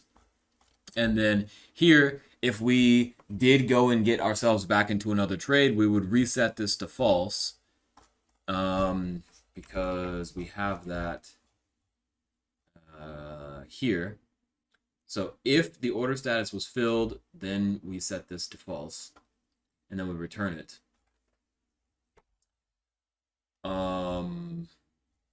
Okay. And so in theory, all of that should make sense. And then what ends up happening is if it's set to false, then we come into here, we have our move stop loss to break even as Boolean. And then so we come all the way down to here and we say if this is false, which is true, and this is true, then check this. And if this is 0, then do this, else just move it to the average entry. Then you set moved stop loss to break even true. Order type is long entry, price is nan, size value is nan. Actually,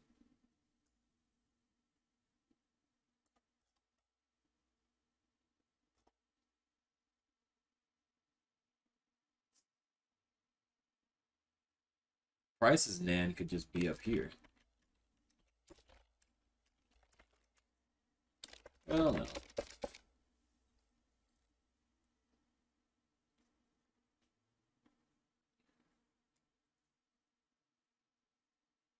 Size value is nan. And so now what we're going to return is the price, the size value, the order type, and the moved stop loss to break even. And then that means that we would come out of this, and we would come back into here, and we would say, is the size value of the order result, which is this. So we have a price order result, size order result, order type order result, and this equals, oh, I'm just now realizing I'm kind of basically doing what he's done. And then, can I move this like this? I guess it doesn't like that. So, we have those. Actually, it'll probably look better if we just... It'll be more crowded, but...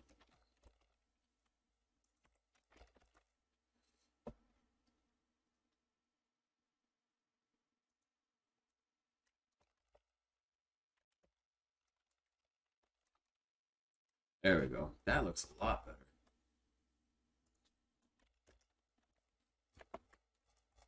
So much better.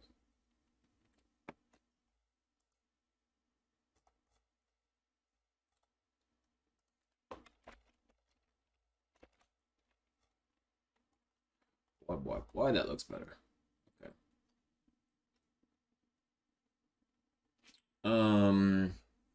Why are we returning these things and I'm not even using it?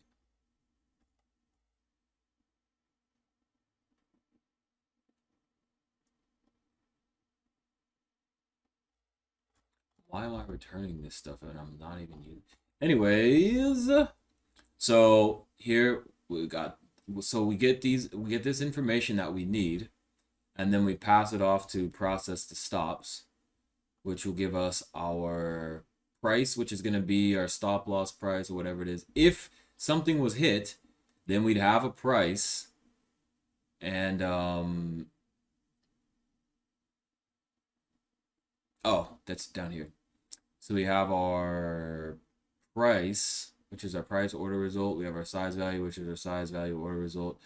We have our stop loss percents, which is what our order is, and this is because we're filling the thing, which is why I guess after I get this to run, then I just need to have process order, because it's not process stops, it's just process order.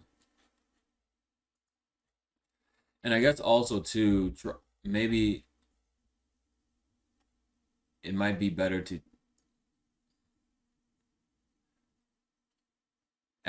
well, okay, so the way he's doing it is he's only calling this process order once.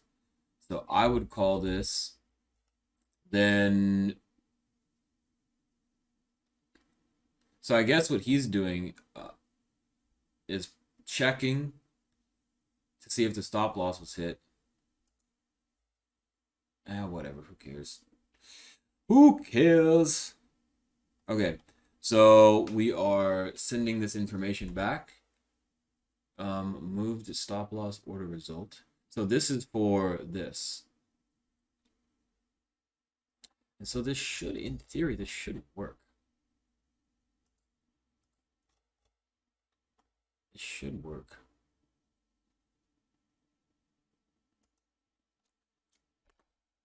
So that means that, oh boy.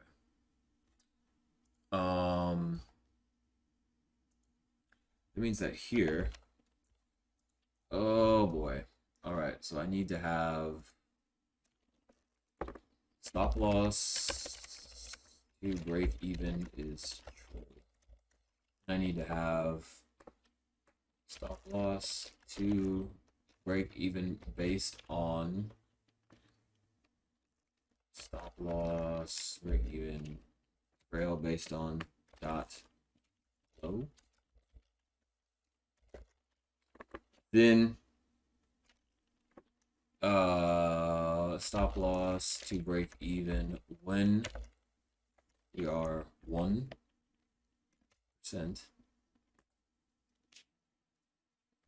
Then we have stop loss to break even 0 entry. What is this? 0 or entry? So I'm gonna say 0.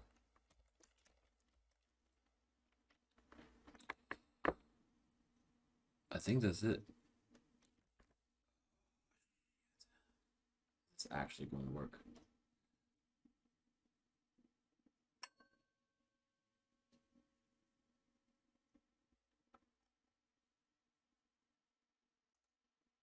There's no way. Oh.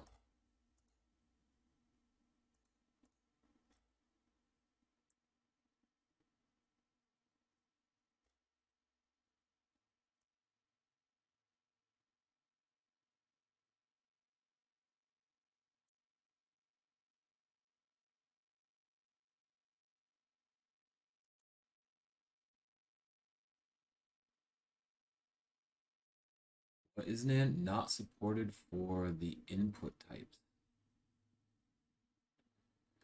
So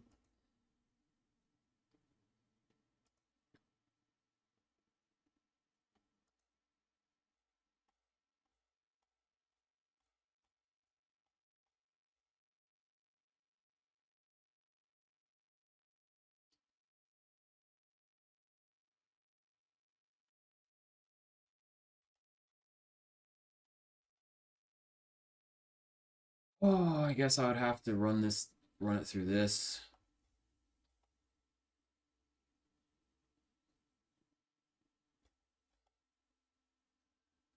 For now, let's just put it as,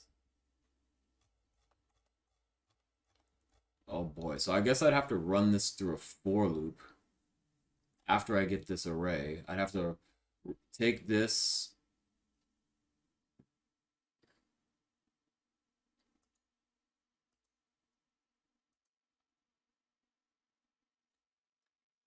Oh.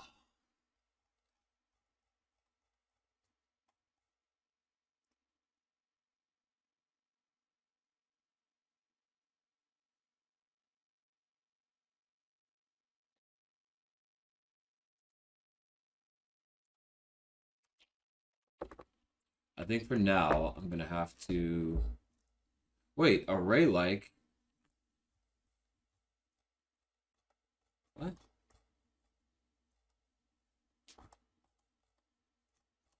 But it's array like, so it could be a float.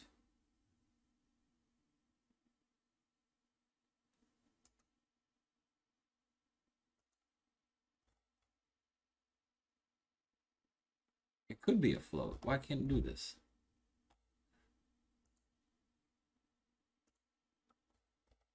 If it's array like.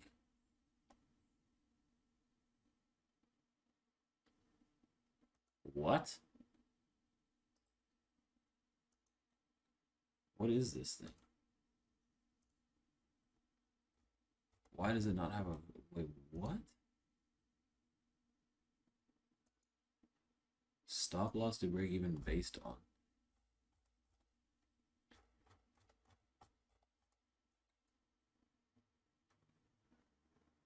Stop loss to break even long based on np.nan.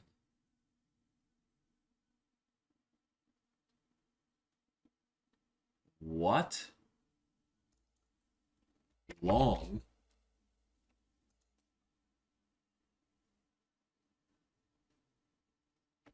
This is... What? 0. What? Wait, what? 0? Wait, what?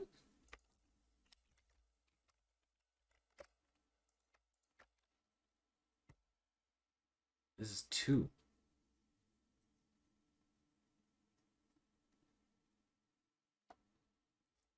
Oh.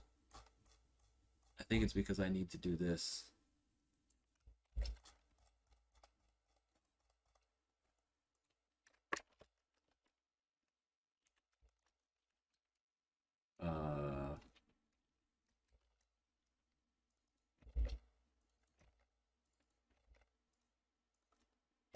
Like this. Right?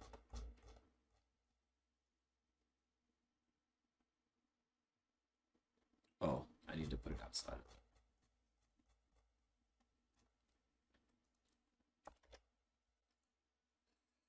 it. Okay. And then I think everything should be okay.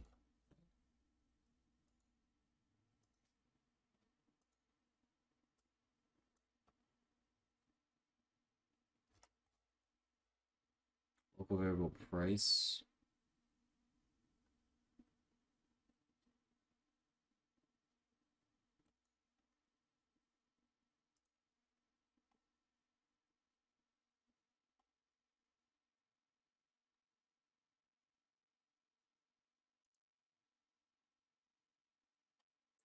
How did it...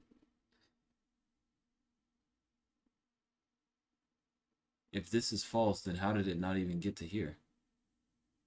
Wait, what? How? What?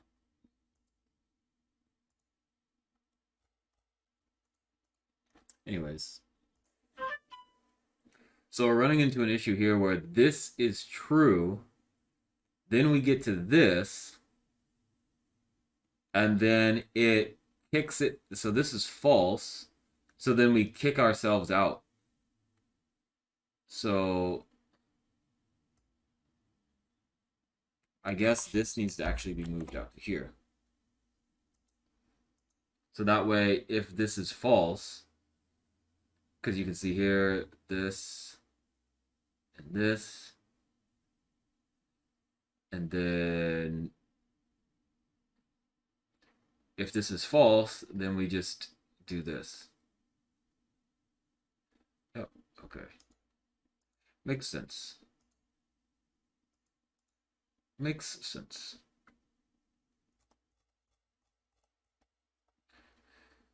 For assignment.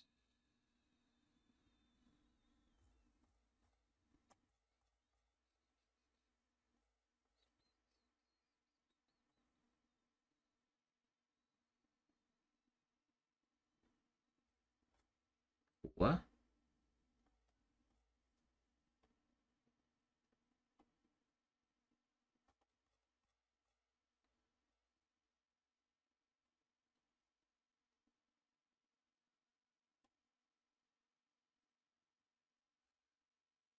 Wait, what?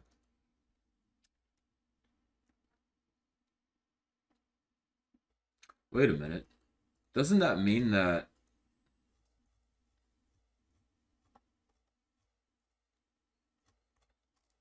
if we are here,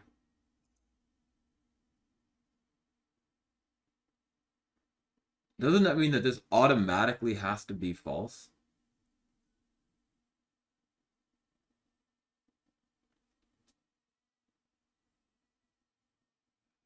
Because if it's even if it's not filled,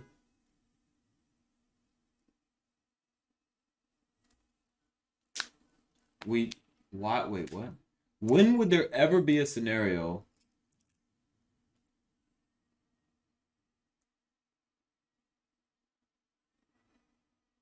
Actually, no, we don't want it to automatically be false. So I guess we would have to send... I guess we have to send this. Because there could be a time where we moved our stop loss to break even, but we didn't get stopped out. But then, as time goes on, there is another possible entry. And so we come in here, and then we set our... We go through the whole process, and it doesn't get filled because we're already at our maximum position size. And then we come down here, and we set this to... Then that means that this would automatically be set to false. And then we have to reset the stop loss, even though our order did not get filled and changed. And so we have to send this.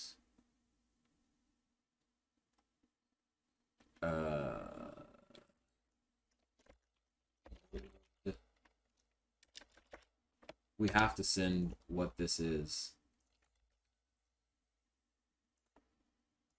here. What's this? Okay, and then that means that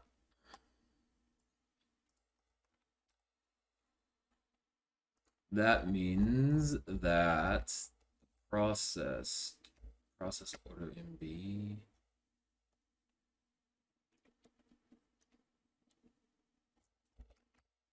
that means that we need to come over into here.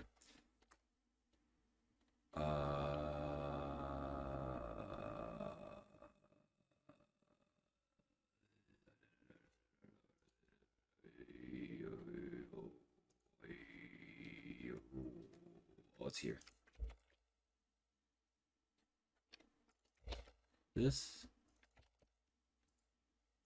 is going to be a bool. And then that means that, okay. So then this will happen. Then the order checker. Then here, and then if it's filled, instead of passing it into this, we'll just, if it's filled, since we're checking if it's filled here. What?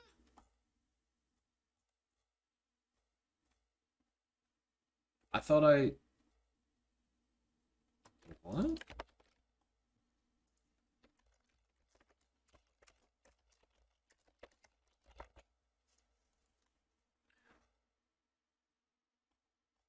thought I put it here. I must have deleted it.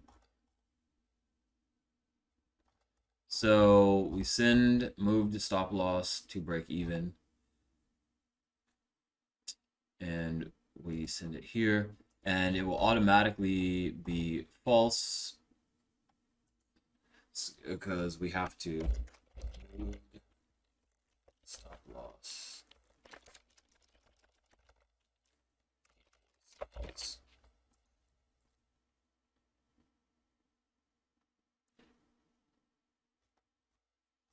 Actually,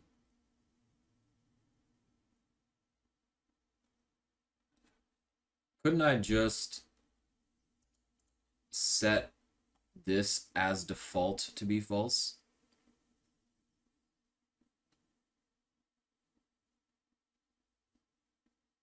No.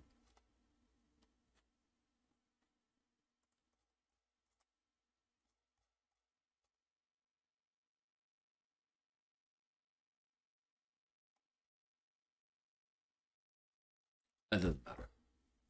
It doesn't matter. Wait, why is this red? Why are you red?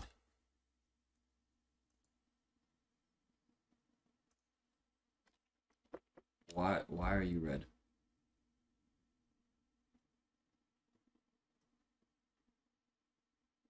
What? Duplicate parameter. What? Duplicate parameter of what? Trailing stop loss short based on. Trailing stop loss short based on. Where is this at? Oh, it just needs to be reloaded. Reload the thing!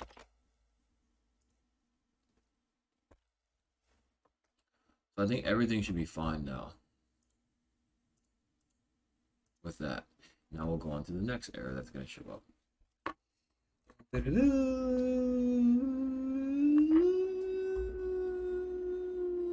Huh?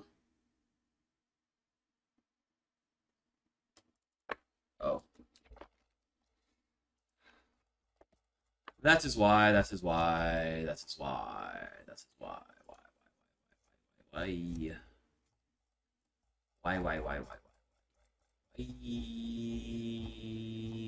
Here. The order result needs to be false. Okay, so now let's try again.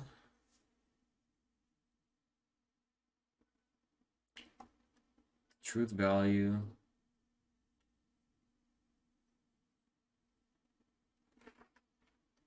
Stop loss to break even long based on the truth value of an array with more than one element is ambiguous.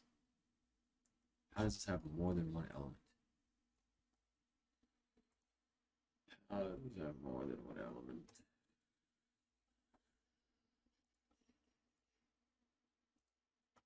How do you have more than one element?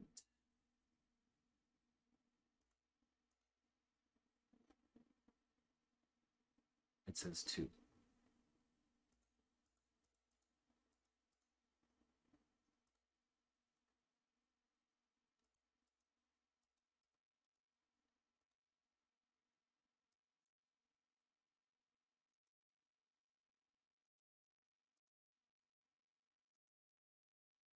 See if it eventually makes it down. What the hell? Oh. Hey!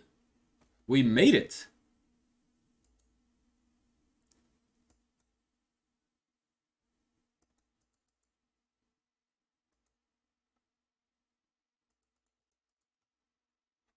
So our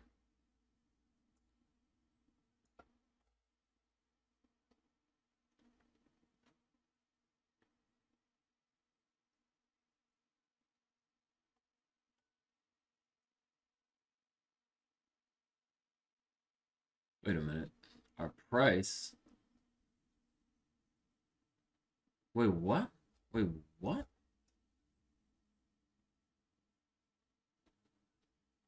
Wait, what the fuck?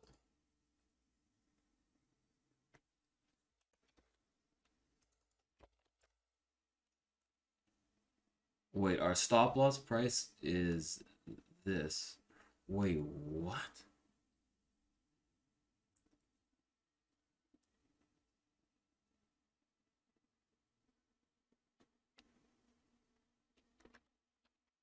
So this just needs to be priced.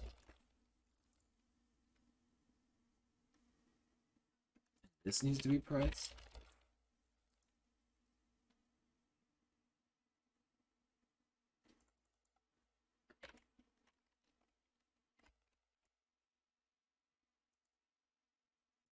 Huh?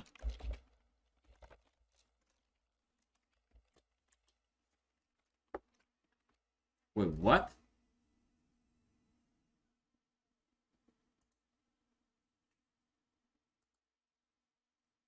No. What? No. What?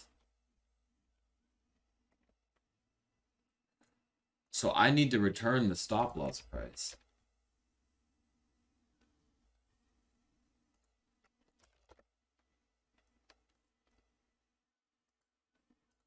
I need to return the stop loss price.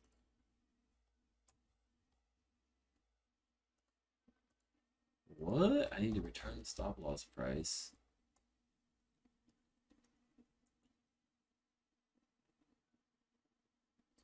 Oh, why do I need to do that? Oh. I need to do that because here we would send the stop loss price and we're going to check to see if the stop loss price has hit the okay, so I have to send that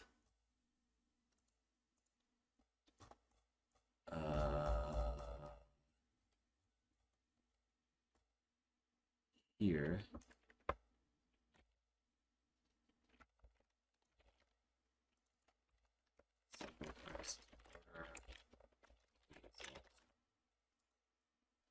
So then that means we'll send this. Boom. And now the stop loss price. So now it, okay. So that means that the price is going to be NAND, yes. So this is true because it didn't get hit, but we just moved it. Okay.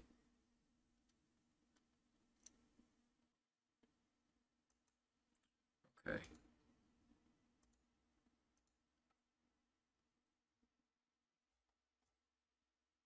Wait, what? Why does it do this?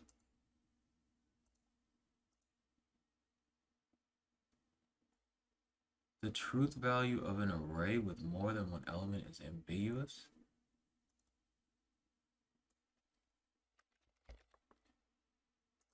But why does it work when I debug?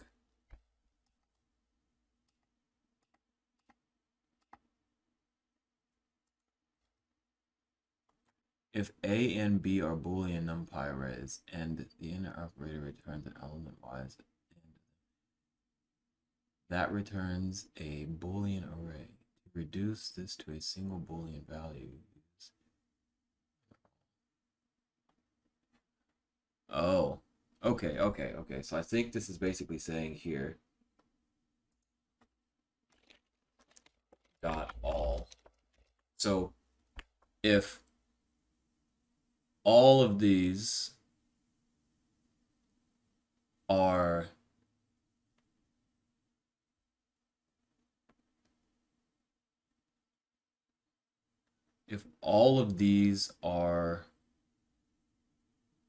none, are np.nan.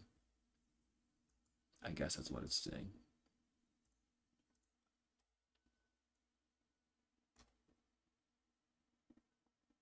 Int object has no attribute all. If it knows that it's an int, then why the fuck is it treating it as an array?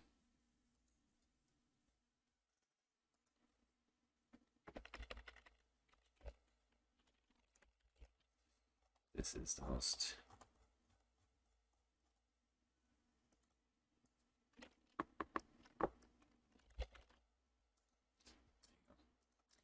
There you go. Shut up.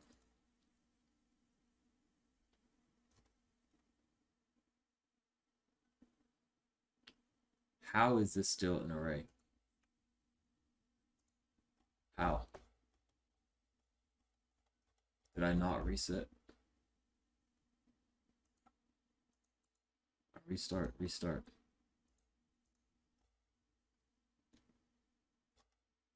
How?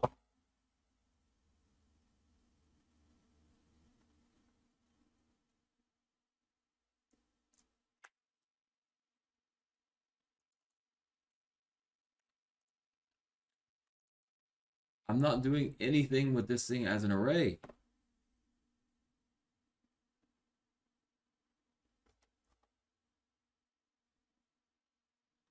How? How? This is not an array.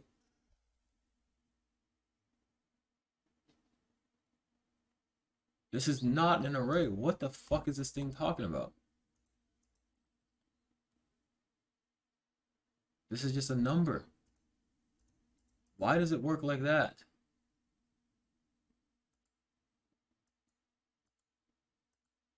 The truth about why does it do that? How does that even make any sense?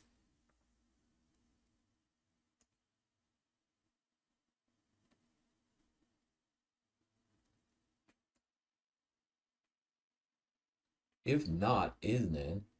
The truth value of any array with more than one element is ambiguous. This is a float. And it doesn't even get created ever. Until you get to here. What is this thing talking about?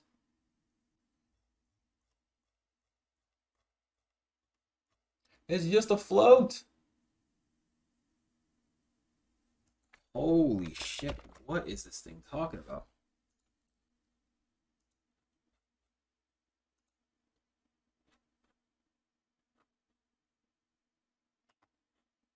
Oh man, I gotta go get my laundry.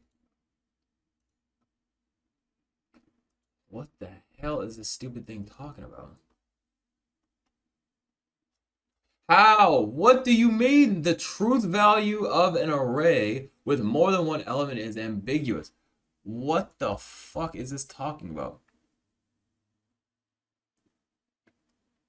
This is not a NumPy array.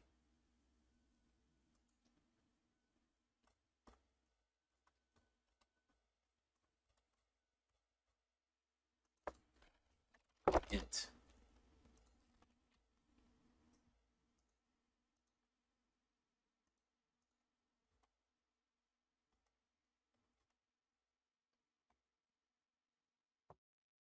I don't understand. I don't understand how this is possible.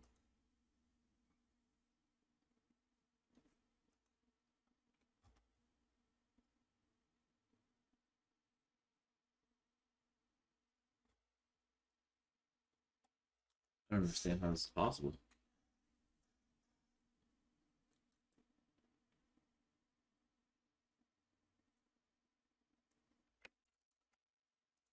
How is this even possible? This is the first instance of it being created. This is the second instance.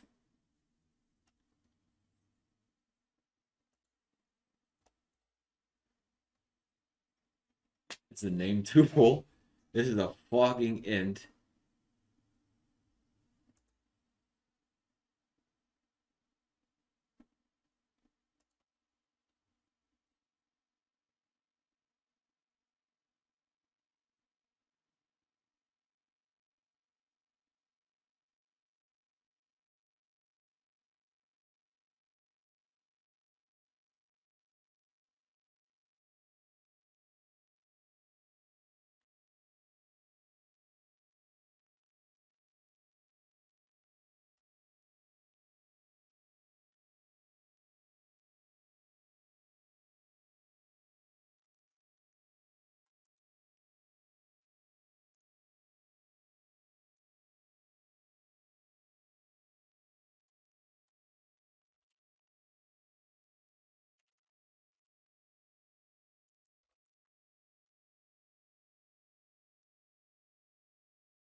Uh,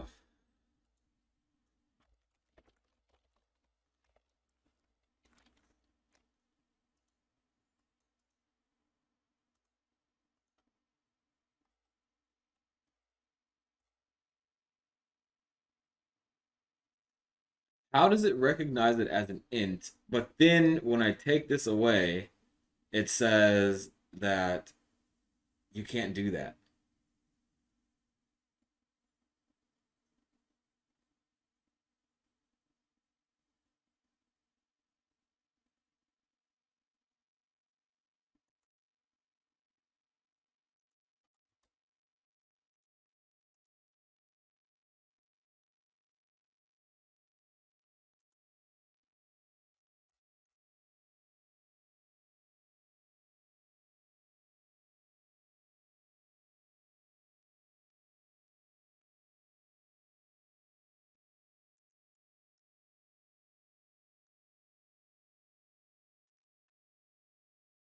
Stop loss to break even long based on its two.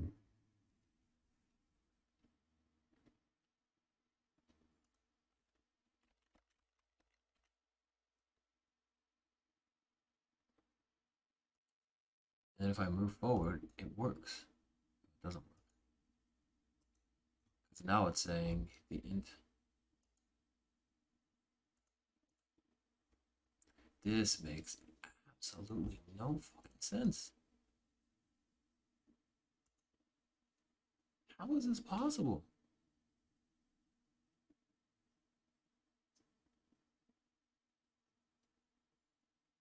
Why am I able to do it like this?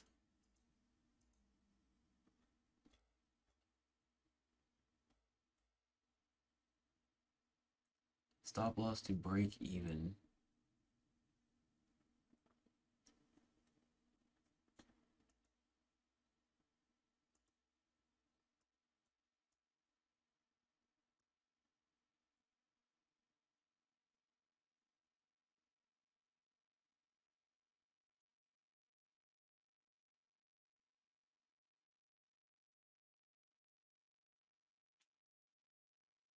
Is this really the break even price? I guess we have to do the math.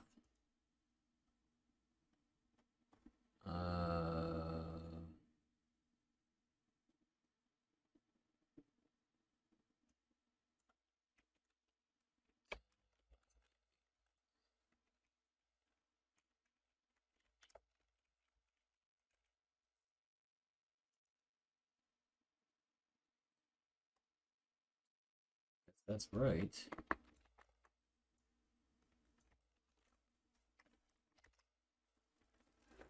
guess that is right.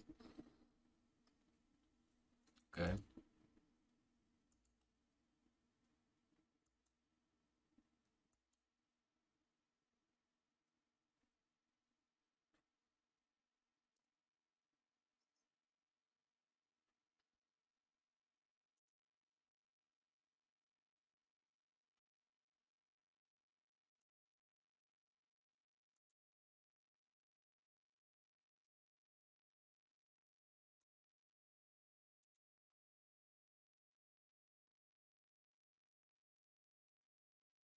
Oh, wait a minute.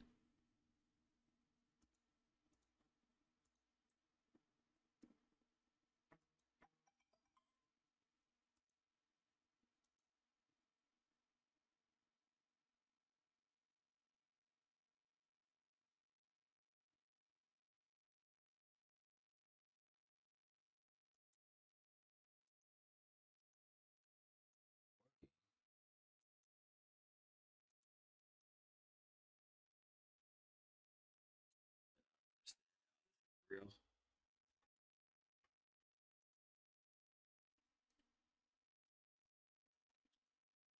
I do not understand how this is real.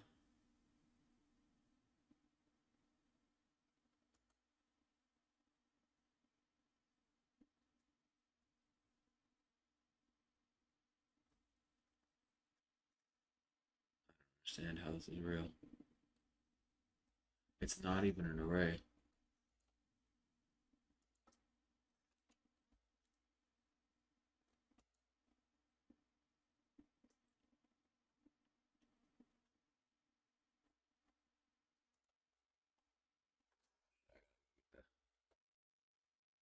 I'm gonna turn my computer off and turn it back on and see how is this even possible.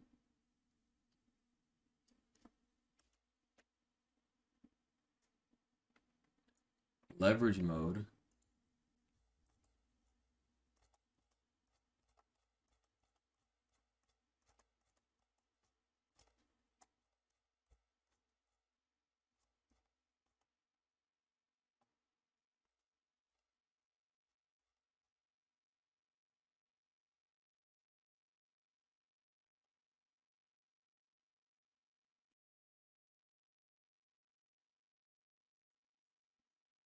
Wait, why do I even need to, why do I need to do that here?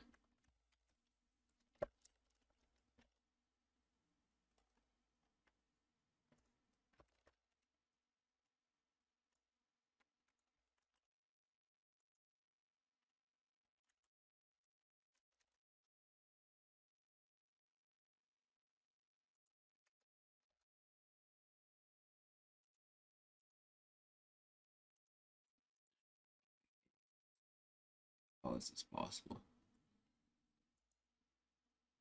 Why is it that when I put it inside of this, it was treating it as an array? Anyways,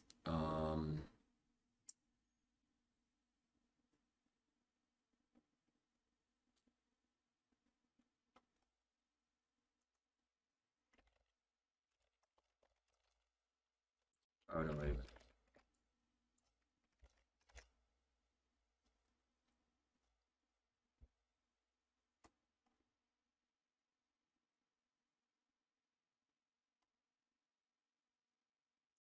Here we go.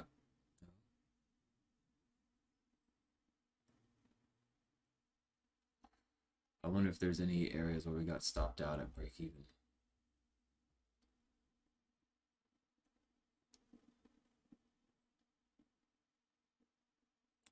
I guess I would have to do an np.where or find, I'd have to find where we have the side is 1 and the realized P&L, real P&L is 0. I have to find that. I have to find, but that doesn't make any sense though.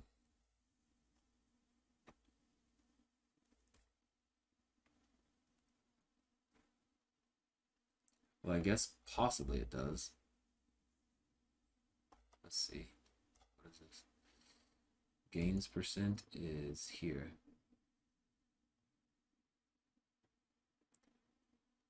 So none of them had above a 60% gain? Let's do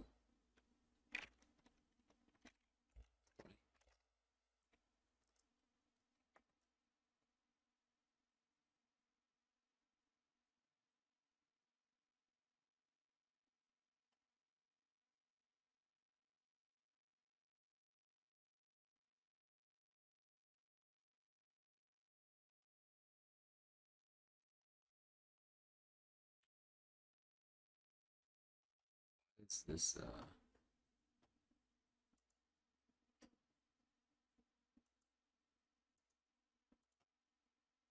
why is this doing this?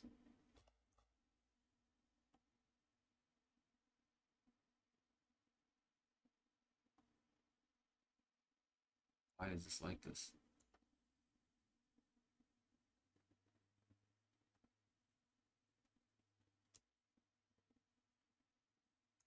Oh, because it's not exactly 0.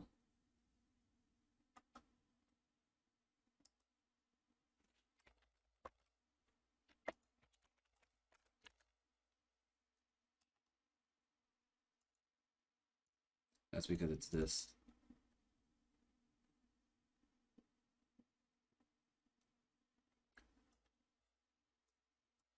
So I guess I have to round the realized P&L up to like 6 decimal places or something then. Where would I even do that? So I'm here.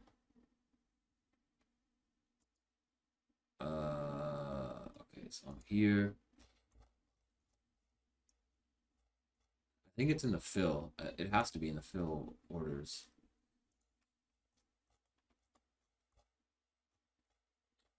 So here, realize P&L has to be round. Can you do this round thing? Round.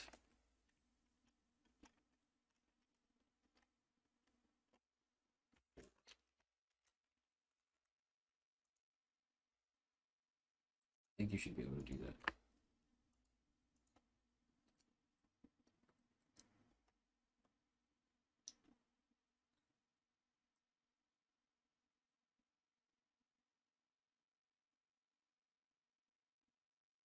Okay, here we go, 0.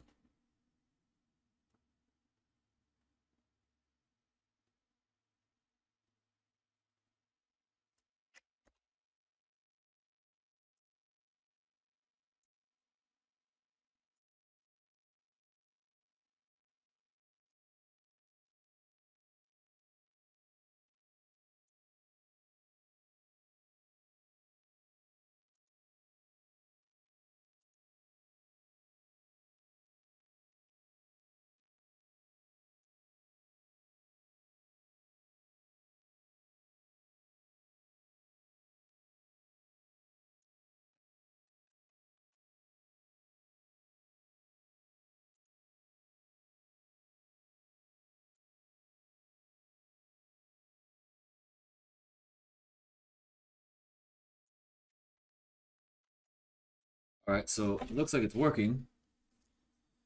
So now we have to develop the -0.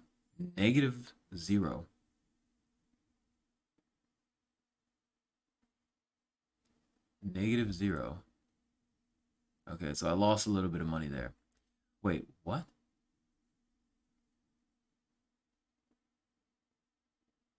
Yeah, lost a little bit of money. It's fine. Wait, why are these? Oh, this is 9. Okay. Oh, I got stopped out at break even here. I got stopped out at break even here.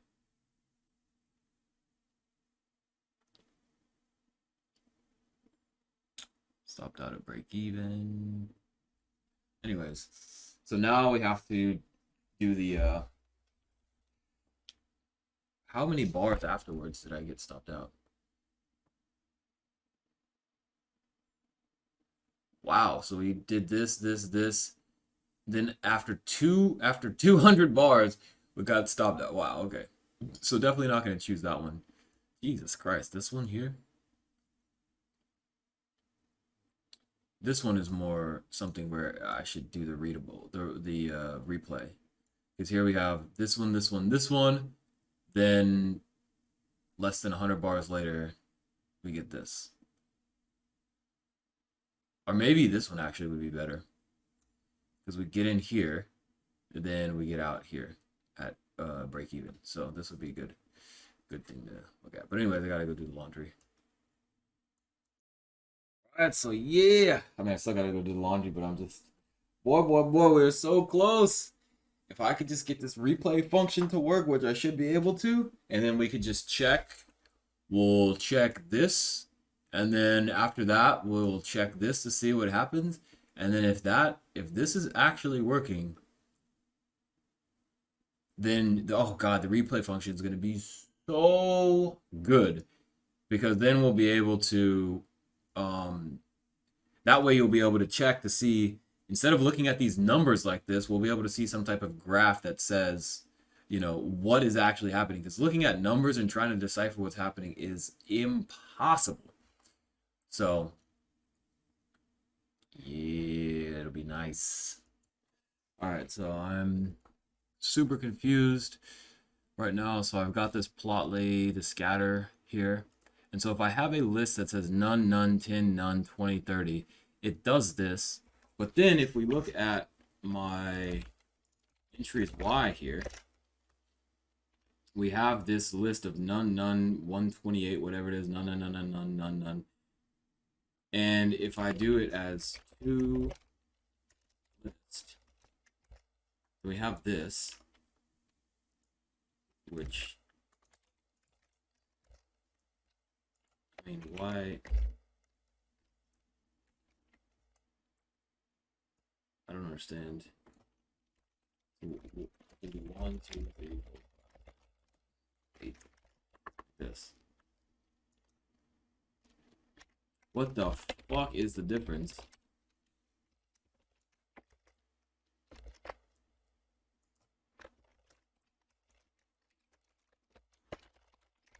What is the difference?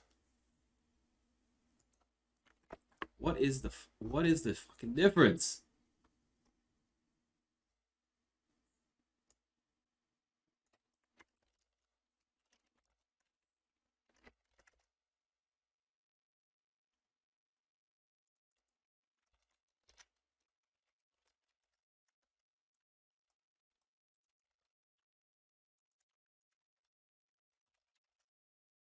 They're both 20. How does this not work?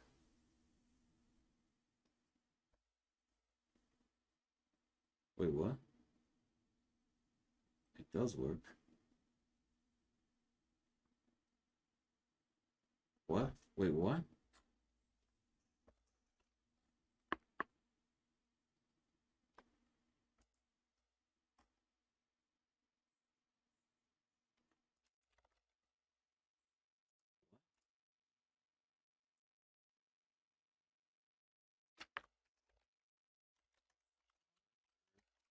Equals.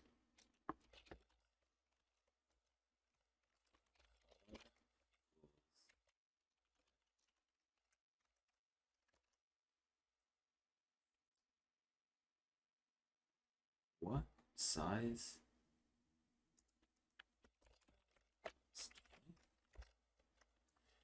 Why are they not showing up? Why is it not showing up? It's there, but it's not showing up.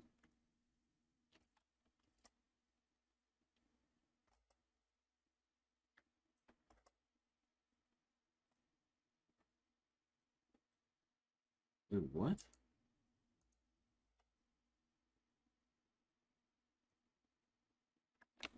Why is it not showing up?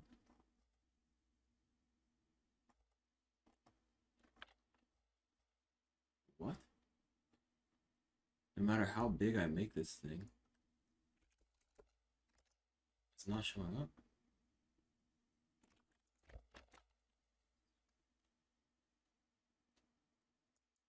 But if I were to...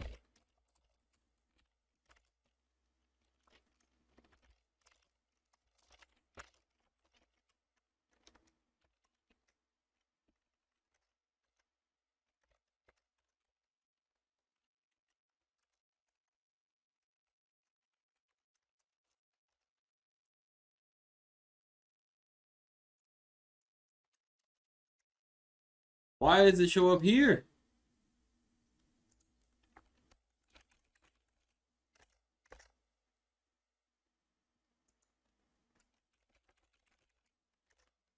What? But if I send it...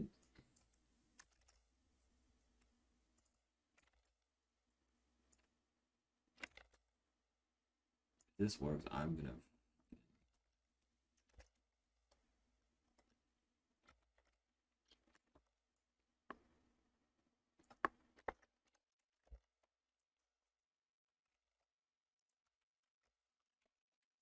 I wonder if it's just one too many nuns or something.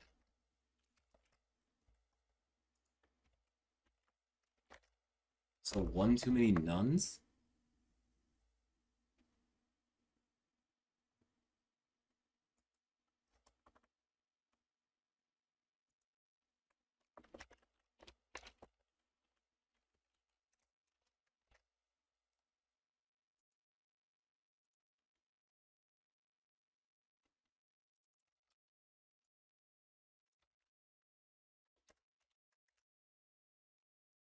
There's one too many nuns for it to show up?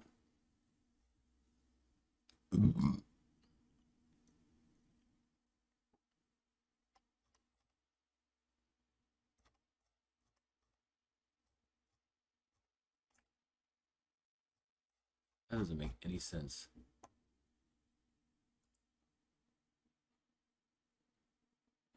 So we have 1, 2, 3, 4. There's got to be something wrong here.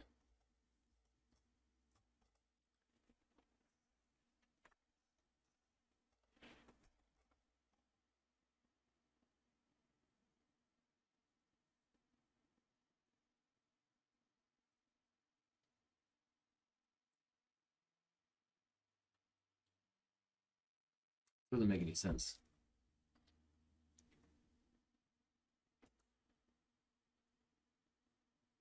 How does this even work still if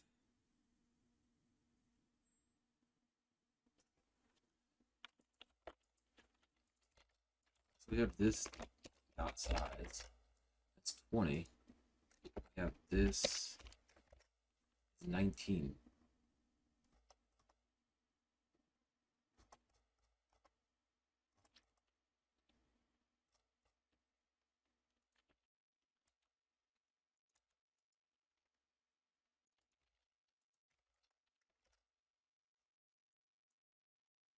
One, two, three.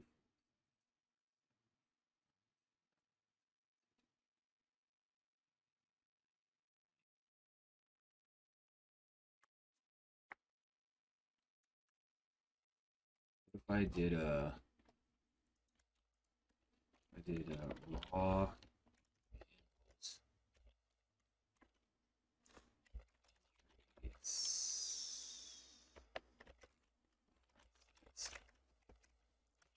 equals entries y.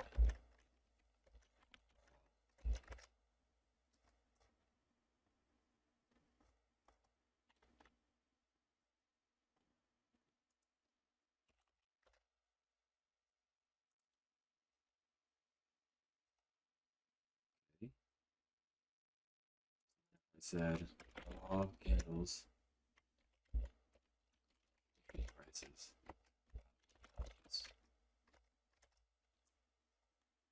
We get the same shit.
What if I just somebody was saying it's a possibly problem with the indices. So what if I just did a series dot x equals np dot a range from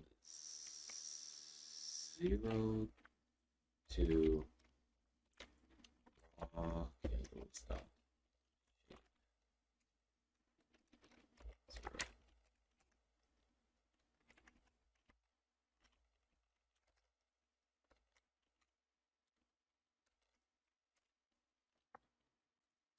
I did x equals like this.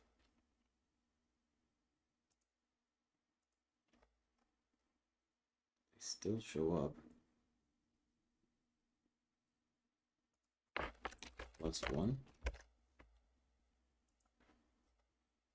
still shows up. -1.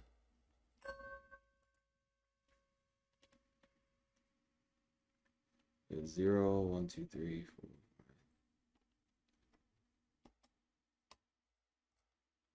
What if we had a true at the very end?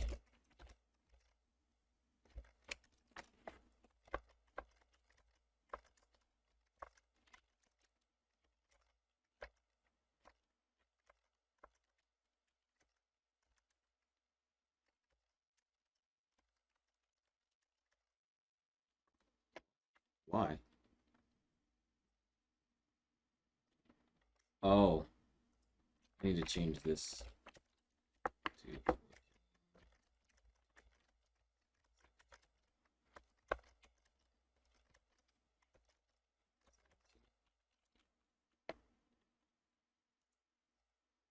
There's a true at the very end.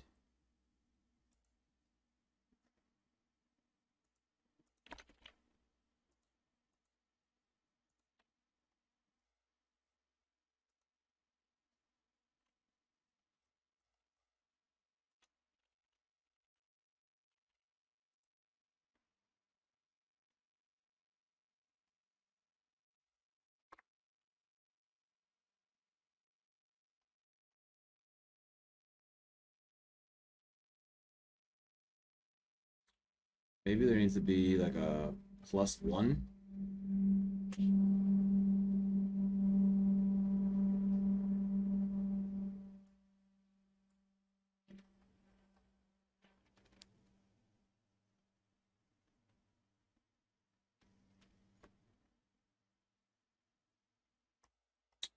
Uh,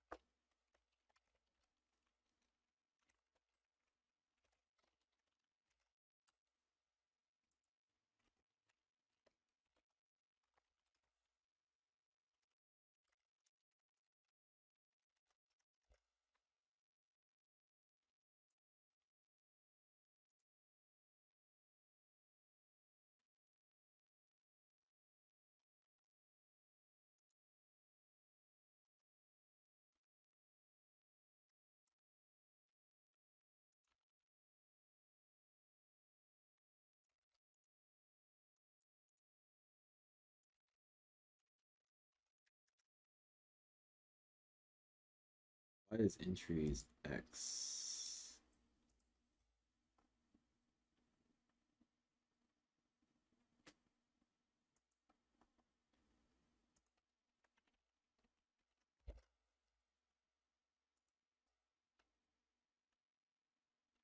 Why is it?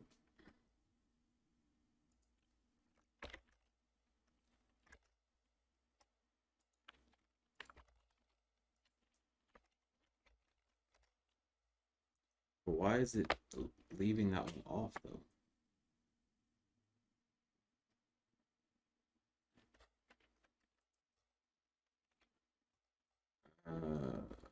Where's the?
All I'm doing is an index from 0 to 1.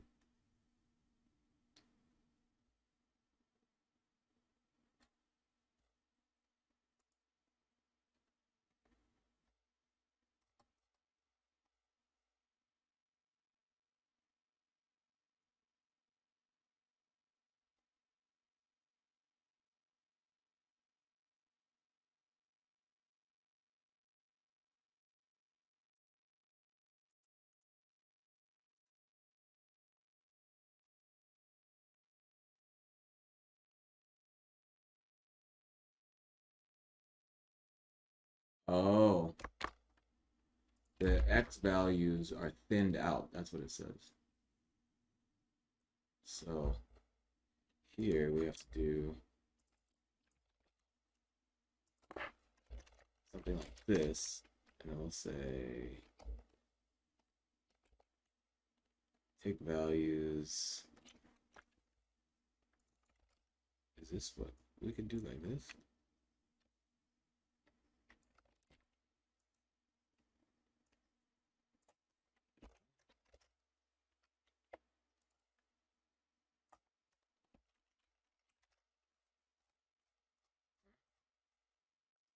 Take values property is an array that may be specified as a.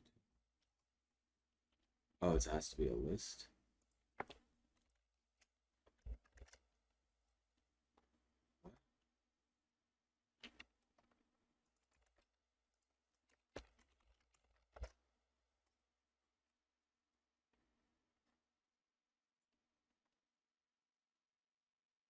What?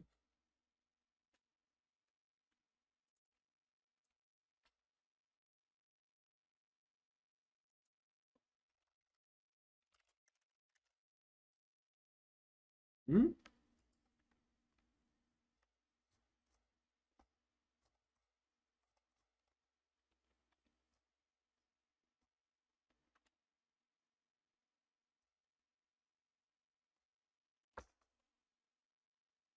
Hmm?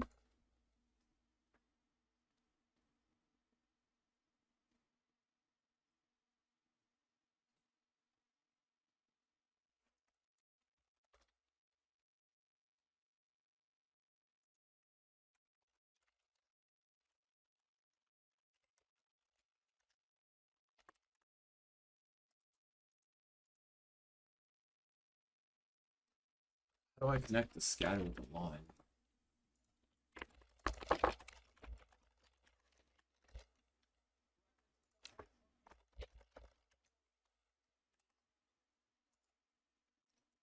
How do I connect them with the line?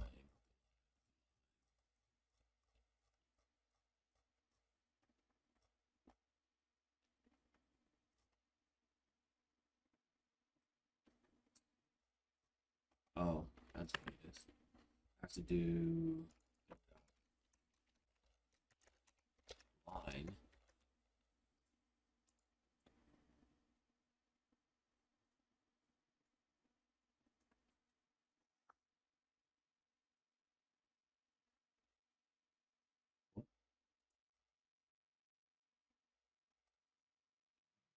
I have to send it the data, year.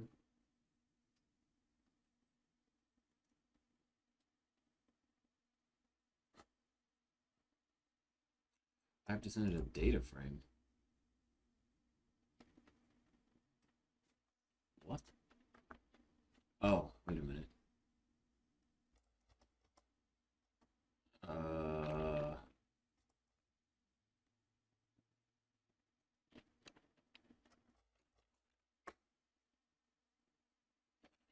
Here I'd have to do raw candles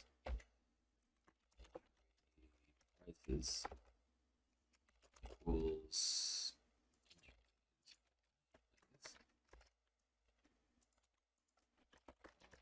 this, and that means I would have to say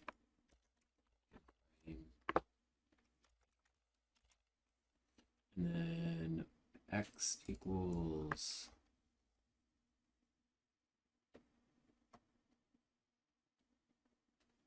dot index.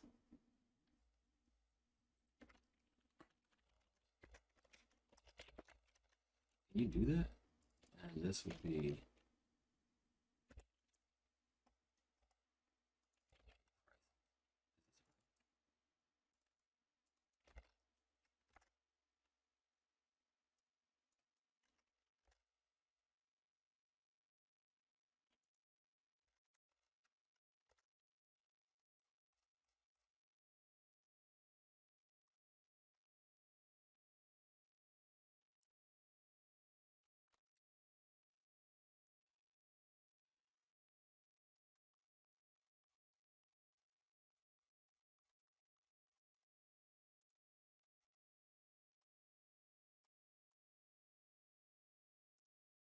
clearly this guy was able to do it.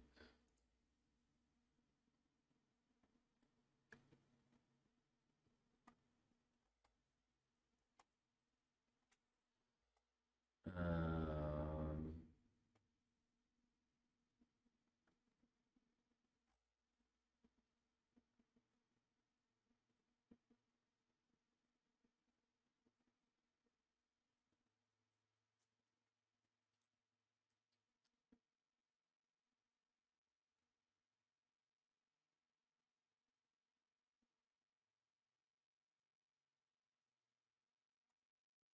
Figure it out later. All right, so we've got a bunch of different examples here. Speaking to Dilip, and he was saying that instead of doing the animation, I could just do with the play button and all this other stuff, I could just do this. But here's this px.scatter, and then here's this. I don't think that he understands that.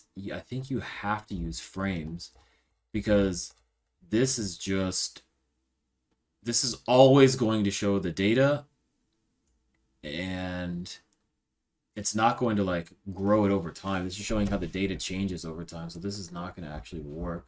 I would need something like this.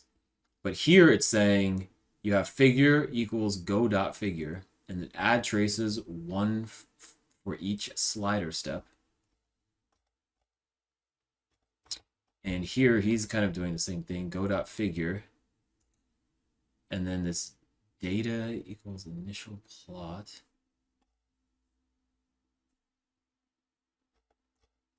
So go.figure, fig.add trace. So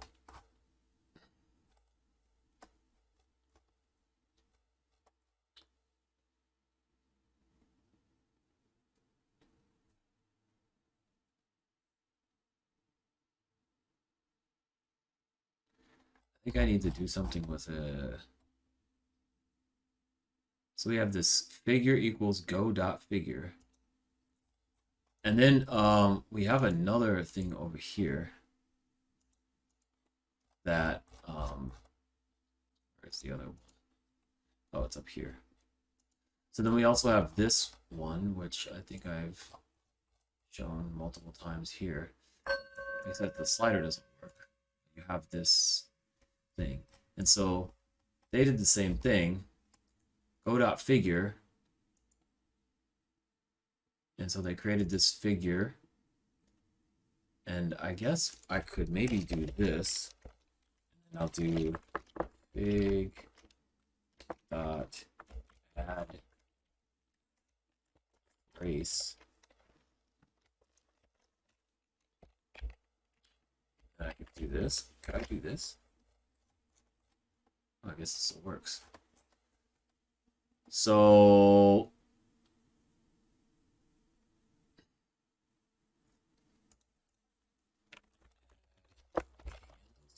wow, okay. So I think I could do something. Can I do this? Add trace. Add scatter. This.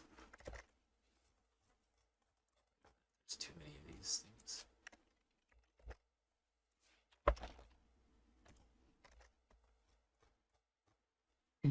Okay, so we're getting somewhere here. So does that mean that down here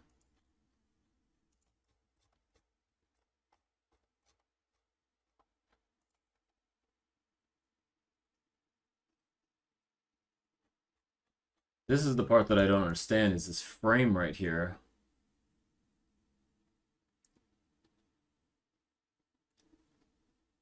So frames equals frames.append, go.frame, data equals go.scatter.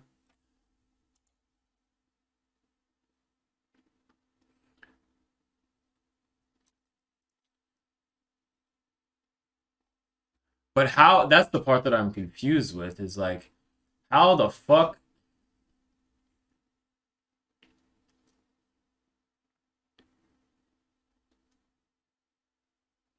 It kind of makes me wonder, do you even need this? Because if that's the frames, then what is this?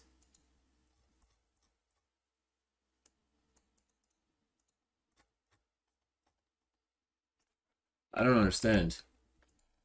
Here, because it seems like you're gonna, why is this x equals,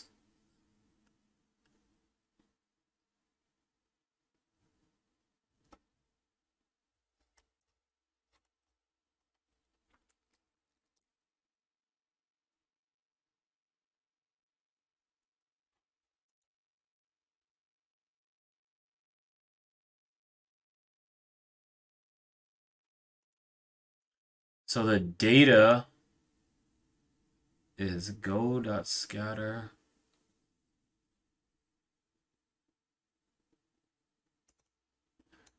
So let me try, I'm gonna try to do it piece by piece over here. So I was able to take this and go to go figure, add candlestick. I have this, and then I have this fig.update layout, then I have this frames, and then I have update frames equals frames, and then fig.show, so it's still working. So now the data,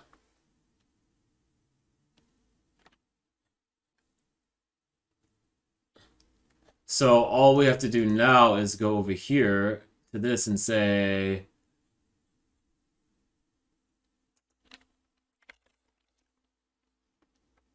frames equals this, and then we would do for this for range and length of raw candles.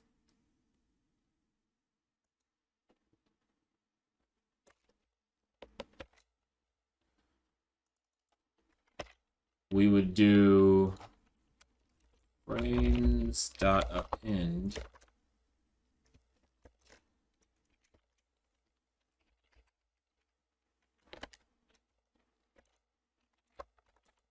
Right?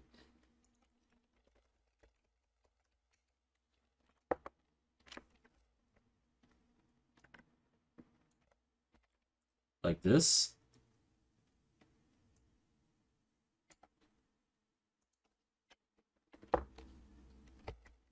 Data equals this. All right, so this is looking the same. This is starting to really look the same. Oh shit, we getting somewhere. All right. So that means that technically I should be able to do this and then do go scatter. So I can get rid of this. And then I could add a scatter.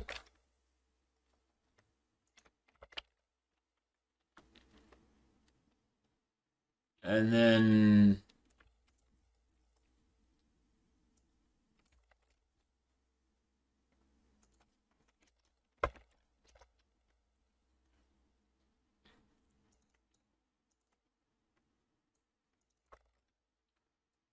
so we could do rand int 0 to dot shape 0. What the hell does this even mean?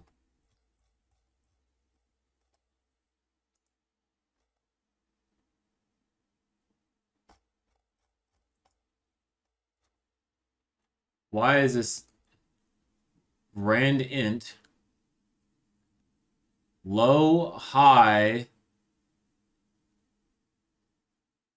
What?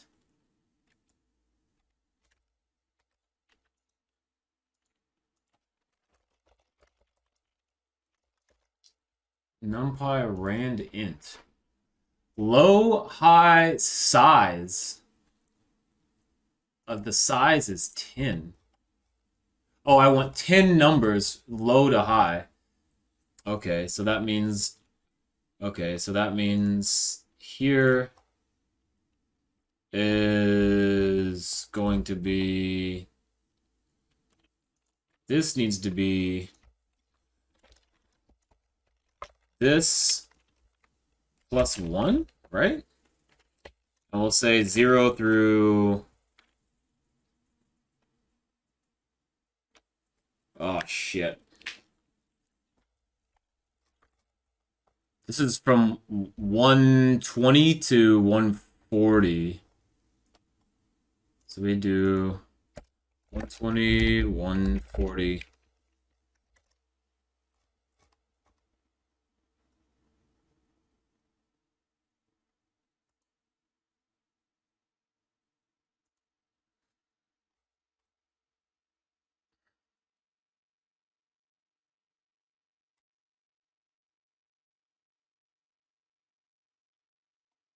Oh, wait, and then the y-axis needs to be the index. No, the x-axis needs to be the index. Right?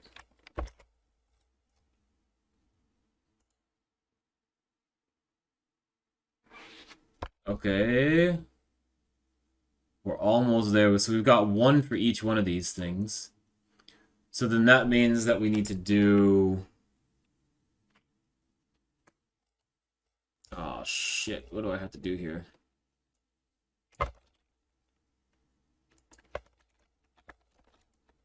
I have to do x. Is this what I have to do? Is this really what it is?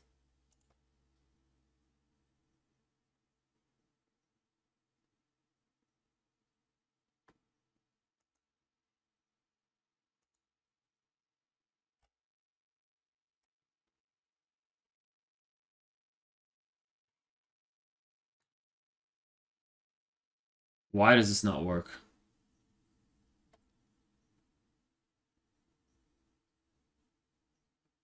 Oh, I guess it's... What?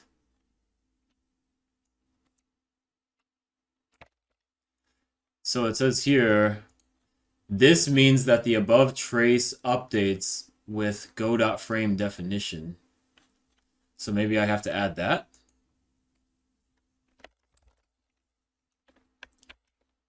Because I guess that makes sense. You have a 0 and a 1, so maybe that makes sense.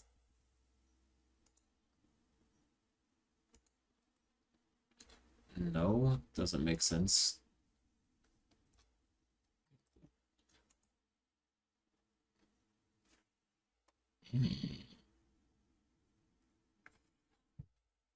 See, this is the part that I don't understand.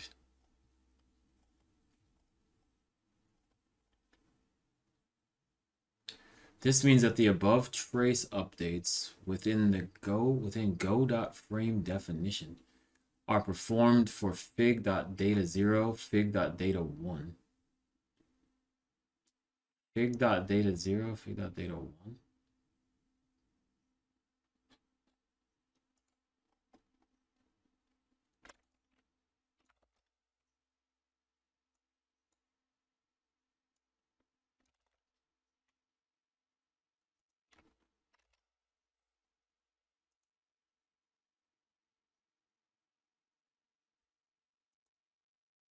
So we got this thing to... I'm not sure why it's blinking like that, though.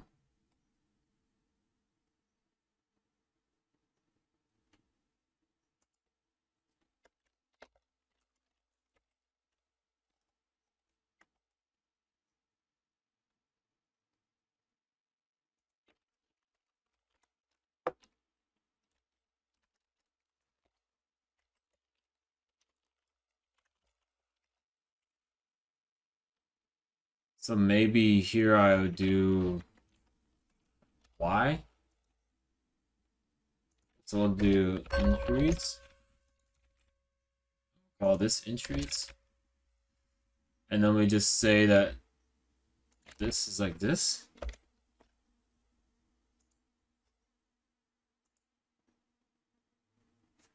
I don't know why this is happening.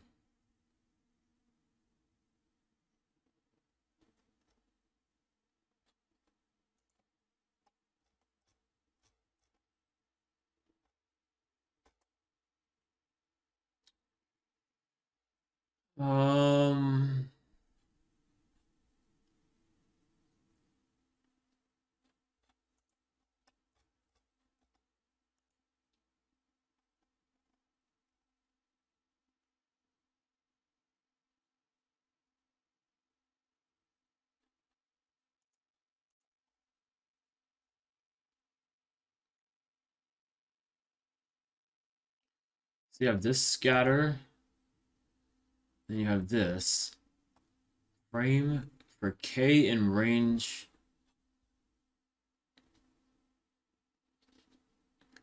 I don't even need this, and I don't even need this.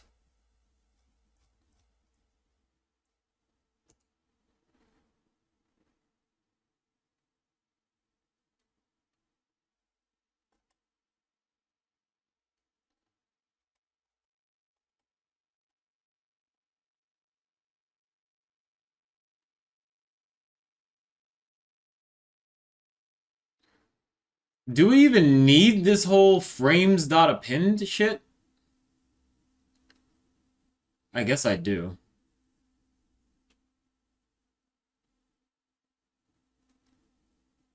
Yeah, I guess I do need it. So down here, I need it.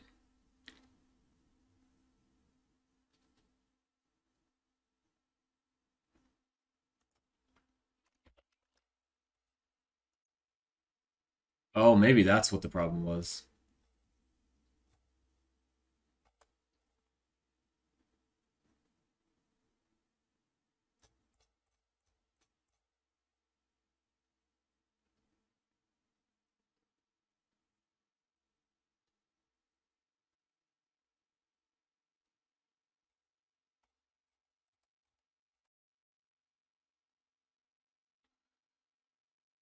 So the entries.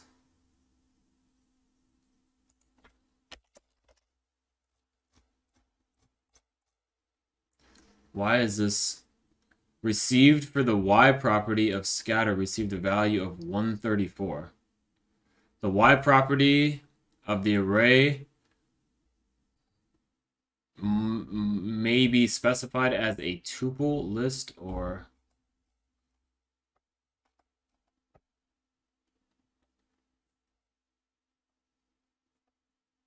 oh.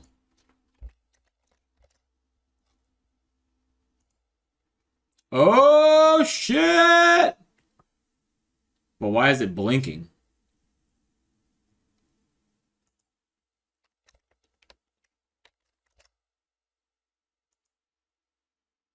Why does it blink?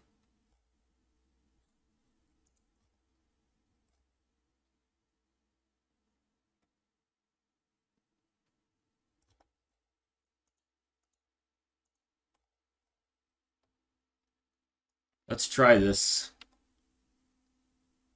I don't know what this is gonna do, but let's see. Shit. In frames is not defined. For range in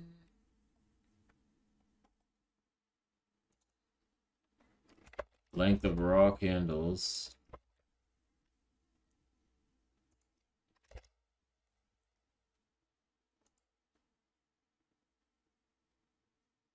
What?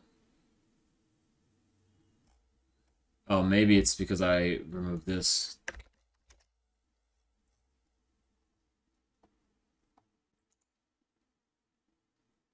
No.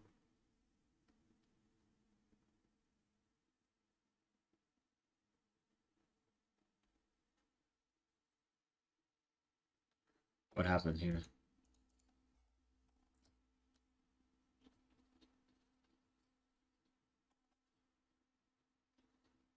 Yeah.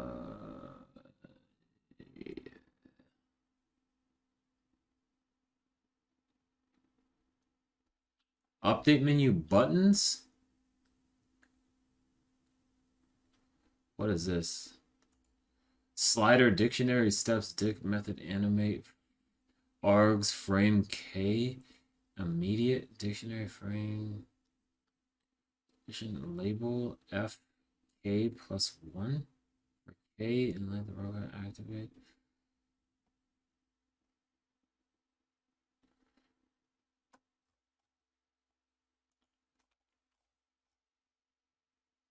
Oh, I already did the slider over here, I guess.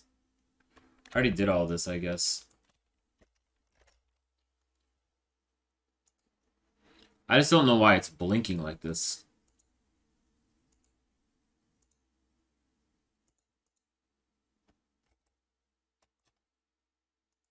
Why is this blinking, but then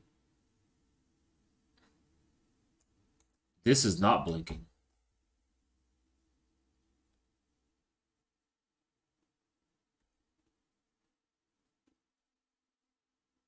Oh, and that means I could do, I could do like I minus 1 here or something like that. So that way...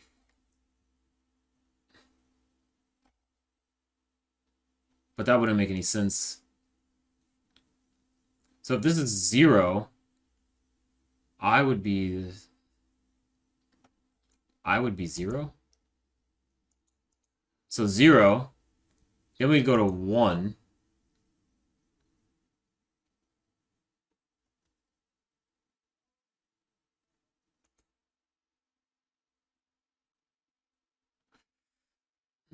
Okay, I need to figure out why is this thing blinking.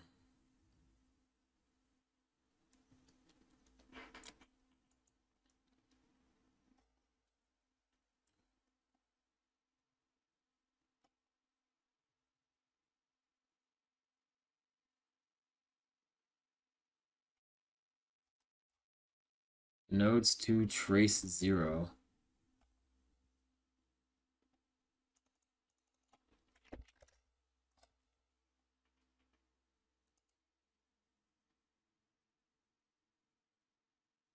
I don't understand why it's blinking.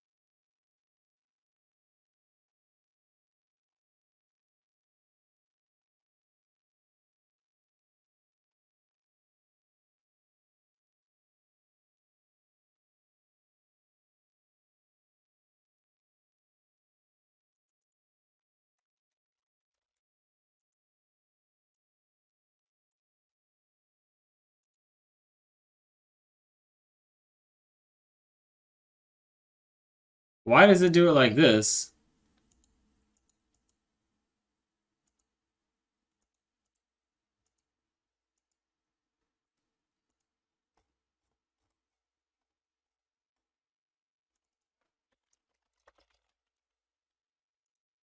Transition duration.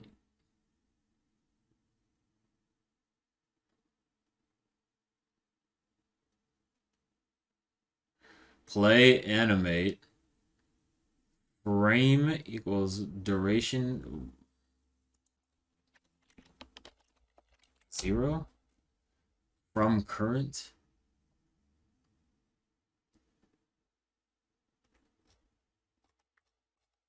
Let's see what this does.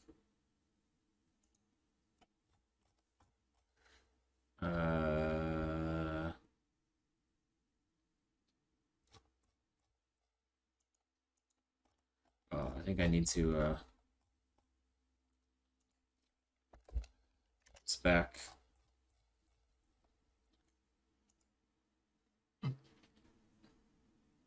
I don't know why it's blinking. Because over here,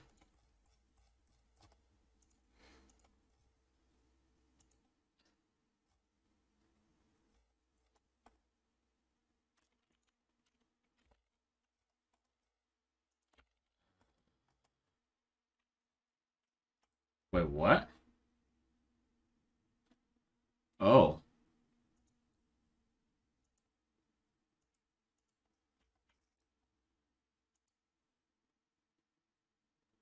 Yeah, now it's not doing that like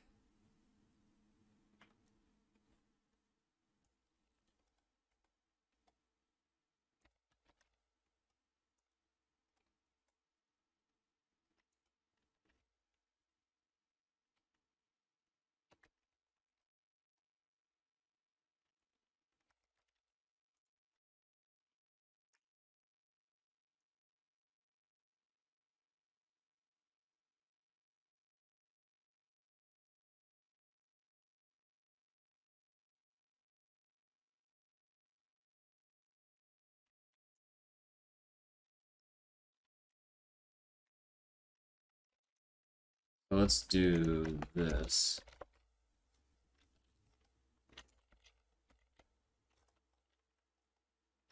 Let's get rid of the scatterer.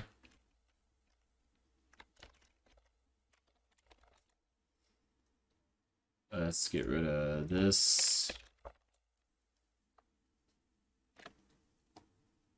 Let's get rid of this.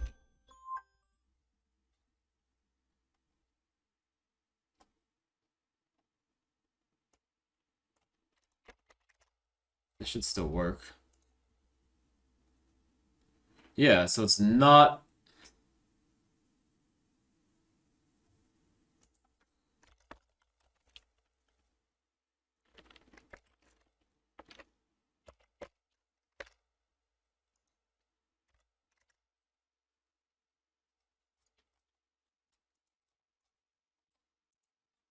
Races.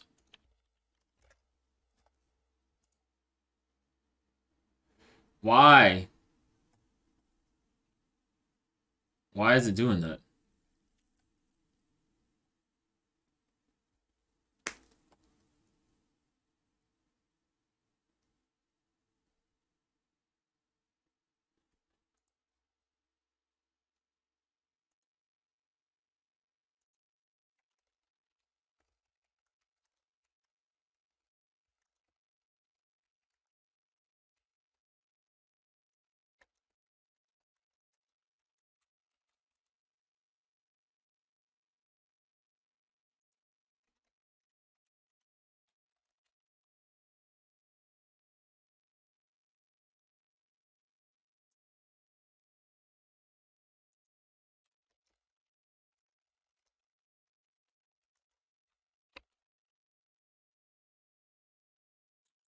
That's the part I don't understand.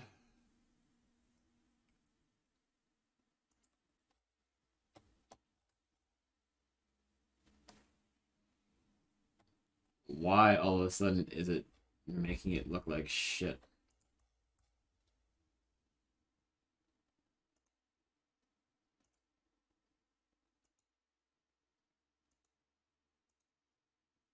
But I guess we have what I'm looking for here. Or I could do this.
There you go. It looks a little bit better.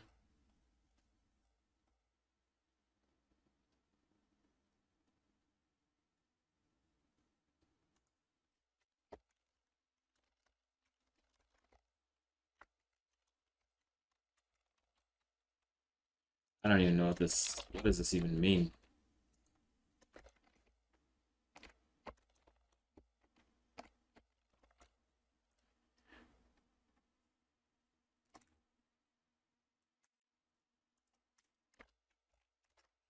Oh, it's gonna take 100 seconds to get through this whole thing?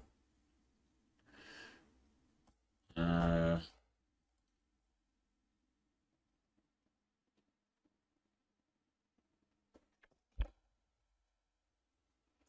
I wonder if this does anything.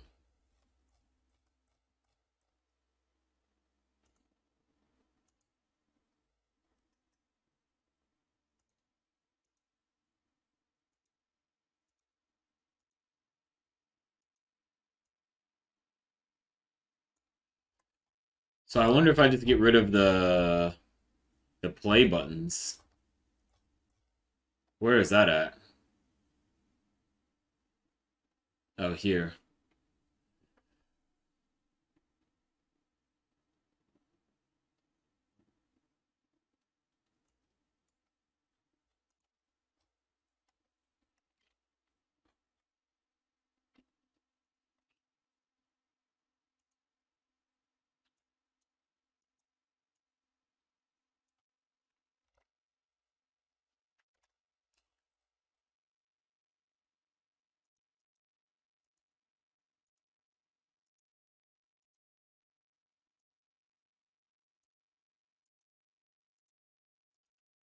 I guess I could have the buttons there. It's whatever.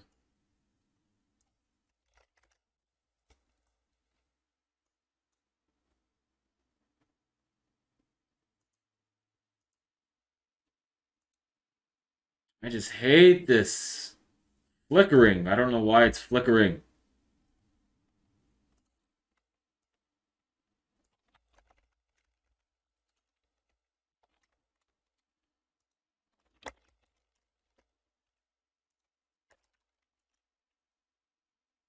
Uh, is it possible that I need to do like this?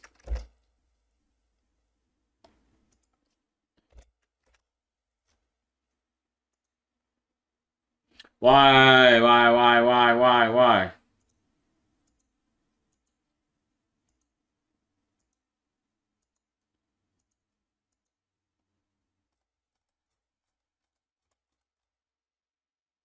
Took it on this one.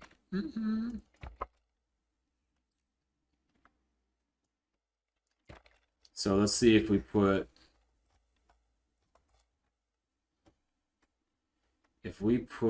this.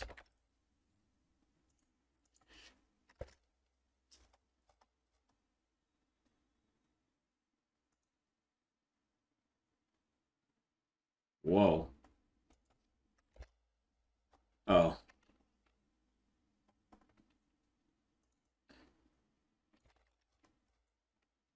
So that means we have to do this.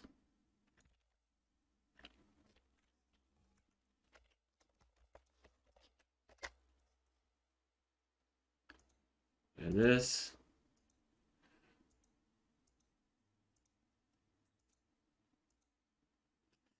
Ah, shit. We got our entries. Wait a minute. We don't have our last one. Why do we not have our last one?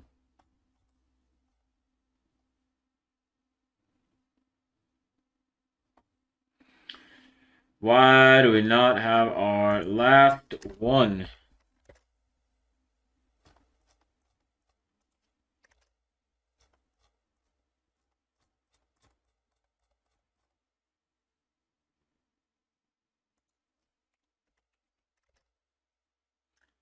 Wait a minute.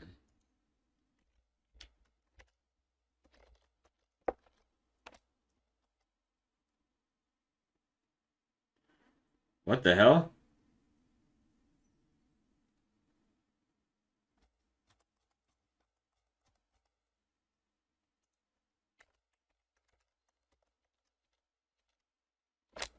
There we go.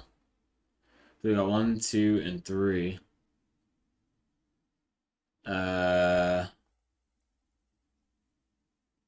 So marker symbol.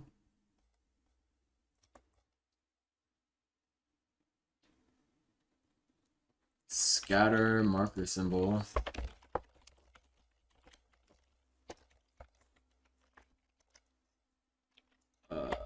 Plot rate.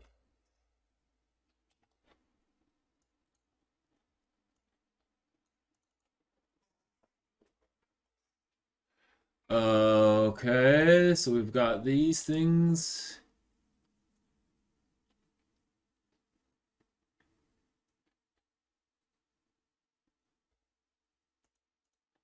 That means we have the mode is marker.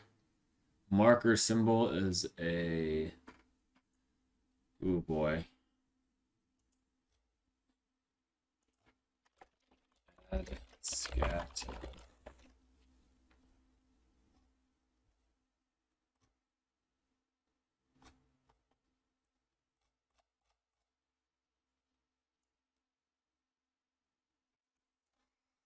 Oh.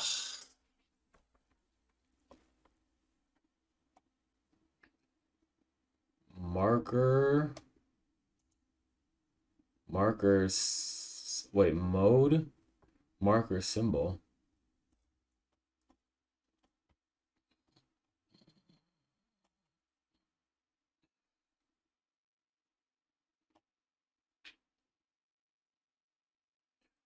Mode is marker. So maybe if I just... So here, we have this mode markers. And then here marker, we could just do the dictionary.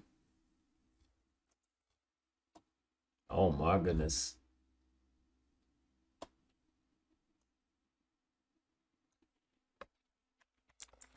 So we could do this.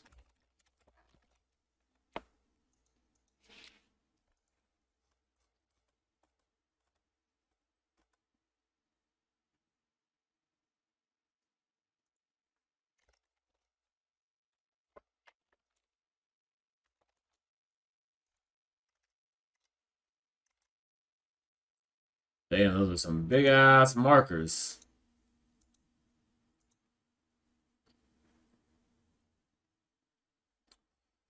Oh.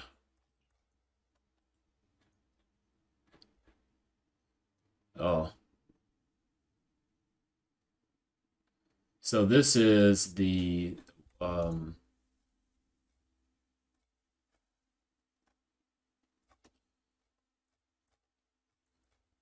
where are all the different markers? Oh, here they are. We got this.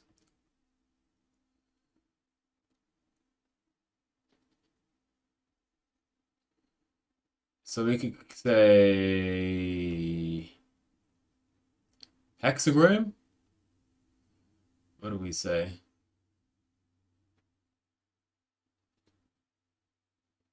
Let's say it's a star.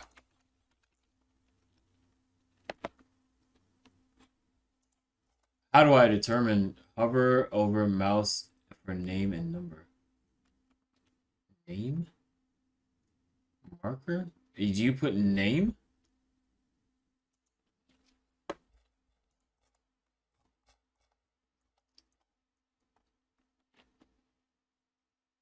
Symbol? Oh, symbol diamond.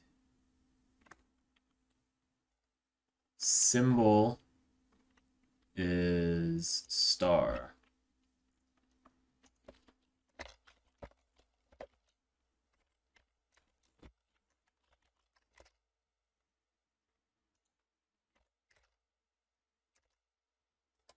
Damn, alright, we got a star.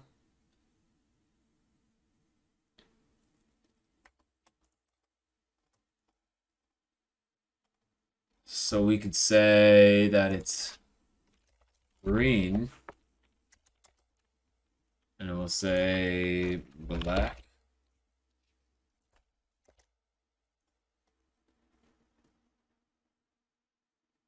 And we'll say the size is 10.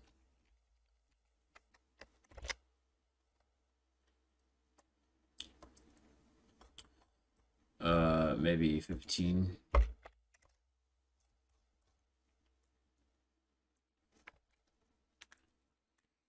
Okay, and so that means that we would have to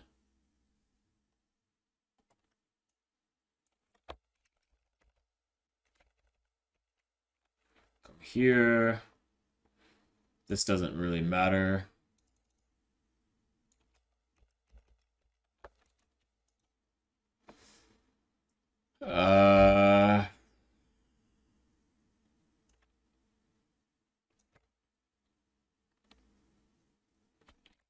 So here it would have to be the exits.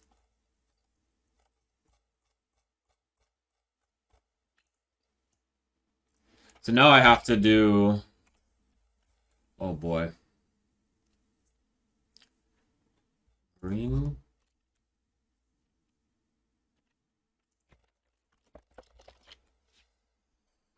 Color. I guess for here I'd have to figure out what the different colors are. Oh, you can do this.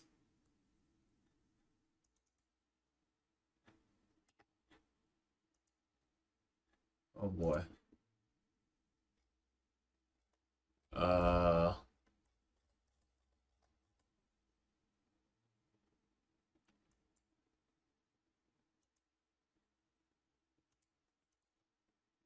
uh, oh, here we go.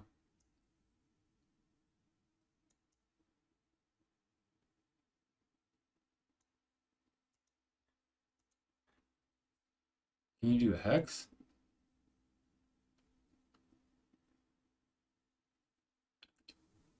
Can you do hex?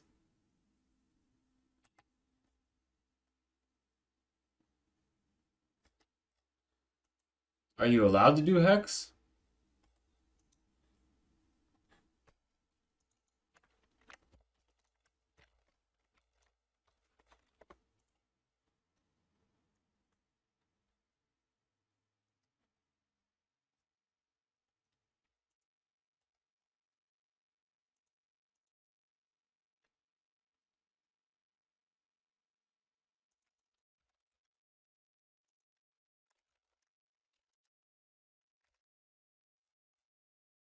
Ah, you can do hex.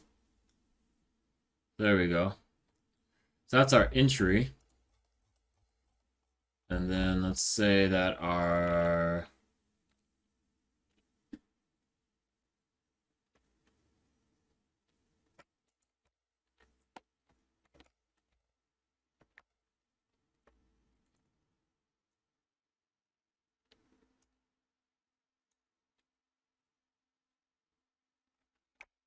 I guess I'd have to do the same thing here.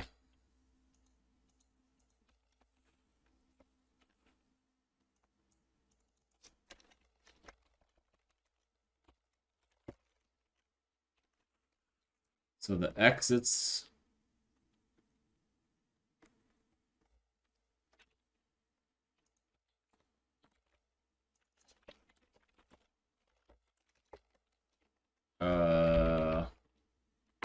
this would be 4, 9, 15. This would be 12. Something like that.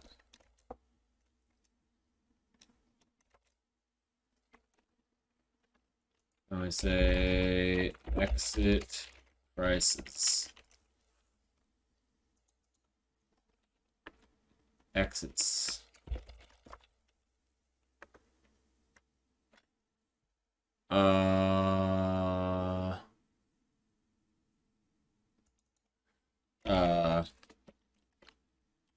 High plus 5 or something.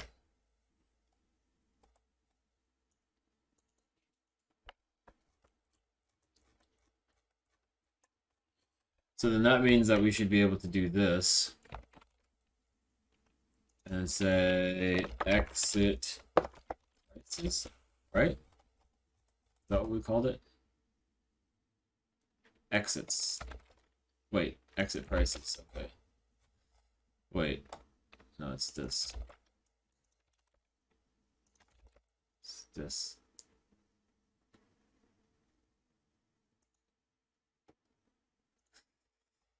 So that means that this exit prices. Oh, wow. So +5 is way too much. Plus 0.5.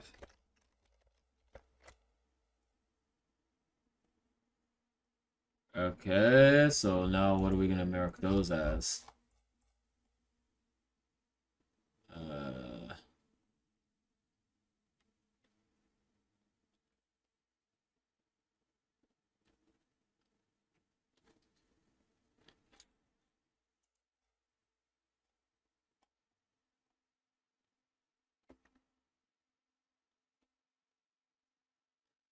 uh,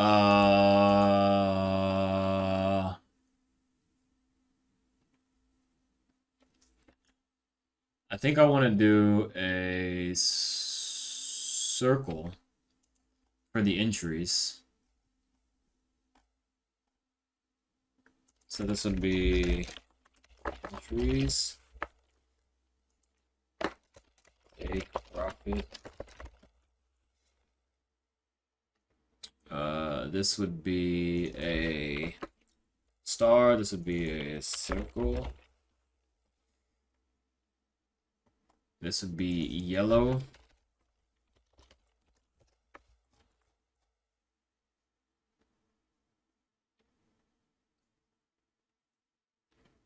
Boom. Boom. Hero.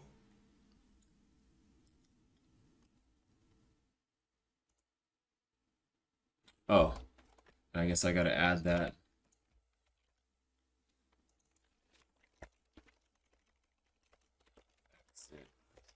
Prices. And I guess I also have to do this is 3, 2.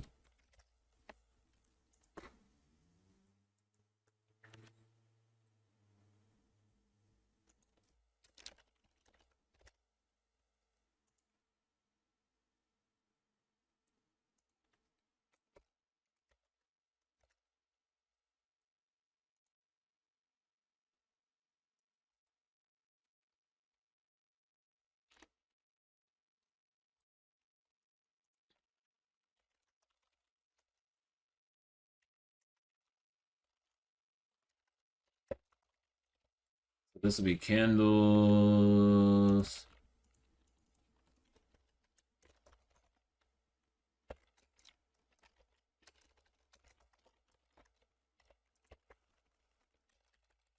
This would be entries. And then this would be take profits.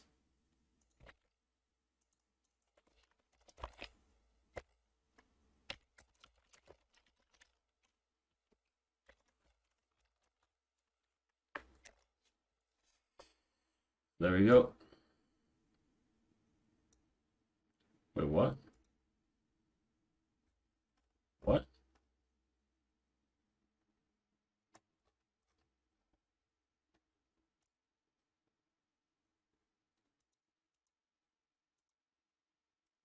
Wait, what? There we go.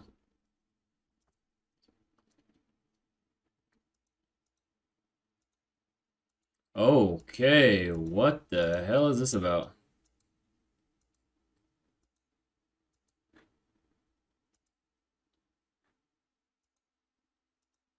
What?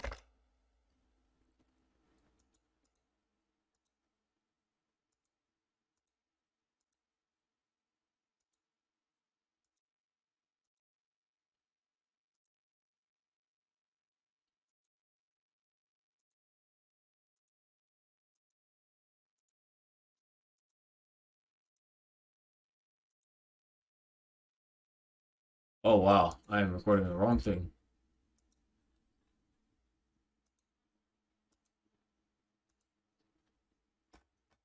That's going pretty fast.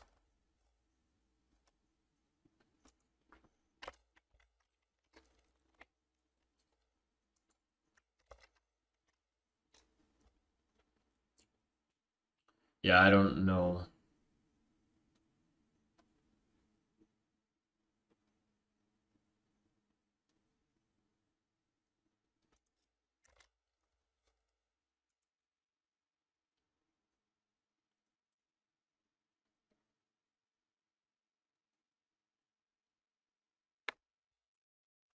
All right.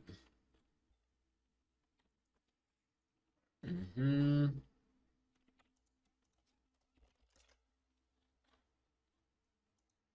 Is that working?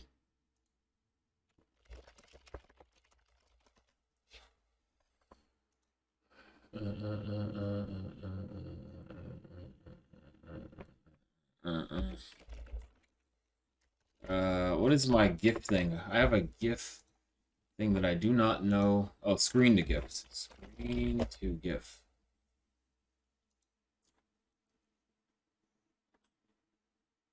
Area is going to be this area.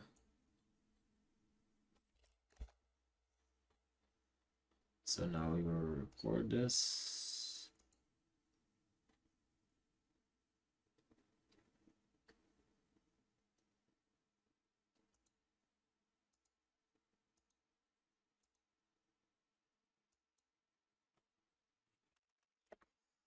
Let's see.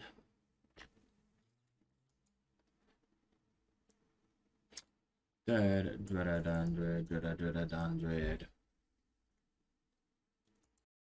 All right. I'm not sure what I recorded because I recorded like 3 other videos and talking to people and shit. But anyways, I was able to finally get it. I don't know if I've already talked about this, but here we go. If I play this, we got our entry, we got our exit, we got our entry, we got our exit, we got our entry, we got our exit. So this thing is working. So now I got to figure out a way to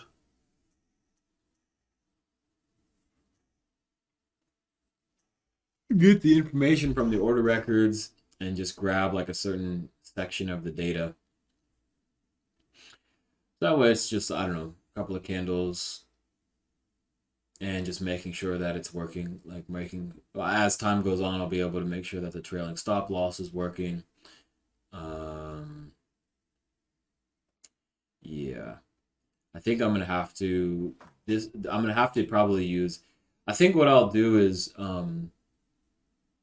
fill the log records. And so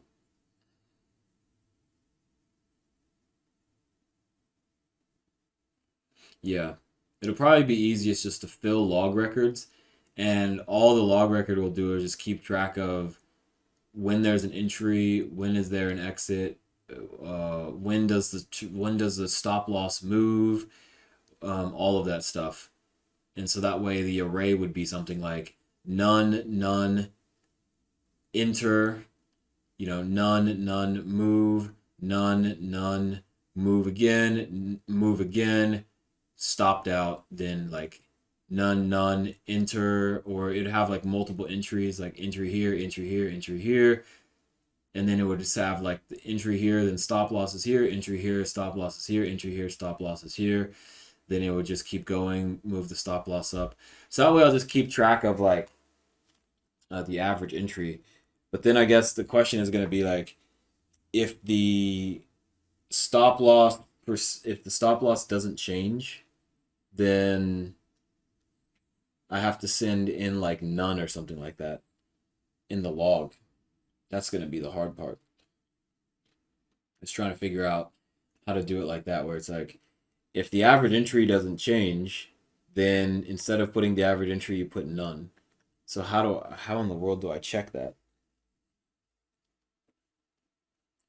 I guess I'd have to temporarily save. Yeah, I guess that's what it is. I have to temporarily save the stop loss price. So if I had this as an entry, then I would save that, and then I would say the next time I get an entry, or the next time, yeah. So at the next candle, is the entry the same? If it is, then put none. If it's not, then change and update the average entry or whatever it is. Then if you get to the next candle, same thing, and it's going to be the same thing for the stop loss and the take profit. You know, is take profit the same as the previous candle? Yes. If previous, yes, yes. I think I've done this before somewhere. I can't remember. I think it was with the highs and the lows or something like that. It's like is if it's yeah, so you have to store the high or store the low, and then it's like if the next candle is uh if for the low, if the next candle that's tested, so like let's say that this is the low. If the next candle, the low is not lower than this one, then okay, not lower than this one, not lower, not lower, not lower, not lower, not lower. Boom, we finally get lower than here. So therefore, now this number becomes the low.